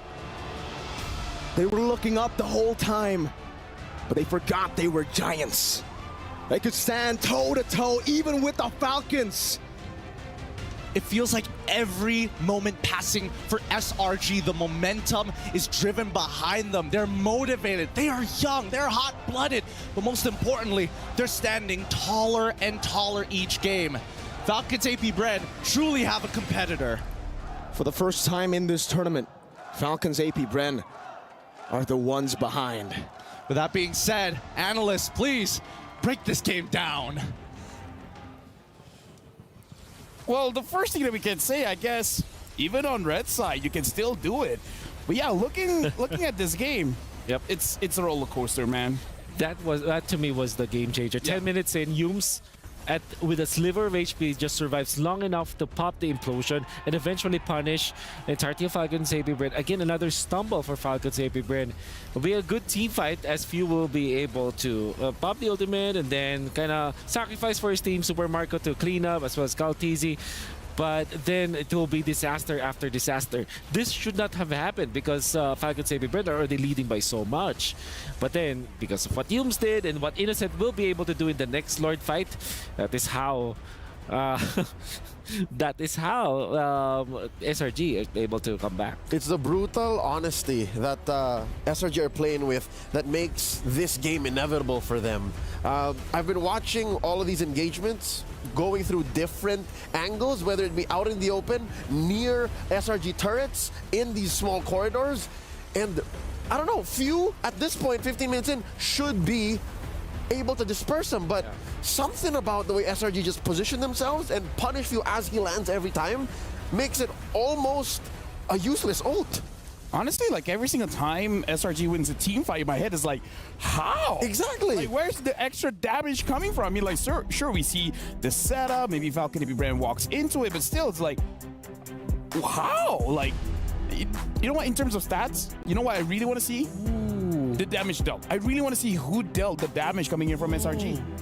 And conversely, for FCAP, it was only Oracle as a defensive item here for Few. That's why he got burst down so easily. He went for glowing wand. He wanted to deal the damage, despite the fact that there's already a lot of damage from FCAP. And the clock only really stacks up the longer the fight goes. But I think the call for SRG was just rain down holy fire on Phoveus, on Few, and that's why he only ever lasted like 3 seconds tops. Ooh, interesting choice. And even the choice for the Thams coming out from Flap TZ, I did say that the Thams will be picked up. It's one of my predictions in the last weeks, and I thought that it will be because it was a tank hero with in the absence of like a Barret, of usually your tank heroes like Edith, maybe in the EXP lane. You need someone to tank for you, but instead the choice was to go for this war cry on the Thams, which, you know, evidently it worked in the early stages. Not gonna lie, we were about to nerd out about that, but in the end it proved to be the bane of FCAP. One thing to like nerd out is that you were talking about there was one team fight that really wanted for SRG. Honestly, the extra damage came from Edith. It is the Valentina's. Yeah, exactly. So I feel like that's also a big game changer where everyone is clumped up together. And then Stormy was able to deal a lot of damage, and Innocent got to his power spike, and then the Harif was banned for a reason. Yeah, it was that fight that made me think, hey, that's a lot of turret hit they were taking. It wasn't turret hits. It was Stormy. It was Stormy, yeah. Stormy, yeah. And this time, Stormy the Prodigy, man. Yep. It's Harif plus the Valentina, which was the answer. I do like the idea, though, the Phoveus plus the Valentina. In fact, I'm looking at FCAP in this particular game. I don't think that there's any problem with their hero lineup. I think it was the execution, definitely. You see, they kind of felt very confident. Yeah, too confident that they made decisions along the way that slowed them down, or that allowed for SRG to punish. Again, the items on Few, the loadout on the Thams, and I guess they didn't step on the clutch fast enough to say, hey, wait, this is SRG's point of no return. Like, if we can't win here and we can't end, that's it. I think there were parts of FCAP that were towards one direction, and then another that tried to, you know, save the game. Yeah. And now we got to look at our Sony MVP, the creme de la creme. It's creme. And again, he's showing up with his X-board, giving a lot of space, giving a lot of damage, but more important is like he always makes any kind of situation feels like a kill opportunity for SRG. Crab, the export actually is genius. We did predict that it will be the last pick, right? It made a lot of sense. Was a little bit of problem in specific points in the game, but obviously when he is needed, he turns up and made it difficult for the team fights for FCAP to happen. This was the team fight, one of the most important team fights. The most important team fight. Oh. Kaltizi will be able to get out. Oh, this is 8 minutes. Oh, it's very similar. Very similar. Angle, yeah. Exactly. Will happen in 10 minutes, and then there will be another one. First Lord Dance, which the second Lord Dance, I mean, but eventually it will be in favor of FCAP. think you will also have to give credit That one. Yeah, exactly. You have to give credit to Sekais as well, managing to the second Lord Dance like survive long enough and actually able to get one kill off before. Well, he did not die afterwards, but yeah, you get my point, right? Sekais was also very important and very instrumental to that victory. So is Cram with 92% kill participation. Yeah, between Cram and Sekais, the X-Borg and the Alpha, I think they were both the antithesis to what FCAP was trying to do. Like, if you can't kill these two dudes and you can't out-damage them, basically the fight's over. Yeah. Stormy just being there during that turnaround was just the icing on the cake, the cherry on top. But that was all made possible by, number one, the setup by Yums, and then, again, the beta, the swings, the Spear of Alpha, and the fire missiles and the last sanity off of Cram and Sekais. With that being said, right now, it's match point. It's a scary situation to be in, even if you're the one that is on match point, because you know at this point, if you make a mistake, then, you know, it's going to be a best of one. And that's the point. And that's a scary place to be in. Yeah, I think for sure, SRG are feeling it. Well, not only with the way that they played, I think that they have gotten their momentum quite long enough today. Despite their losses, their 2 losses, it felt like they have gotten the momentum. But most importantly, momentum when it comes to drafting. Now they have figured out Falcon Savvy Brand. In fact, Falcon Savvy Brand were too hung up on whatever SRG is doing that they pick up the Fanny and the Focus together. While it's true, it's good. It's actually really good. But then the fact that they reacted that way meant that, yeah, SRG are getting in their heads. The reset did not happen the way we wanted it to. Again, the fact that they're still bringing out new picks and that these are new strats that they're trying shows that they got life in them. But was it the kind of move, the needed move here to get them to match point first? Apparently no. SRG is still ahead. A conversation that we have to have here is talking about both junglers, because again, both junglers have proven to be one of the reasons why they've been doing so well. We got to talk about Sekais as well as Kyle Teasy. We got to talk about both junglers here, where we're looking at the stats. In terms of the numbers, honestly, it does look like more towards Kyle Teasy. Yeah. 7 to 4.73. I guess this is because it's quite even. Quite even. Yeah, well, you gotta have to go back where Kyle TZ and FCAP themselves have dominated so much. For SRG, there were games that did not go in their favor. In fact, they had a 5-game series going up against Fireflux, so KDA will not be there. But overall, really good. I think that in this particular grand final so far, and I'm not only saying this because it's a 3-2 that favors SRG. So far, it's Sekai's getting the better off of Kyle TZ, mainly because because you remember when Kyle TZ went for the utility, he lost. But this time, game number 5, utility for Sekai, he still wins. You know what? The comparison between these two players go as far back as their starts in MLBB Esports. Kyle TZ, Alpha Pro Esports, his amateur team in the early years. Sekai's ELX Esports in his early years. So, and they were both homegrown by these giant, all puns intended, orgs, right? They started their pro careers under SRG, under Falcon's AP Bren. So now, this is all the payoff. This is their prime form now. I gotta say, Sekai's is one of those guys where I would say fans of him is like, he's good, he's okay, but he's nothing like special, you know? But now he's really grown in his career after like, what, 1 or 2 years in the scene. Now he's really developing into this Sky Prince that has to be respected, because before this, it's just like, whether he's there or not, you know he's a good player, but again, he's not going to be game-changing. Now, he's a game-changer. SRG, the whole team, the whole franchise put the work into this young man, and now here's the payoff. I honestly haven't seen a jungler with such a killer instinct, even compared to Kyle TZ, because Kyle plays the map. Kyle is one of those few junglers that can play both sides of the coin of utility assassin.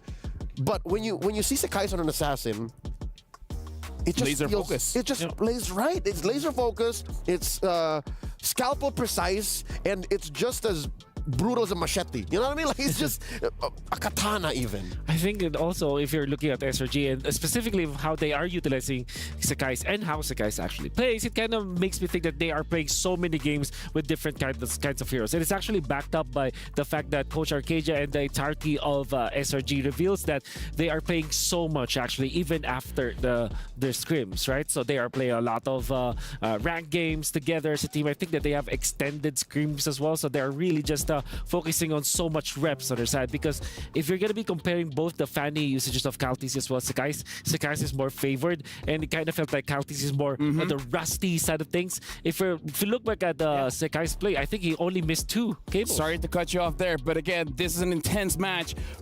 Sky's only 17, that's crazy. But with that being said, we're sending it over to the stage.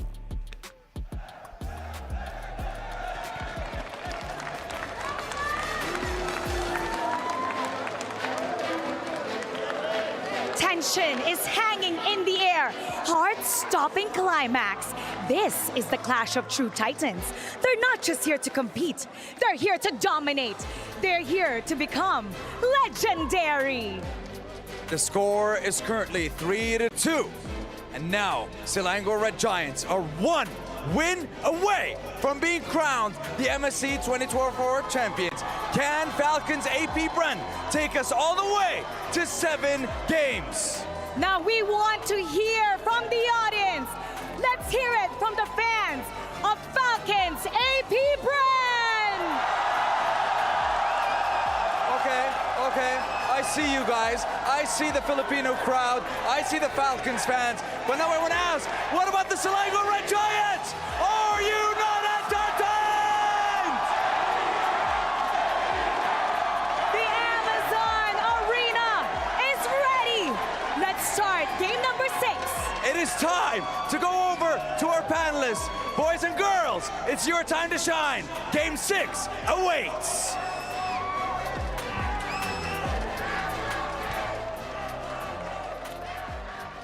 Dude, look at the crowd.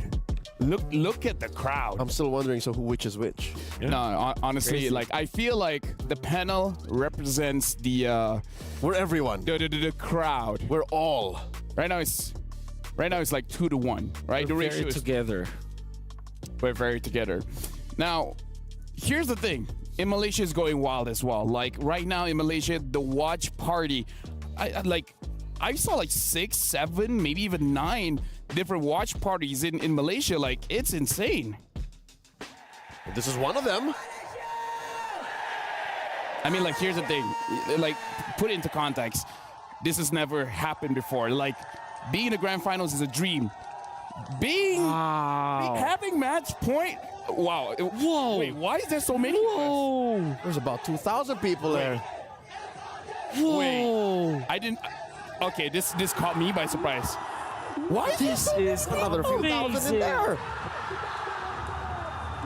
Yo, I feel proud. Shout outs to Malaysia. Yo, Truly Asia. FCAP crowd looks small in comparison. Exactly. At least in the Amazon Arena. Yeah, I'm pretty sure in the Philippines it's still huge, but still. Yeah. Dude, this grand finals is living up to the hype. Hey, if this was a BO5, it would have been over. Yes. To put it into perspective, you're correct. Yeah, correct. Just saying, that's how high the stakes are. And just one game, one more win for SRG, and we usher in a new era of MLBB esports.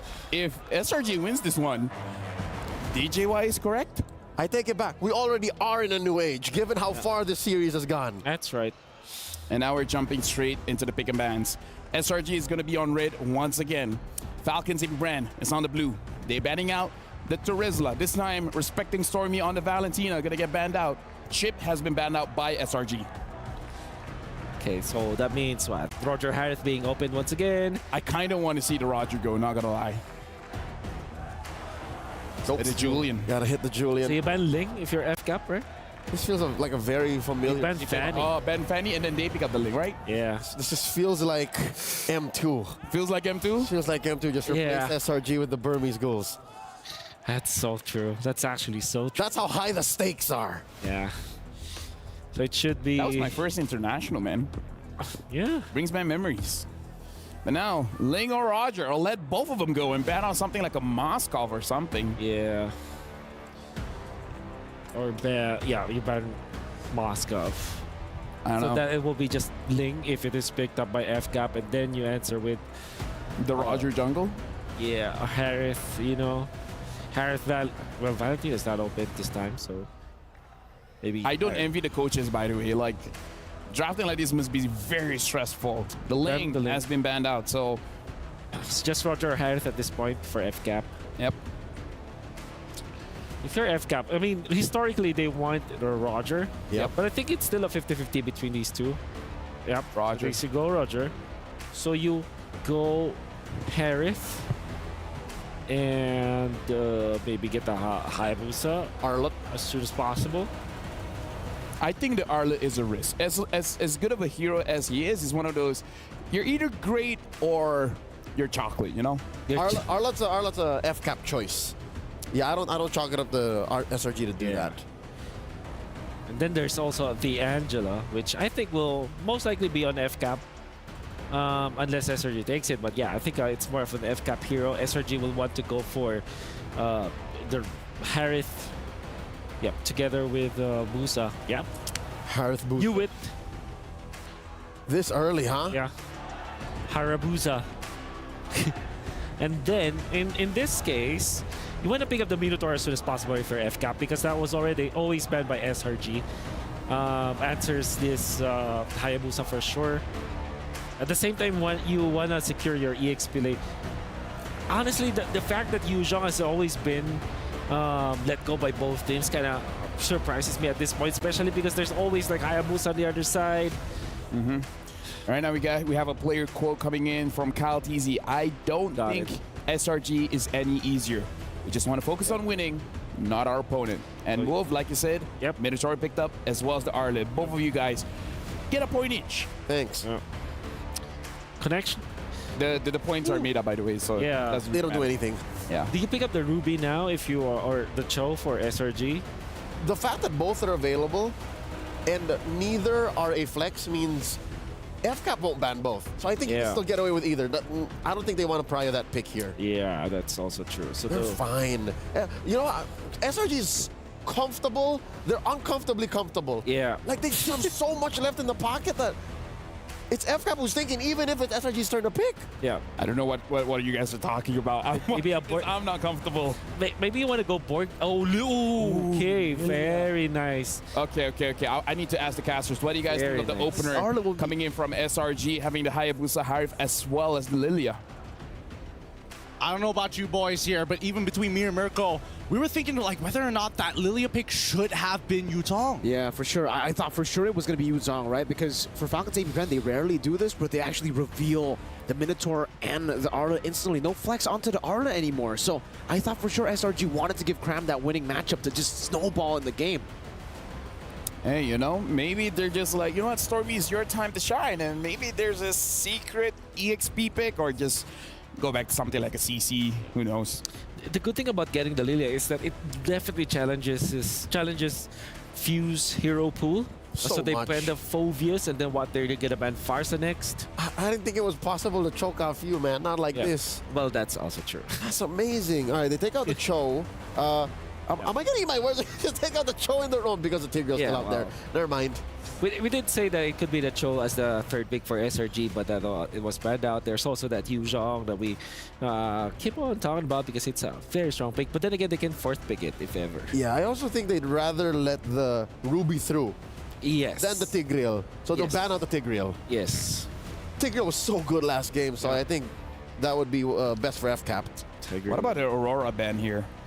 For Moskov. Oh, forgot about Moskov. All right. So probably gonna pick up the Claude later. It depends if they wanna.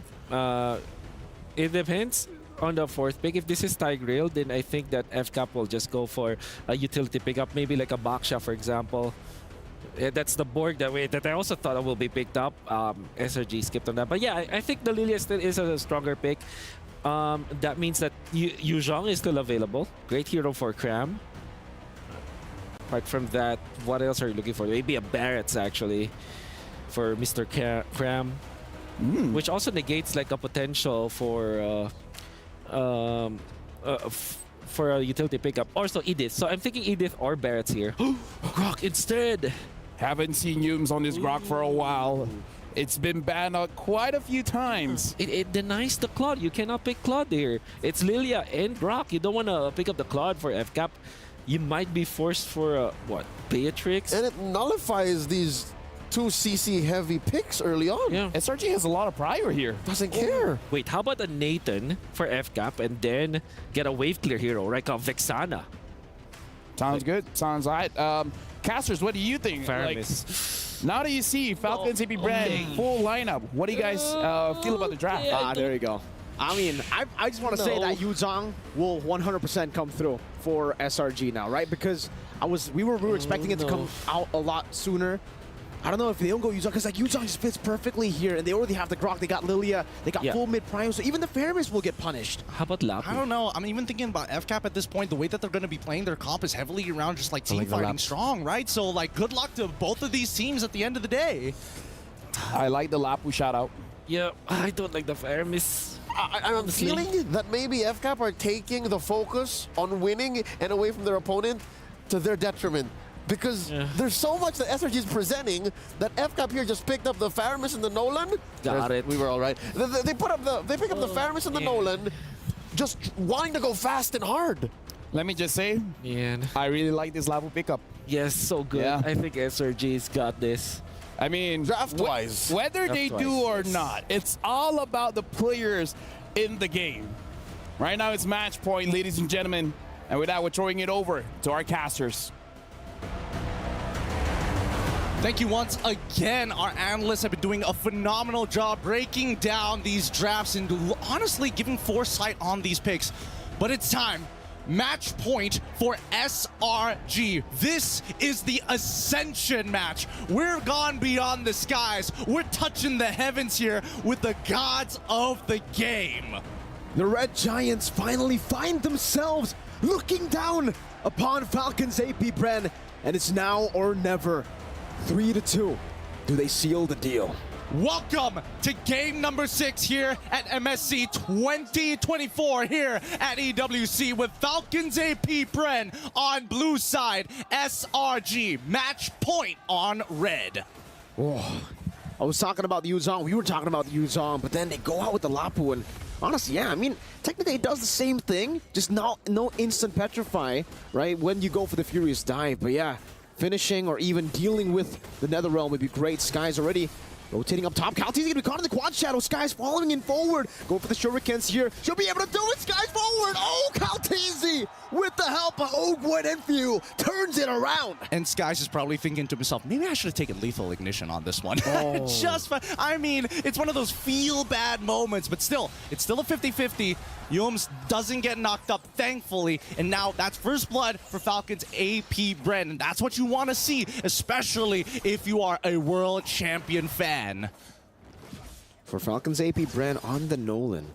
See, it's very rare that we get to see this, right? When Wolf says that he doesn't like Falcon AP Bren's draft. It's very rare to see. Usually they're always able to outdraft their opponents. I think that was the case as well up against Liquid Echo. But this time around, they find themselves in a spot where they really have to get that early lead. That will definitely help them with a lot of these hero plays with the composition to make it work, to beat SRG before they get online. I think we need to take it a step forward, right? Because now at this point, it's not only just about getting a lead, but it's also unlocking these laners, right? And Owen, he can take the damage. He doesn't mind. He opted to go for tank emblem, so he can take it for now. But at the same time, right? How do they unlock them?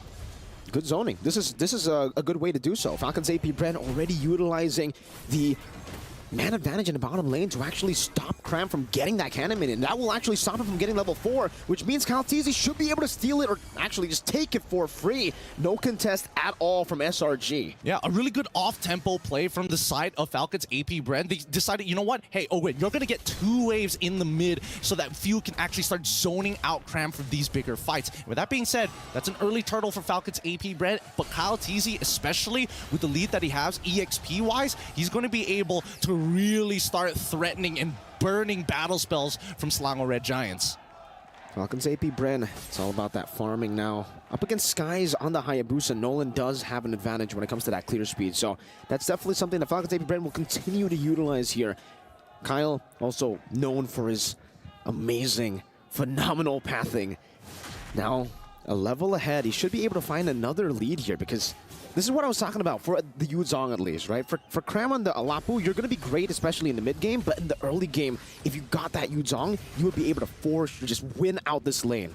I mean, I agree that if they want to win out this lane, but at the same time, SRG is thinking a little bit further than that, right? Because look at the nature of how these games have been going. It's, yes, you get a lead in the laning phase, but then afterwards, what happens? The big turnaround we've seen from both of these teams, somehow more consistently on SRG's side, but at the same time, with the Lapu, you're now not dependent on your battle spells anymore, right? You don't need to have that Petrify Furious Dive to make something happen. You just Bravest Fighter and hope for the best. Warrior Boots' first item from Cram here is actually going for... I wonder what he's actually going for there. If he just wants to stay on that item. It's a Thunderbelt, though. Rushed in from FlapTZ. Kyle TZ already pushing Cram, putting the pressure down on him in the bottom lane. He's already down quite a bit from, you know, all those early ganks from Few. Now he's going to be down even more. He's going to lose an entire wave, I think, with the cut. Yeah, that's a little... Ooh. I mean, that's a little unfortunate. I think that Cram is going to first item War Axe instead of going for the traditional Hunter Strike at this point, or mainly because I think when he jumps in, Ogwyn is going to stop everybody else from continuing the dive, you know, really capitalizing on it. And with that peel being said, with the extra spell vamp that you get from that War Axe, it might just buy him the precious few seconds. Ooh! Youm's wild charge. All alone, though, now going to be taken down by Super Marco. Great read. And for Falcons AP Bren, it was just about speed. SRG weren't ready for that speed. Exactly. Like, I'm surprised that they even wanted to contest for it in the first place. I would have think that, you know, they would have opted to just back away. You know what? Take the turtle, whatever. Maybe we can find a lane lead somewhere. Like and ball straight into the flicker with Mini's Fury onto Innocent. 1v3 taken down under the turret. No trades for SRG. Oh boy. Good stuff coming out from Falcons AP Bren. Keep in mind, the Nether Realm is still up from Few. This was a guaranteed dive to happen. Oh, whoa. Final Slash breeding out the black shoes already. Stormy kind of in a bit of trouble now, you know? He's not even able to walk up fully because he doesn't know. Where's Ogwyn? Now he does, and now he rotates back towards the mid lane, wants to give that wave over towards the Harith. Yums is just holding it down. Look at this read here coming in from Few. He's going to be able to get the Shadow Stampede off, but regardless, right, Falcons AP Bren are very aware that Skies has good opportunities to actually find the side. Oh! Final Slash flicker into the fracture, straight into the Vengeance! Well played, Falcons AP Bren. The combination to assassinate Skies. Beautiful, beautiful stuff here. World champions for a reason, am I right? Innocent. Zaman Force used up. Few rotating up top, relieving some of that pressure, and Super Marco is still ahead of Innocent. Ogwyn again, the pinch maneuver under the turret, forcing Innocent to walk all the way back to that bush. SRG need to fight for priority here. At this point, like Youms, as much as he's responding, he's not helping the mid wave actually being cleared to get Stormy in a position where he can start drawing the line. By the time he gets there, it's already too late. So far, so good for Falcons AP Bren. Kyle TZ comfortably ahead, one level this time around as we wait for the next neutral objective. And even in the bottom lane, SRG have already sent Cram towards the top side of the map to contest for the neutral objective. Then now the bottom lane, the lead grows even more, not just for Kyle, but for Flap as well. I mean, the weirdest part is the fact that it feels like Falcons AP Bren are taking the page out of Selangor Red Giants' book. Hey, we're going to force you to keep answering our questions on our time. We're not going to give you that opportunity to regroup and find the counter engage. Well, now with Kyle, that speed. Fracture used up the passive together with Super Marco's bullets. That's an easy take. 3 neutral objectives, all the Falcons AP Bren. No contest whatsoever. Skies finds a cross-map play. We'll have to see if he can escape from this one. Shadow kill used up onto FlapTZ. Kyle TZ waiting in the midst of it all right now. The stun should be able to take him down, and just like that, he didn't even use the Vengeance. Stone cold Flap. Oh man, Skies unable to buy enough time. I'm pretty sure he probably didn't exactly get the best quad Shadow in the world earlier. But at this point, any single advantage is great for Falcons AP brand if they want to bring it back and force a tiebreaker between the two teams. At this point of time, SRG, if they're the only way that they're going to find a big tempo play is they've create an advantage with the wild charge, right? So far, Yums has not been able to get there at the right place at the right time because of the way that Falcons AP brand are kind of splitting them up. Final slash right into the knockup. Super Marco's running like in form. You can hear him. Yums able to escape for now. No flicker on Cram. Skies tries to go for the quad shadow, just revealing them. Kalteezy's 2 levels ahead. Threatening now with the Stormy beating on the black shoes. Oh my goodness, that damage. It's not looking good. It's not looking good. Let's look at the gold difference here because right now Super Marco is currently 1,200 gold ahead, and that's not what you want to see. But even so, even Kalteezy continuing to be, I mean, he's so far ahead already. He is so far ahead, and I think the items display it very well. He doesn't even need the Sky Piercer, right? He thinks, okay, I'm gonna go for Blade of Heptases and then Hunter Strike, and then I'll go for the Sky Piercer. I already have enough damage early game, fool. And with that being said, right, situational items are going to start coming into play, and I think it's important that they get it as soon as possible, because right now that's a 3-item Roger, and not exactly the best position to be if you're low. Slowly, Flapteezy be barriered in and all in, but Flapteezy able to find a final slash. Goes out Ogwin now with a capitalization. Power of Nature into the wild charge. 3 members knocked up as Cram gets the bravest fighter stunned. Now the NetherRealm comes down to Super Marco, deals with the back line. Shadow kill forced out. Now with the Lycan form, Sky's very low. Yum flicker, but now Sky's going back with the quad shadow. Meanwhile, Stormy forced to use the black shoes as Skies cannot go for the assassination. Will be forced back again. It's 1-0. Flap going in, connecting onto Yums, but will not be able to find the hit. Innocent with his Amon Force turns things around, finds a trade back, and Cram is back up. Nice reaction time coming in from Yums. That Power of Nature saved his life from Flapteezy trying to go for that final slash. But at the end of the day, Falcons AP brand, despite trading Flapteezy over to Innocent, doesn't matter. They got the neutral objective, and that's the most important part. Again, now with the Lord. A big one at that, Skies. Jumps in, shadow kill. NetherRealm not up just yet. View can't escape. It's Stormy who finds it straight into the fadeaway with the black shoes. Into the turret, they find a pick. And I think this Lord, Falcons AP Bren, will still be able to utilize it. The passive was on full stacks from Few. He's back up already.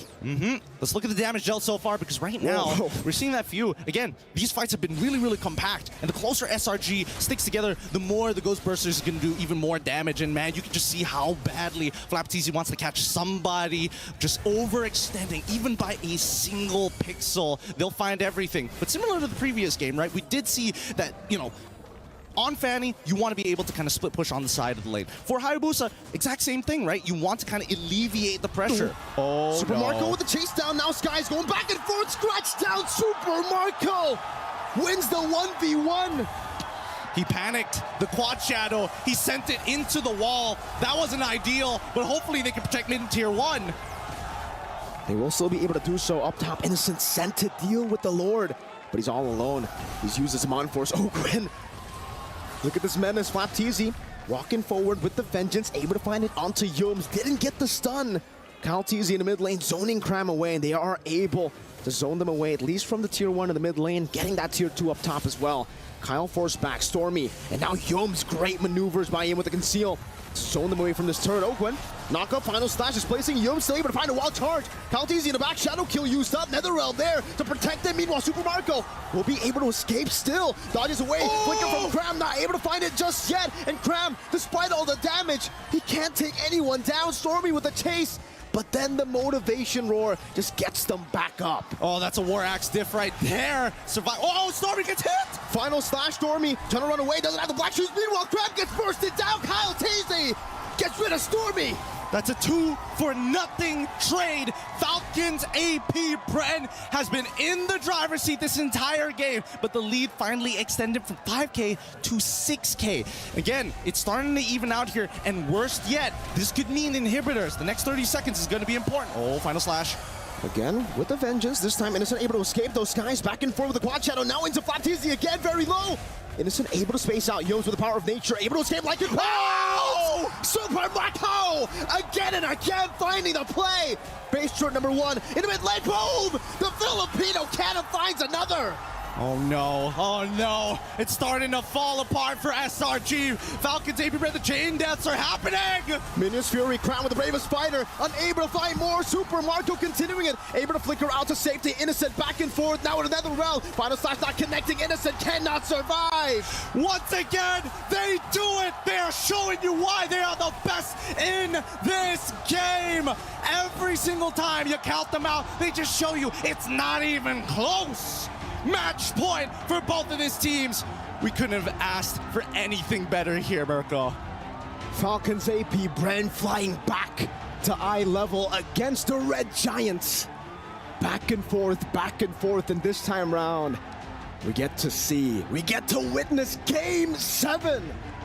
It's been so long. It's been so long. Man, it's been a while since you and me have been on the desk, and we even get the benefit of casting all 7 games. Today could not be any better. Falcons AP Brand, they always find a way. You look at them, you think they're beatable. They bleed, and then they stomp you just after that. 12 minutes. The fastest game in the series so far. Yep, the strongest mental we've seen. Analysts, it's your turn. Break it down for us. We started the day with a best of 7, and now we're jumping to a best of 1. And again, tempo, the speed. Dude, Falcons AP Brand, they want to push this one, and now it's anyone's game. This is what we asked for, game number 7.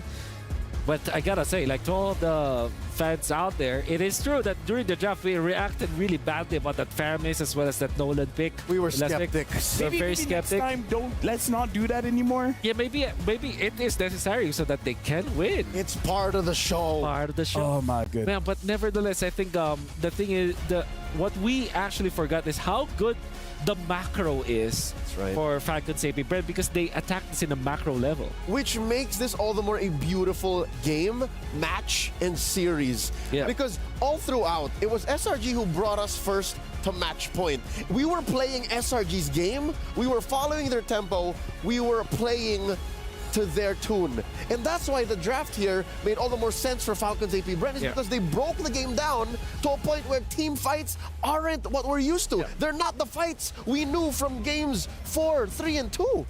There is also this silent protocol amongst teams, especially for MOBAs, when you're drafting in a grand finals, where it doesn't matter if you get the perfect hero for that draft, just a hero-centric, but if it's not a meta-game hero, it will not work. For example, the Lapu-Lapu, maybe you will rank it lower in your tier list, but it makes total sense, right? It's great versus the Roger, decent versus the Nolan, stellar against the Fairness, but if you think about it, the attributes as well as the items that eventually this Lapu-Lapu will pick up, it's not that strong in the meta game. So even when Crown will play the perfect hero, it doesn't mean that they will win with that kind of hero in a grand final. Greater than the sum of their parts. Exactly. That's what makes this draft by FCAP such a magnum opus. Yeah. I honestly was afraid, not just in the draft, which was very obvious, we were vocal about that, but also a lot of the moments in game where Super Marco, where Kyle TZ, where even Few were threading the needle, like, you should have died, you should have gotten punished at this point. And again, the way that they all put it together, the calls that they made might have broken SRG's tempo well enough to end this at 12. Didn't give them time to adjust? Yes. That is definitely what they took away from SRG this time. SRG, I think that it's fair to assume that after watching them in the group stages and the knockouts, they're a late game team. They're a comeback kind of team. But in this game number 6, finally we see Falcons AP Brand just really, show their fangs, really have a tight grip and never letting go of the tempo, which meant that SRG couldn't find the right timing to open up. Even when you saw that Sekai tried to go for that bottom lane push, he was solo. He was actually taken out by Super Marco, who played the Roger against Hayabusa so well. He stood in the middle so that he has got like what, equal distance to travel. He would have killed him either way. Exactly. Not to mention Innocent, right? Innocent was actually doing his job. He was doing his role to get to a point wherein if fights lasted a while longer, even under another realm, he would be able to dance between the Zaman Force and win the fights eventually. But FCAP was denying that. So he had to revert down to pushing the off lanes, which made the whole situation harder for SRG because you can't face a team that's 4K, 5K ahead of you with just 4 men. Yeah. So it was a double jeopardy for SRG.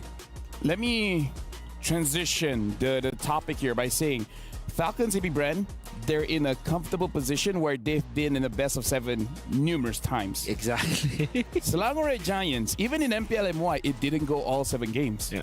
So this is indeed the final boss test for SRG, not just against Falcons AB Bren, the final boss, but going all the way. Do you have the stamina to go up against the defending world champions? Like, if SRG wins this one and they continue their win streak, then I believe they've shut down the doubters. Oh, well, I think up to now, the doubters should be shut down. If you're doubting SRG still, man, you're in a different planet. If you do just what you said, if SRG beats FCAP here and now, they have a new chapter to write. No longer are they in the 100+ days situation like that. That's just racing yourself. Now they have to carry the weight of being the strongest region, the strongest team in the world. That's right. Dude, like that gives me goosebumps. But now we got to look at our Sony MVP. It's going over to Super Marco. And again, the bulletproof Super Marco. I don't know. I kind of feel like you need like, what, 7 heroes to kill this guy. Pick up a Popal and Koopa or something. My lady at home is screaming out her lungs. That is Super Marco, the king of, the nonchalant king, as he is called in the Philippines. No emotions, just pure power. I can imagine you pull off what he did against Sekai's and he goes, yeah.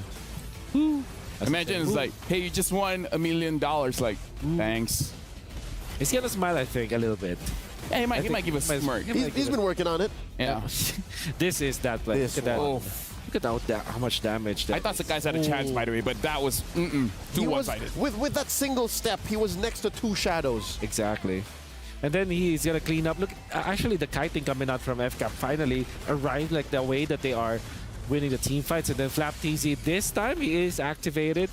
Arlott, Flap TZ has been a 50-50 during the entire grand finals. But in order for FCAP to eventually nail this win, everybody has to step up from FCAP. That is true for SRG, but I would say for SRG, come game number 7, I do hope that they just get their Yum special. You know, Yum's being confident with setup heroes, with Stormy getting the damage done, and Sekai's, of course, with an assassin. I do hope that will be the case. And here I was thinking the Grok was that Yum's hero we were looking for. You said it has been a while. Of course, and the thing is, we have a lot more to talk about. But going to Game 7, we have to go to a break first. We'll see you guys right after this.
as we are about to jump in our 7th and final game in this best of 7 grand finals for the MSC title.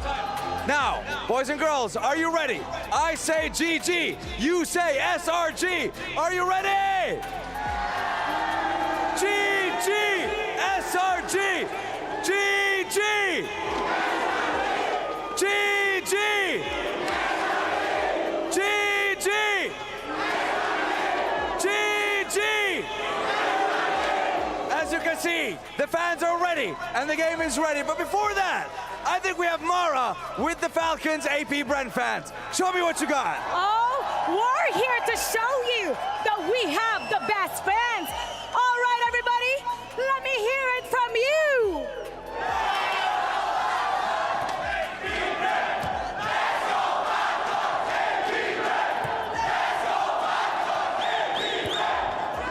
Lock on! Peanuts long! We're about to show you Game 7. Analysts, take it away.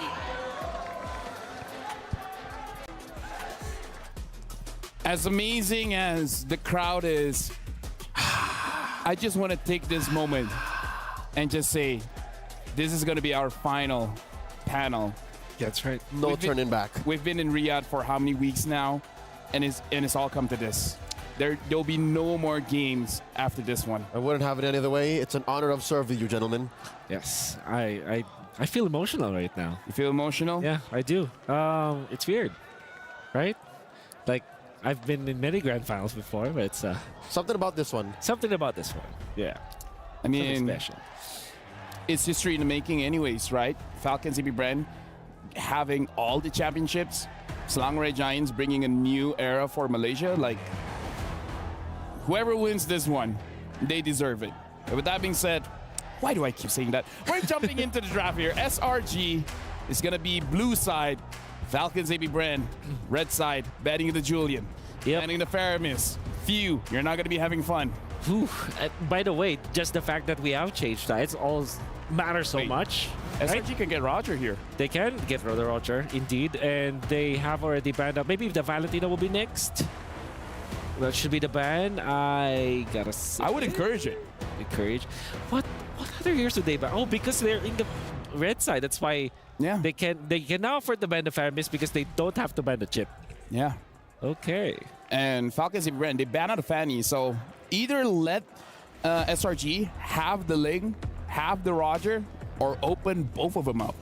I think you open both of them. Just ban the Ling at this point if you are FCAP. But for SRG, I think I would have said Valentina, but yeah, Moscow also works. So in that case, do they first pick the Ling, regardless if it doesn't get banned? Yeah.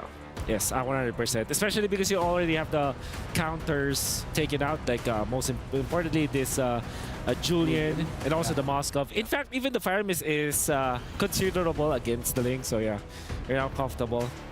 Do it, Treb. Do it, Treb. Take out the Ling, man. Yeah, just take out the Ling. I mean, again, it's like they ban out the Angela. So they want to let SRG pick up the Ling so that Falcons AP Brand, they can pick up, I believe, Roger Terizla. Roger Valen. Roger Valen. Yep. But okay, so what is top one between Roger Valen and Roger Terizla? I think it's, for me personally, I think number one, Roger Valen, and then second is Roger Terizla. If the Ling gets picked up, I mean, this could be totally different. Maybe SRG picks up Terizla. Or the Valen. Or the Valen. Put it in Stormy. In Stormy, we trust. Wow, what an intense first pick, huh? I mean, again, it's the final match of MSC. The biggest power pick trade we've seen in a while. Yes. Comes down to this. Comes down. I've never been so nervous about exactly. And honestly, it could have just K. So it's Roger. Roger. It's their turn. This is an FCAP signature move. Yeah. Yeah. So that's SRG taking the Roger route. You go Ling and you go Terizla. I think that is the MO for FCAP. There it is. So if you're SRG, you definitely don't want to give the Valentina, right? The nail on the head. Yeah. You pick up Valentina if you're SRG. What else do they pick up to?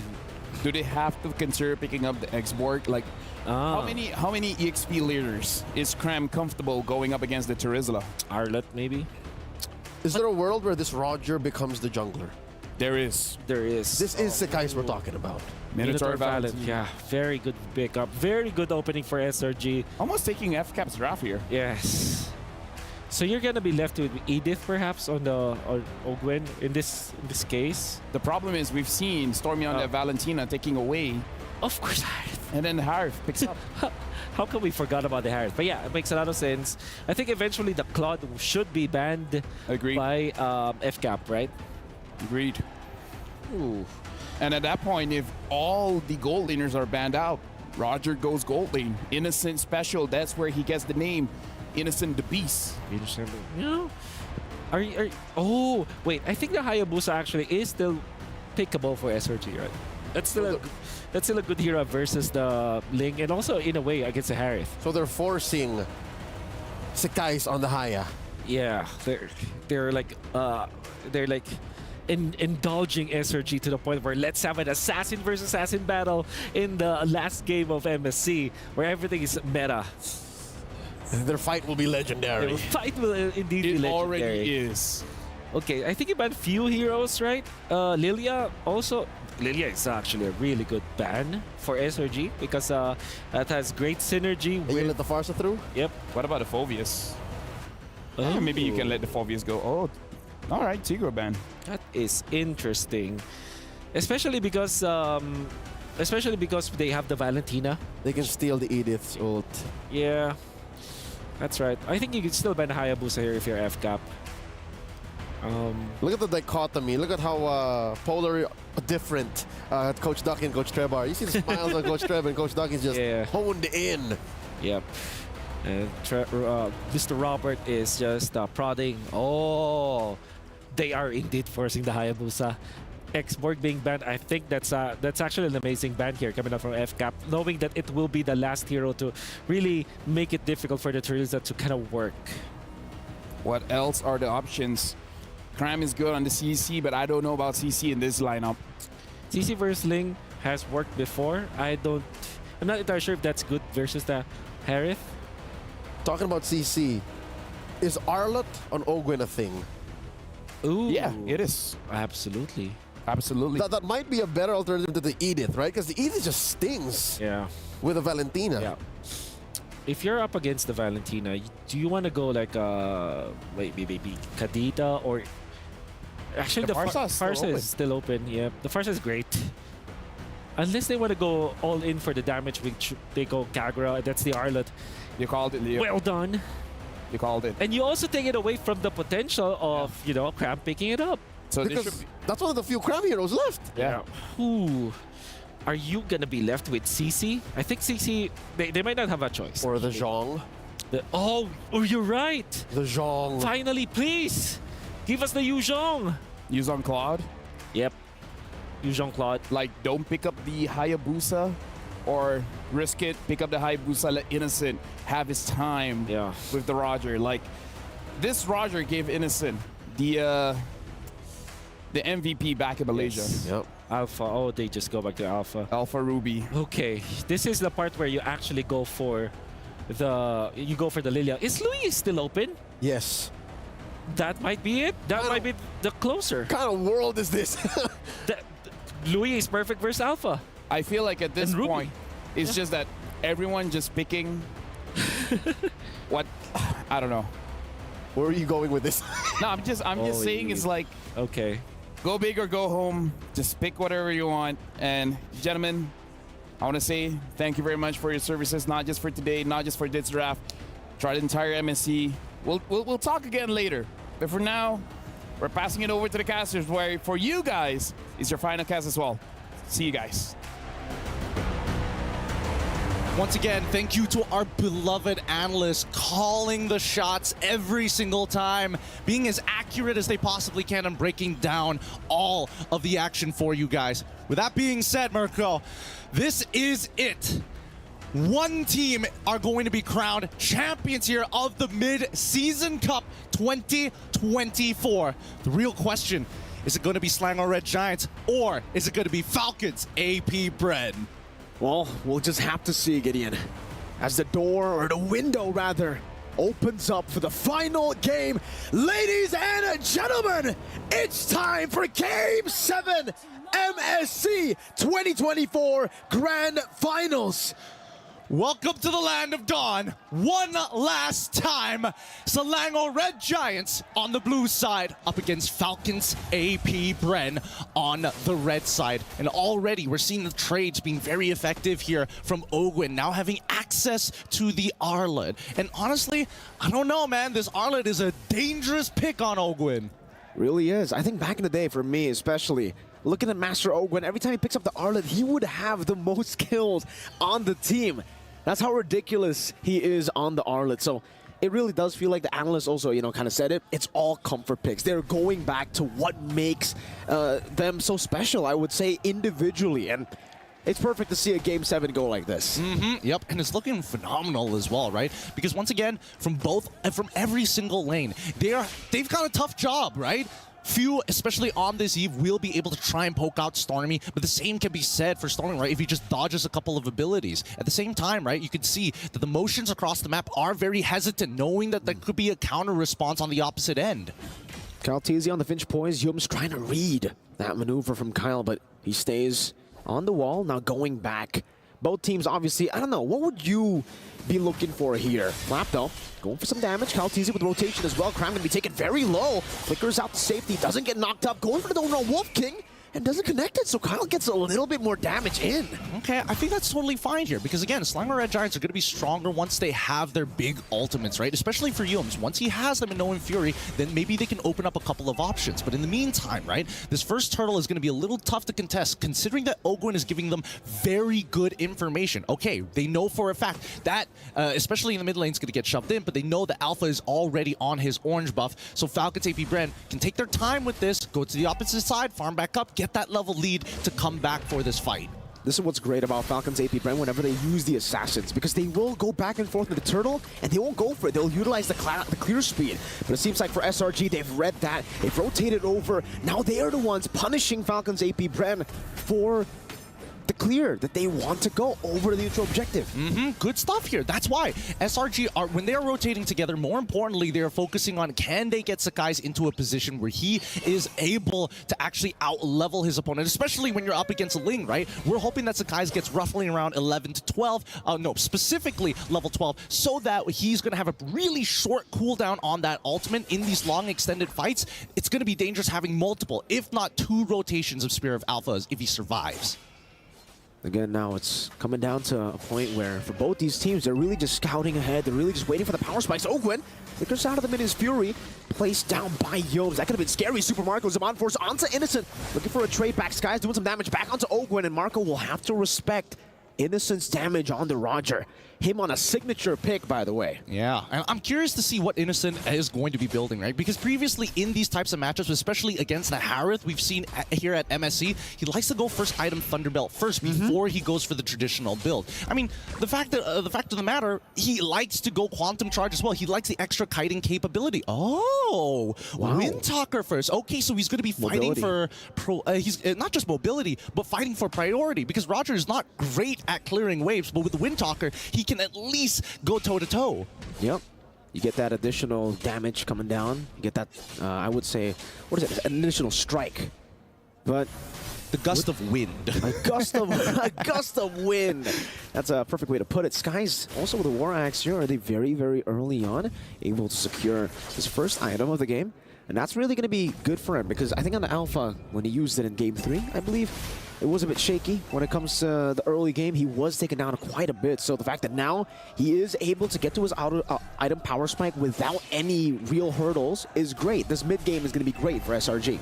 I think the best part about it all is because the laners are so even, it's going to be difficult for Kyle Teasy to find these freebies in the side, right? So the main time where they actually clash is during these fights of neutral objectives, these POIs. Even, I would even make an argument for River Crabs as well.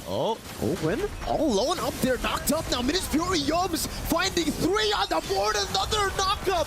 It's a Tempest of Blade by Calteezy, but he can only just escape the real world, and Blade gets placed down by Cram. Is swinging the sight now on the Stormy, who finds it. Finch poise by Calteezy, finding a trade back, and it is Skies that gets taken down. So at least for Falcons AP Brent, they deny the turtle, but Stormy terrified. Don't run Wolf King. Is it ready? Cram gonna go in for the dive. Now with a dash forward, Cram takes him down. Nicely done. At least Stormy didn't have to use the IMU, and Innocent off of this double wave goes and takes down mid-tier 1. The tempo is strong from SRG's side. Falcons AP Brent, they gotta recover from the economical damage. Final slash and the flicker. Cram is still able to survive. Now baits him in onto Yums. Cram with one last hit at the site. The Don't Run Wolf King outplays Falcons AP Brent.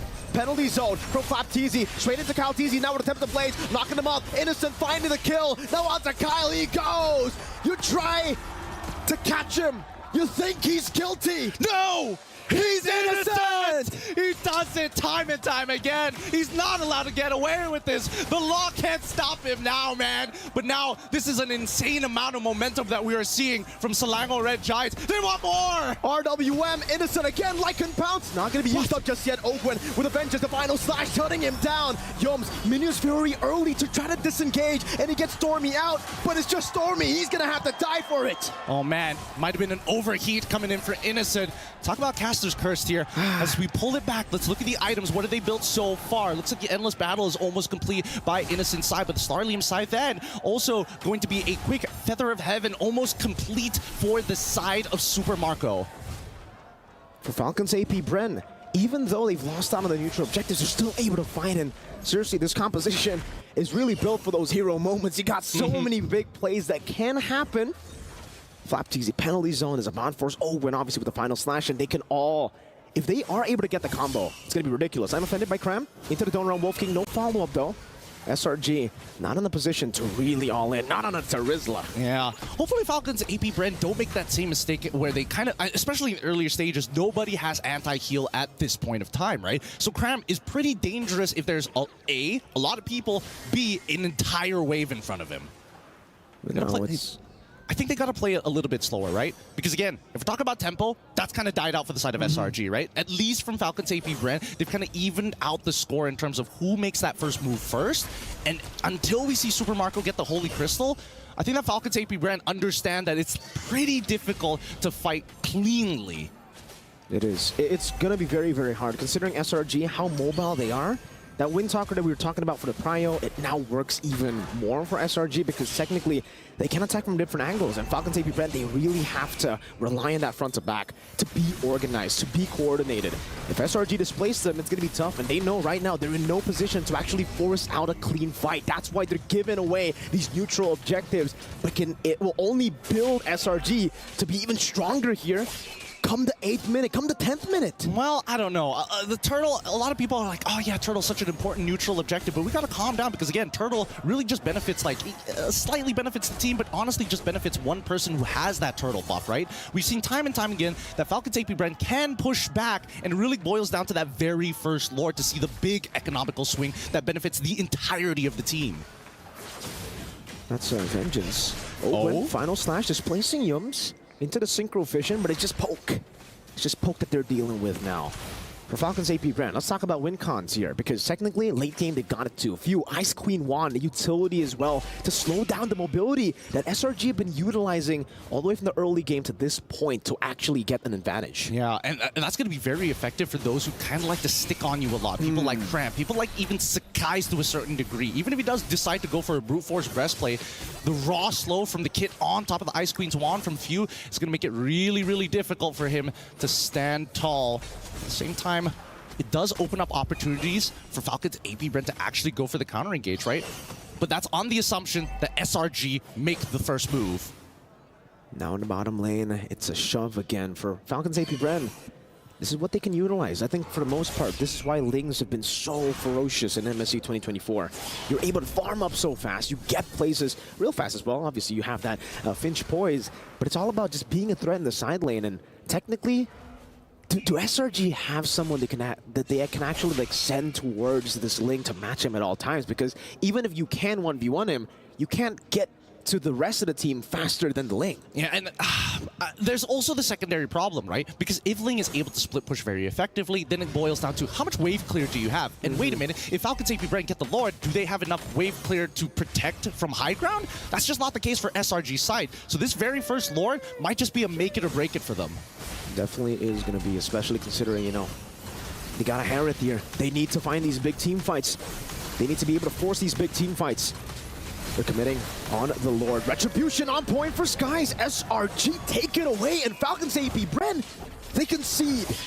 I think they don't mind. They know that they have the high ground defense. Worst comes to worst, Tier 2 start falling. As long as they maintain all of their inhibitors, they can actually push back. They're not at like a wave disadvantage for the upcoming Lord push. Sorry, not Lord push, but the upcoming Lord spawn. At the same time, it begs the question, right? What's going on through Falcons AP Bren's head? Did they not want to 50-50 it? Are they more worried about Yums' prime positioning? I don't know about going on to Yums. Able to find a Ministry. Oh, the two stranded, and I'm offended! And on another lockup, Stormy deals some damage. Innocent in the back line, gonna be Kai, able to flicker out from the Tempest of Blades. Tram again finding View. They're going for another Stormy with a flicker forward. Ogre gonna be taken down. Super Marco. Oh, no. He's bulletproof, but not anymore. Not to the claws. Oh my goodness, this is on the Lord push as well. This was such a risky maneuver. Falcons AP Brent, they needed to trade up here. This could be an inhibitor pretty quickly, but we'll see. The Lord's still knocking on the tier 2s. Falcons AP Brent, they could diverge, they could divert. A big Lord in the bottom lane. Holy defense used up, and the Lord is still full HP. Oh my god, no way. Now, I'm offended onto Flap, still going with a hammer. Stolen real-world manipulation, format penalty zone into Calteezy's damage, but Crab deals with him. It's a killing spree as Calteezy picks up the blades. Now in the midst of it all, caught again, the glowing wanted. He takes him down. Stormy finds the kill. It's another 2 for 1. This is not like this. Not like this. It was supposed to be an epic battle. It was supposed to be legendary, but now Slangor Red Giants have an insane economic lead onto Falcons AP Brent. 6,000 gold on match point with an inhibitor missing on the bottom side for Falcons AP Brent. I believe that Falcons can do it. They can bounce back, but we need to see a good final slash from Ogwin. He really needs to make it happen. We're gonna have to see a perfect final slash. We're gonna have to see a magical one. All the words in the dictionary that means miracle or something of the sorts. That's what Falcons AP Brent have to do. When did you last see Falcons AP Brent having to rely on something like that? It's been too long. It's been too long, but you can definitely tell that the pressure is getting there. It's building up. The momentum is here, and Slangor Red Giants now hit their next item power spike. 41, by the time this Lord spawns, it's going to be 42. Let's have a look at the items real quick. Oracle, on top of the fact that Yums is about to purchase that Dominance Ice, making sure that, hey, Ogwin, you can't get away with anything anymore. Same goes for Super Marco, but then again, he's bulletproof. His positioning has been, honestly, pitch perfect until his front line crumbles. It's very tough if your front line crumbles for a Harith to really look for anything in these skirmishes, because you're not really long range, you're in the fight. When you're in a fight, you are literally in it. You are in the midst of battle. And again, Ogre gets caught in the final slash, but it's not his. It's Stormy's. He stole it away from him. Stormy is doing everything he possibly can to make SRG cross the finish line to create history. I'm gonna hold my breath here. I don't want to jump too far ahead of myself, but that is going to be a Luminous Lord for the side of SRG. 13-5, 13 minutes in Game 7 of the Grand Finals of MSC 2024. The region, the server that was once called Easy Skies, finds the Spear of Alpha, forces Calteezy back again, but take a look at the chase down now. He only used the Finch Poise. They tried to bait out the Tempest of Blades, but they didn't get him. That's fine, that's fine. Good patience coming in from Calteezy. Slangor Red Giants, though, they're gonna have to crack open. This might be their one opportunity to actually set this up for a base crack. But we'll see. Oh. They can't overextend here. Definitely not. I'm offended again onto Flapteezy now. With the Spear of Alpha, able to bring him back all the way. Yums in the midst of it all, finding the motivation roar to stay alive for so long. Few deals some damage still. Skies goes with a Flapteezy! helping Ogwin there, finding the final stacks as a stun as well on the skies. And again, it's Caltizi who jumps over to Innocent. Cram buys the immortality. He fights all the way. Stormy trying to survive. Cram in the base. Few doing it as well, trying to go for the clear. No, he's gonna try, but now Stormy's getting in the mix. Salmon Force has been dropped down. Super Marco jumping forward now with the help of Few. Cram in the base, still looking for the play. Super Marco running away, Cram chasing him. He does still have the dash. He gets out of the I'm offended, kiting him away. Few helping him with the Ice Queen wand, ever slightly just slowing him for Falcons AP Brent to survive. I don't know. Cram had an opportunity to keep smacking the base just a little bit more, but if you look at his build tells you everything you need to know. He knows he doesn't have enough damage. He knows that the minion is a little too low to make it work, but on top of it all, he's just making sure he can live. Don't lose your resources just yet. He still has an active immortality. We'll wait. We're gonna re-engage later. 4,000 gold deficit. 2 base turrets down. Falcons AP Brand, if there's a time for them to make the miracle play, it's now. Brother, man, they nearly lost the game there. They nearly lost the game. It's 16-8 right now. And in terms of damage taken, both Yums and as well as Cram at the top of the charts, but finally we are seeing that Falcons AP Brent are scaling, and if the fight drags out too far, especially with Caltizi, he can easily clean up that backline, even if you have iframes. Again, it all comes down to one fight, despite this massive advantage. You can take a look at the turrets, you can take a look at the stats all you want, but it really comes down to one fight. Falcons AP Brent, how were they even able to make that fight close? I don't know. SRG, I mean, they missed their opportunity, unfortunately, to close out this game now. You got to give props where props is due. Falcons AP Brand, they may be the final boss, but they won't make it easy for SRG. They're going to have to fight for every inch of space. And that space is being utilized by Falcons AP Brand. Again, despite these base turrets, luckily for Falcons AP Brand, it sides with them. Despite that advantage for Selangor Red Giants, it's not in the far lane, that base turret. So for Falcons AP Brent, they can constantly send the Ling up top, but they have to try to make a decision as well, because now SRG are forcing them. Oh, SRG need to take their time. They can honestly reset this, right? Just wait for the waves to start crashing closer towards the enemy crystal, and then maybe consider your options at this point, right? They're holding it hostage once again. Look at this, and even Falcons AP Brent, they know it. They're like, man, we gotta send somebody up there. That's risky, though, for SRG if they continue to... Oh, they send the Hereth up top. Super Marco has been spotted up. Now with the sun on the crowd. It's going to be a spear about the Batizi, but it'll fall into the real Roman inflation. Yums still in the midst of it all, getting the knock-up view. Trying his best with the flicker backwards. Sky chases him down and gets the kill. Meanwhile, Super Marco dashing back and forth, trying to survive, trying to save the game. But Kyle, now he falls. It's just Master Ogwen, and he will lose his immortality. Another life, another chance, but not to Stormy. They've done it! They've done it! For the first time ever, Malaysia is on top! It's over! They have failed as individuals again and again, but together, mortals turn giants are invincible!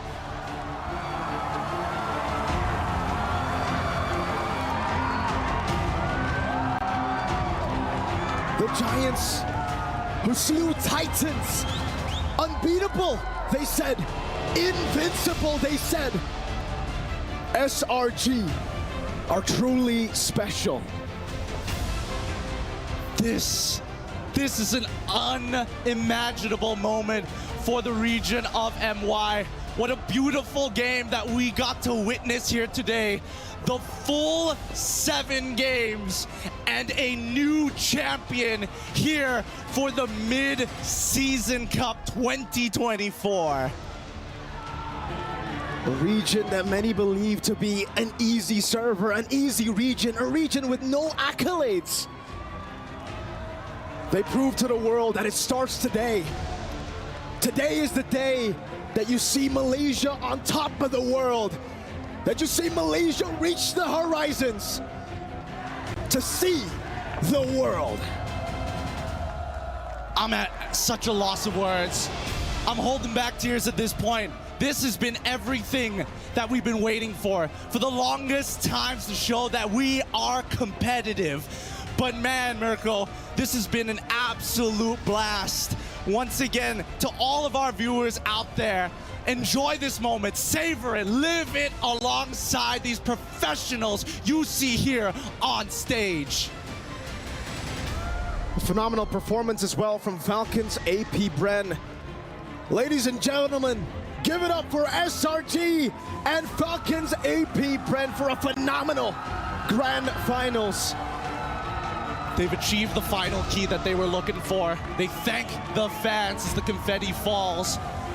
This is unthinkable, some may say. This was unbelievable. Even looking at all they have done, they've achieved, some might say, the impossible. They played like champions, and they'll celebrate like champions as well. Now the trophy, the last piece of the celebration. Selangor Red Giants are your new champions of the mid-season cup.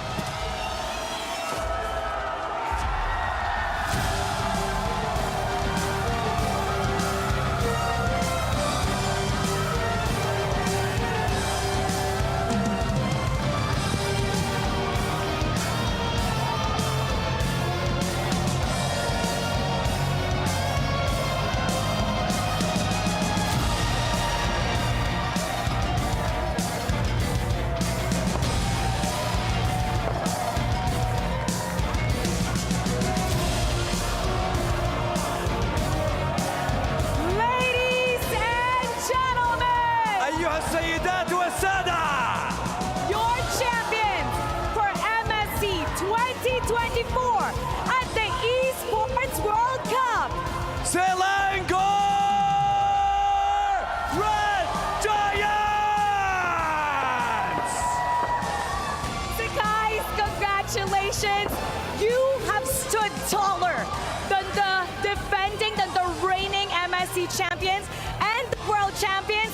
You are the new MSC champions at the Esports World Cup. How do you feel right now?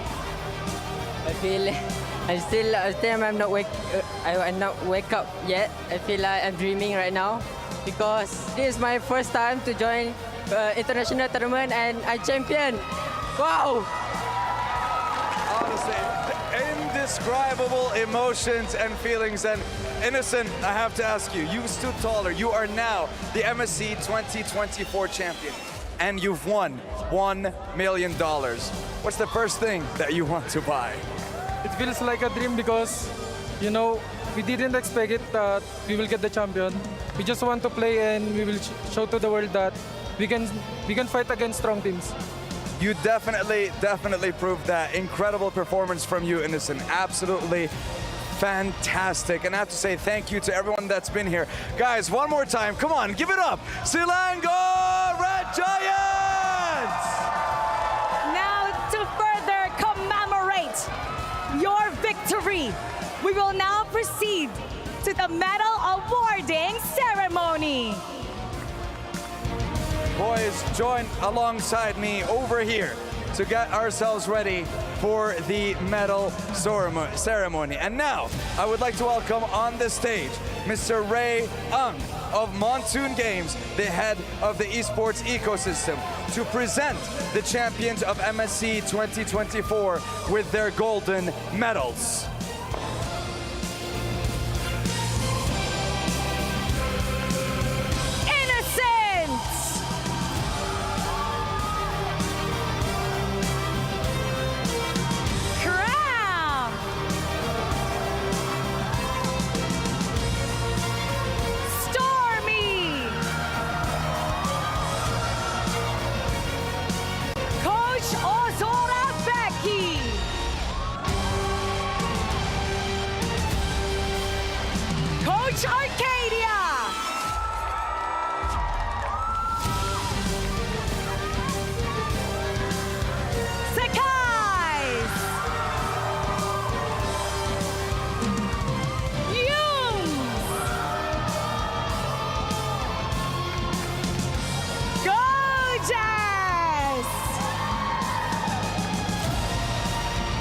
Congratulations to select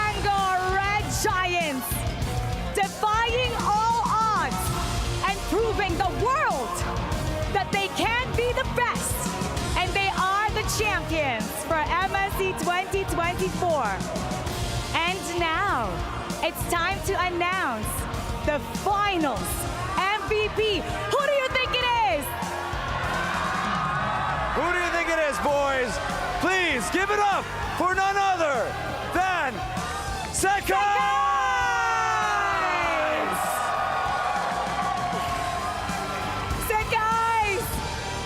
Congratulations! Sakais, you are the finals MVP. You are the MSC 2024 champion. Tell us, how does it feel to be crowned the best player in the tournament here on the Amazon Arena? Alhamdulillah, first of all, Alhamdulillah. I don't have word to say, but I just really want to say thank you for all the Malaysians fans and who are support us, and until we champion, and I never expect to unbeatable until 100. I don't know, 7. Yeah, yeah, it's unbeatable. What's your message right now to everybody watching here who stood by you, regardless what anyone else said, and to everybody back home that's cheering for your name, that's cheering for Selangor Red Giants?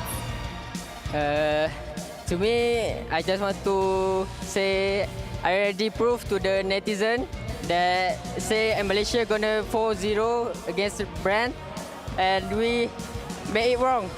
We are the champion, bro! And they are the champions! And now to immortalize this victory, it's now time for a photo op. So boys, strike a pose worthy of the champions of MSC 2024. Show off your golden medals. And don't forget, show off your trophy for MSC 2024. For you have gone on a 107-day win streak, undefeated, unscathed on your journey to see the world. Remarkable performance! Outstanding victory! You are now the best in the world here at MSC 2024 at the Esports World Cup. One more time, ladies and gentlemen, in the Amazon Arena, give it up for your champions, Selangor Red Giants! On behalf of the 23 participating teams, talents from across the globe, and everyone who has made this possible, thank you for joining us on this incredible journey. Once again, my name is Mara Aquino. And my name is Dawood Sandstorm. Now we're gonna go back to our panel to discuss this history making right now. Casters, back to you. It's your time to shine. Well, it's gonna be our last time to shine as we break down this game. And what do we even want to break down? I think we can take it this from here, Lafel. I know that you have a lot of emotions, and I would say much deserving for SRG. I think this is a culmination of what they have done for the past few months. I was very happy and lucky to be able to talk to Coach Arcadian. It was a very long story. Basically, this is a trust the process kind of thing where, again, the players that were selected for SRG, if you're a fan from Malaysia, and even if you're a fan from Philippines, something that it was innocent as well as Cram, you would honestly totally doubt this. And I wouldn't be surprised if somebody doubts this team because of the people that they got. But man, they proved us all wrong. Yeah, doubt all you can, doubt all you want. SRG is walking away with a major bag, and of course the inaugural mid-season cup and the Esports World Cup in 2024. Yep. The team just put on showcase team fighting, tempo breaks, god level micro, and more importantly, I think now coming into this new age, this new era of MLBB, what I dub the Age of Giants macro control. They forced Falcons AP Brent to play their game. Sure, Game 6, they were able to slip. They were able to duck the punch. But Game 7, even with a solid draft and maybe a questionable Eve, which we'll talk about more later, SRG got their tempo back. SRG found their flow and forced Falcons AP Brent into submission. I mean, the win streak continues, man. Now comes to the question, who is going to break that streak? Like, people would thought this would be the end, but dude. Think about the words just came out of your mouth, right? They just extended their win streak. They just won what many people would say would be impossible to do. Yeah. But now we're already questioning when will it end, right? Again, I told y'all, they now carry a new legacy, a new chapter is written. Not only are they looking to extend that streak, they're carrying now the mantle of the world's strongest team.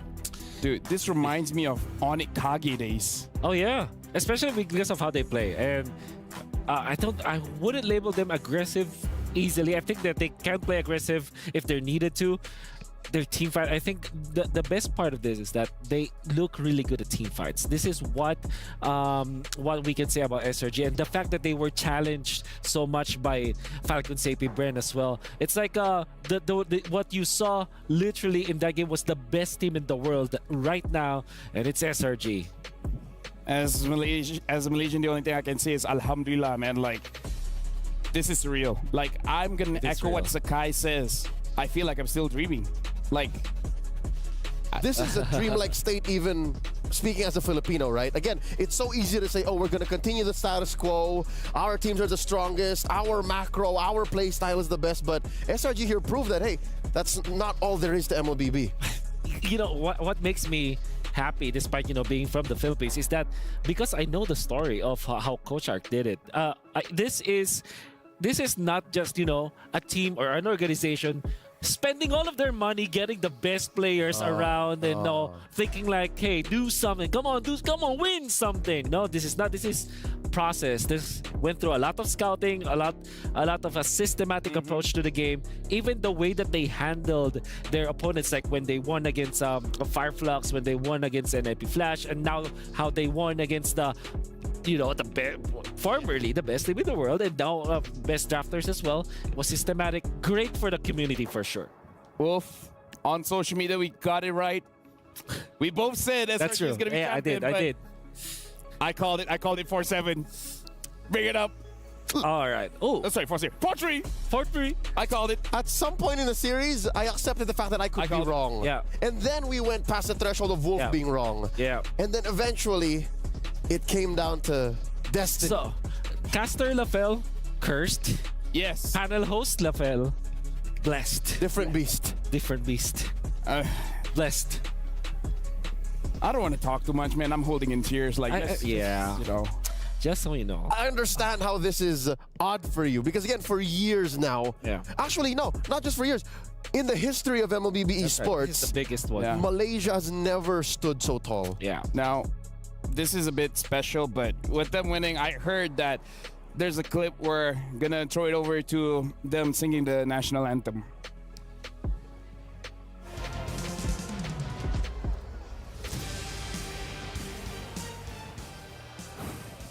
I mean, I don't know, like, it's something special to sing your national anthem on a different country. History begets history. Hey. This has never happened. And the thing is, when we go to M6, where they will be hosting it, they have a title to kind of defend. They have to defend, yeah. And no longer are we holding on. Wow. To the heavy angle of no hometown country can defend. All the more now is it possible. Yes. This is great. I mean, this is great for esports. It's great for MLBB esports. I'm very happy that this happened.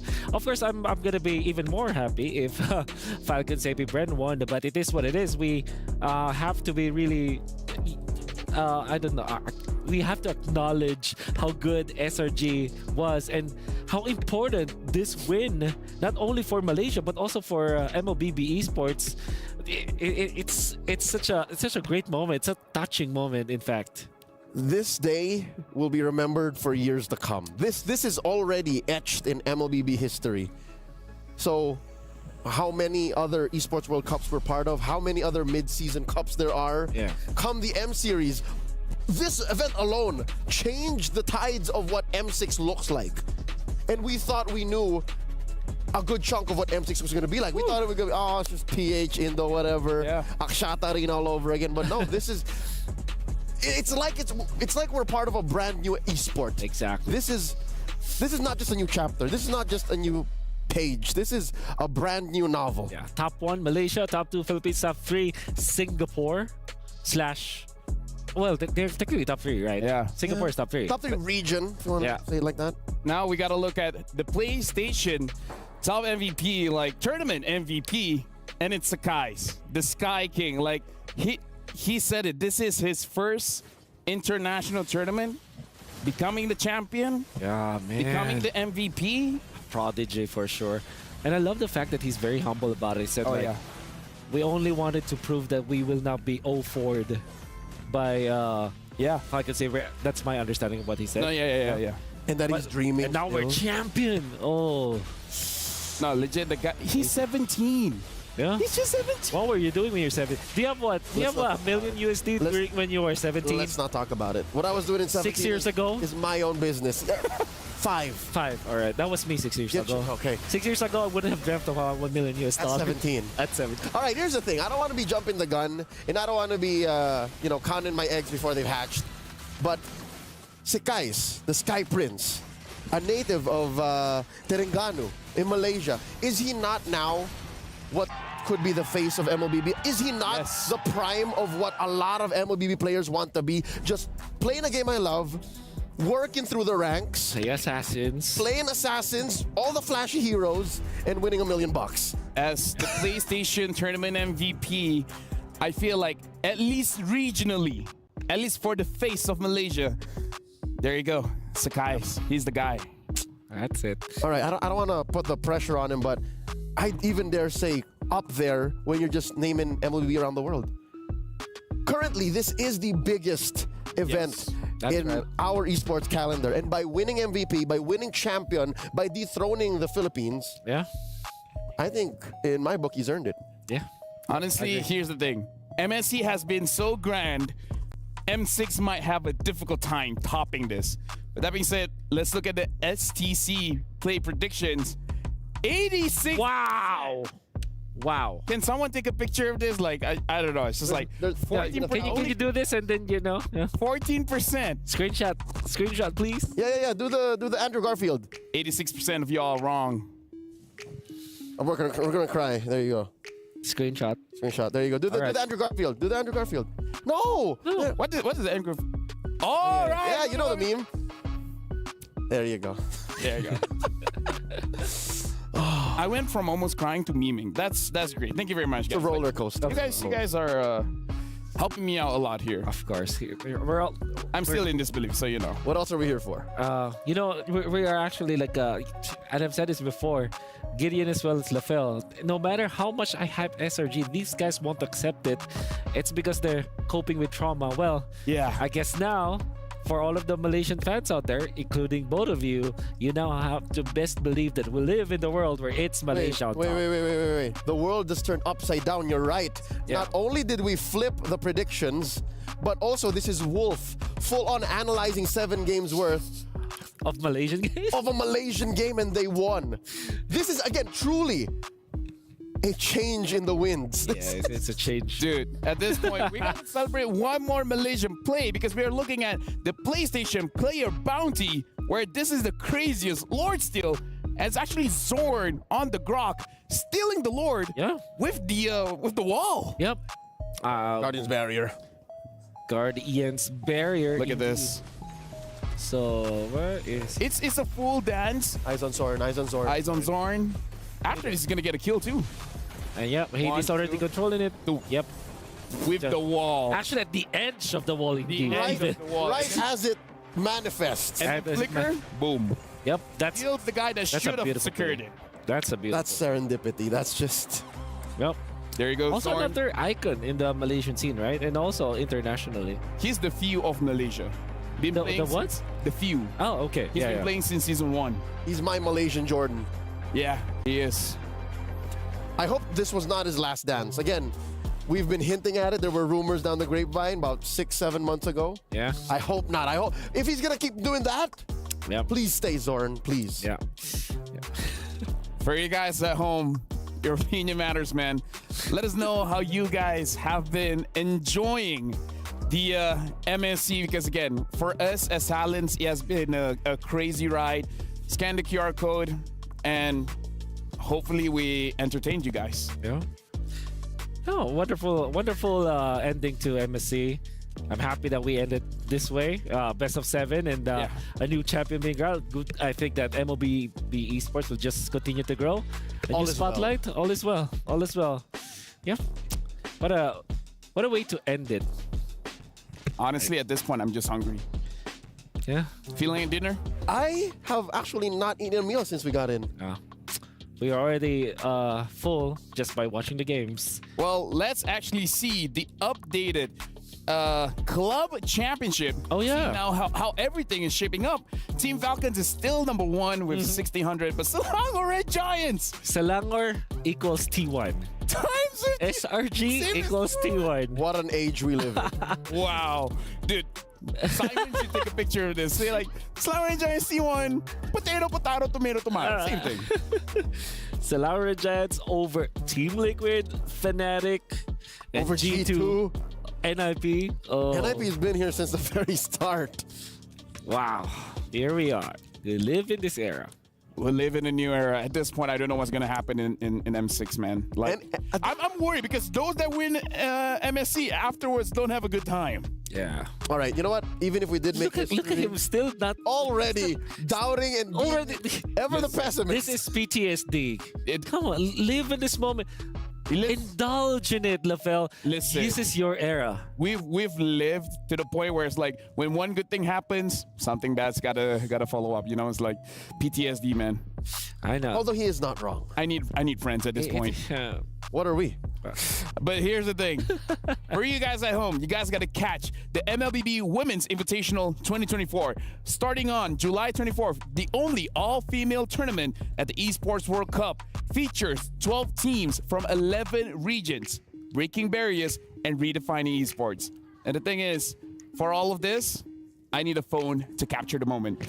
So capture moments like a pro with the 6-axis hybrid gimbal stabilizer equipped camera. Asus ROG is the official gaming phone of the MSC 2024. Are we gonna pretend like you just did not call us your friends? You guys are my friends. You know who else are my friends?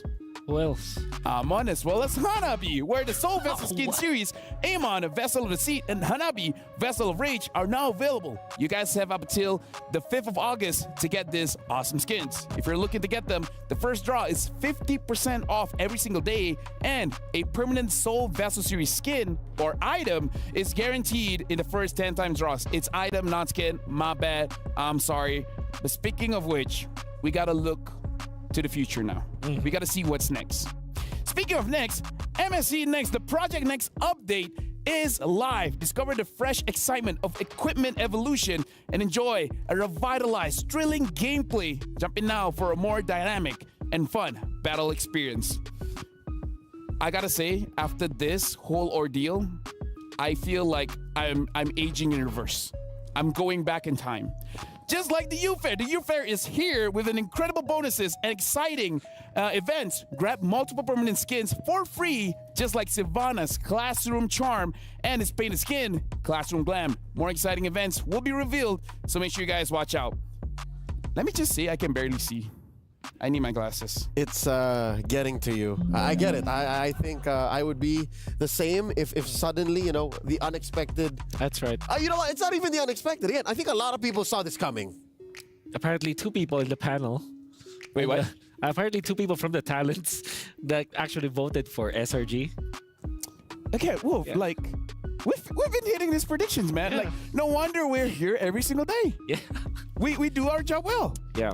And you know, well, the trophies there is like, yeah, good job, man. Hey, thanks. Good job. You know, good job for you too. But we predicted it. Yeah, yep. And here I quote. That was awkward. Yep. And here I quote the great band that, you know, they wrote a good song. They're called Blackpink. Oh, okay. As if it's your last. Always think that way. Oh, I have a different quote. It's like, drop that money. Drop it like, I don't know. But here's the thing. For you guys at home, we're just waiting for a visual of the players walking towards the totem. You know how you have that key and then you're placing your key amongst all those champions? Yeah.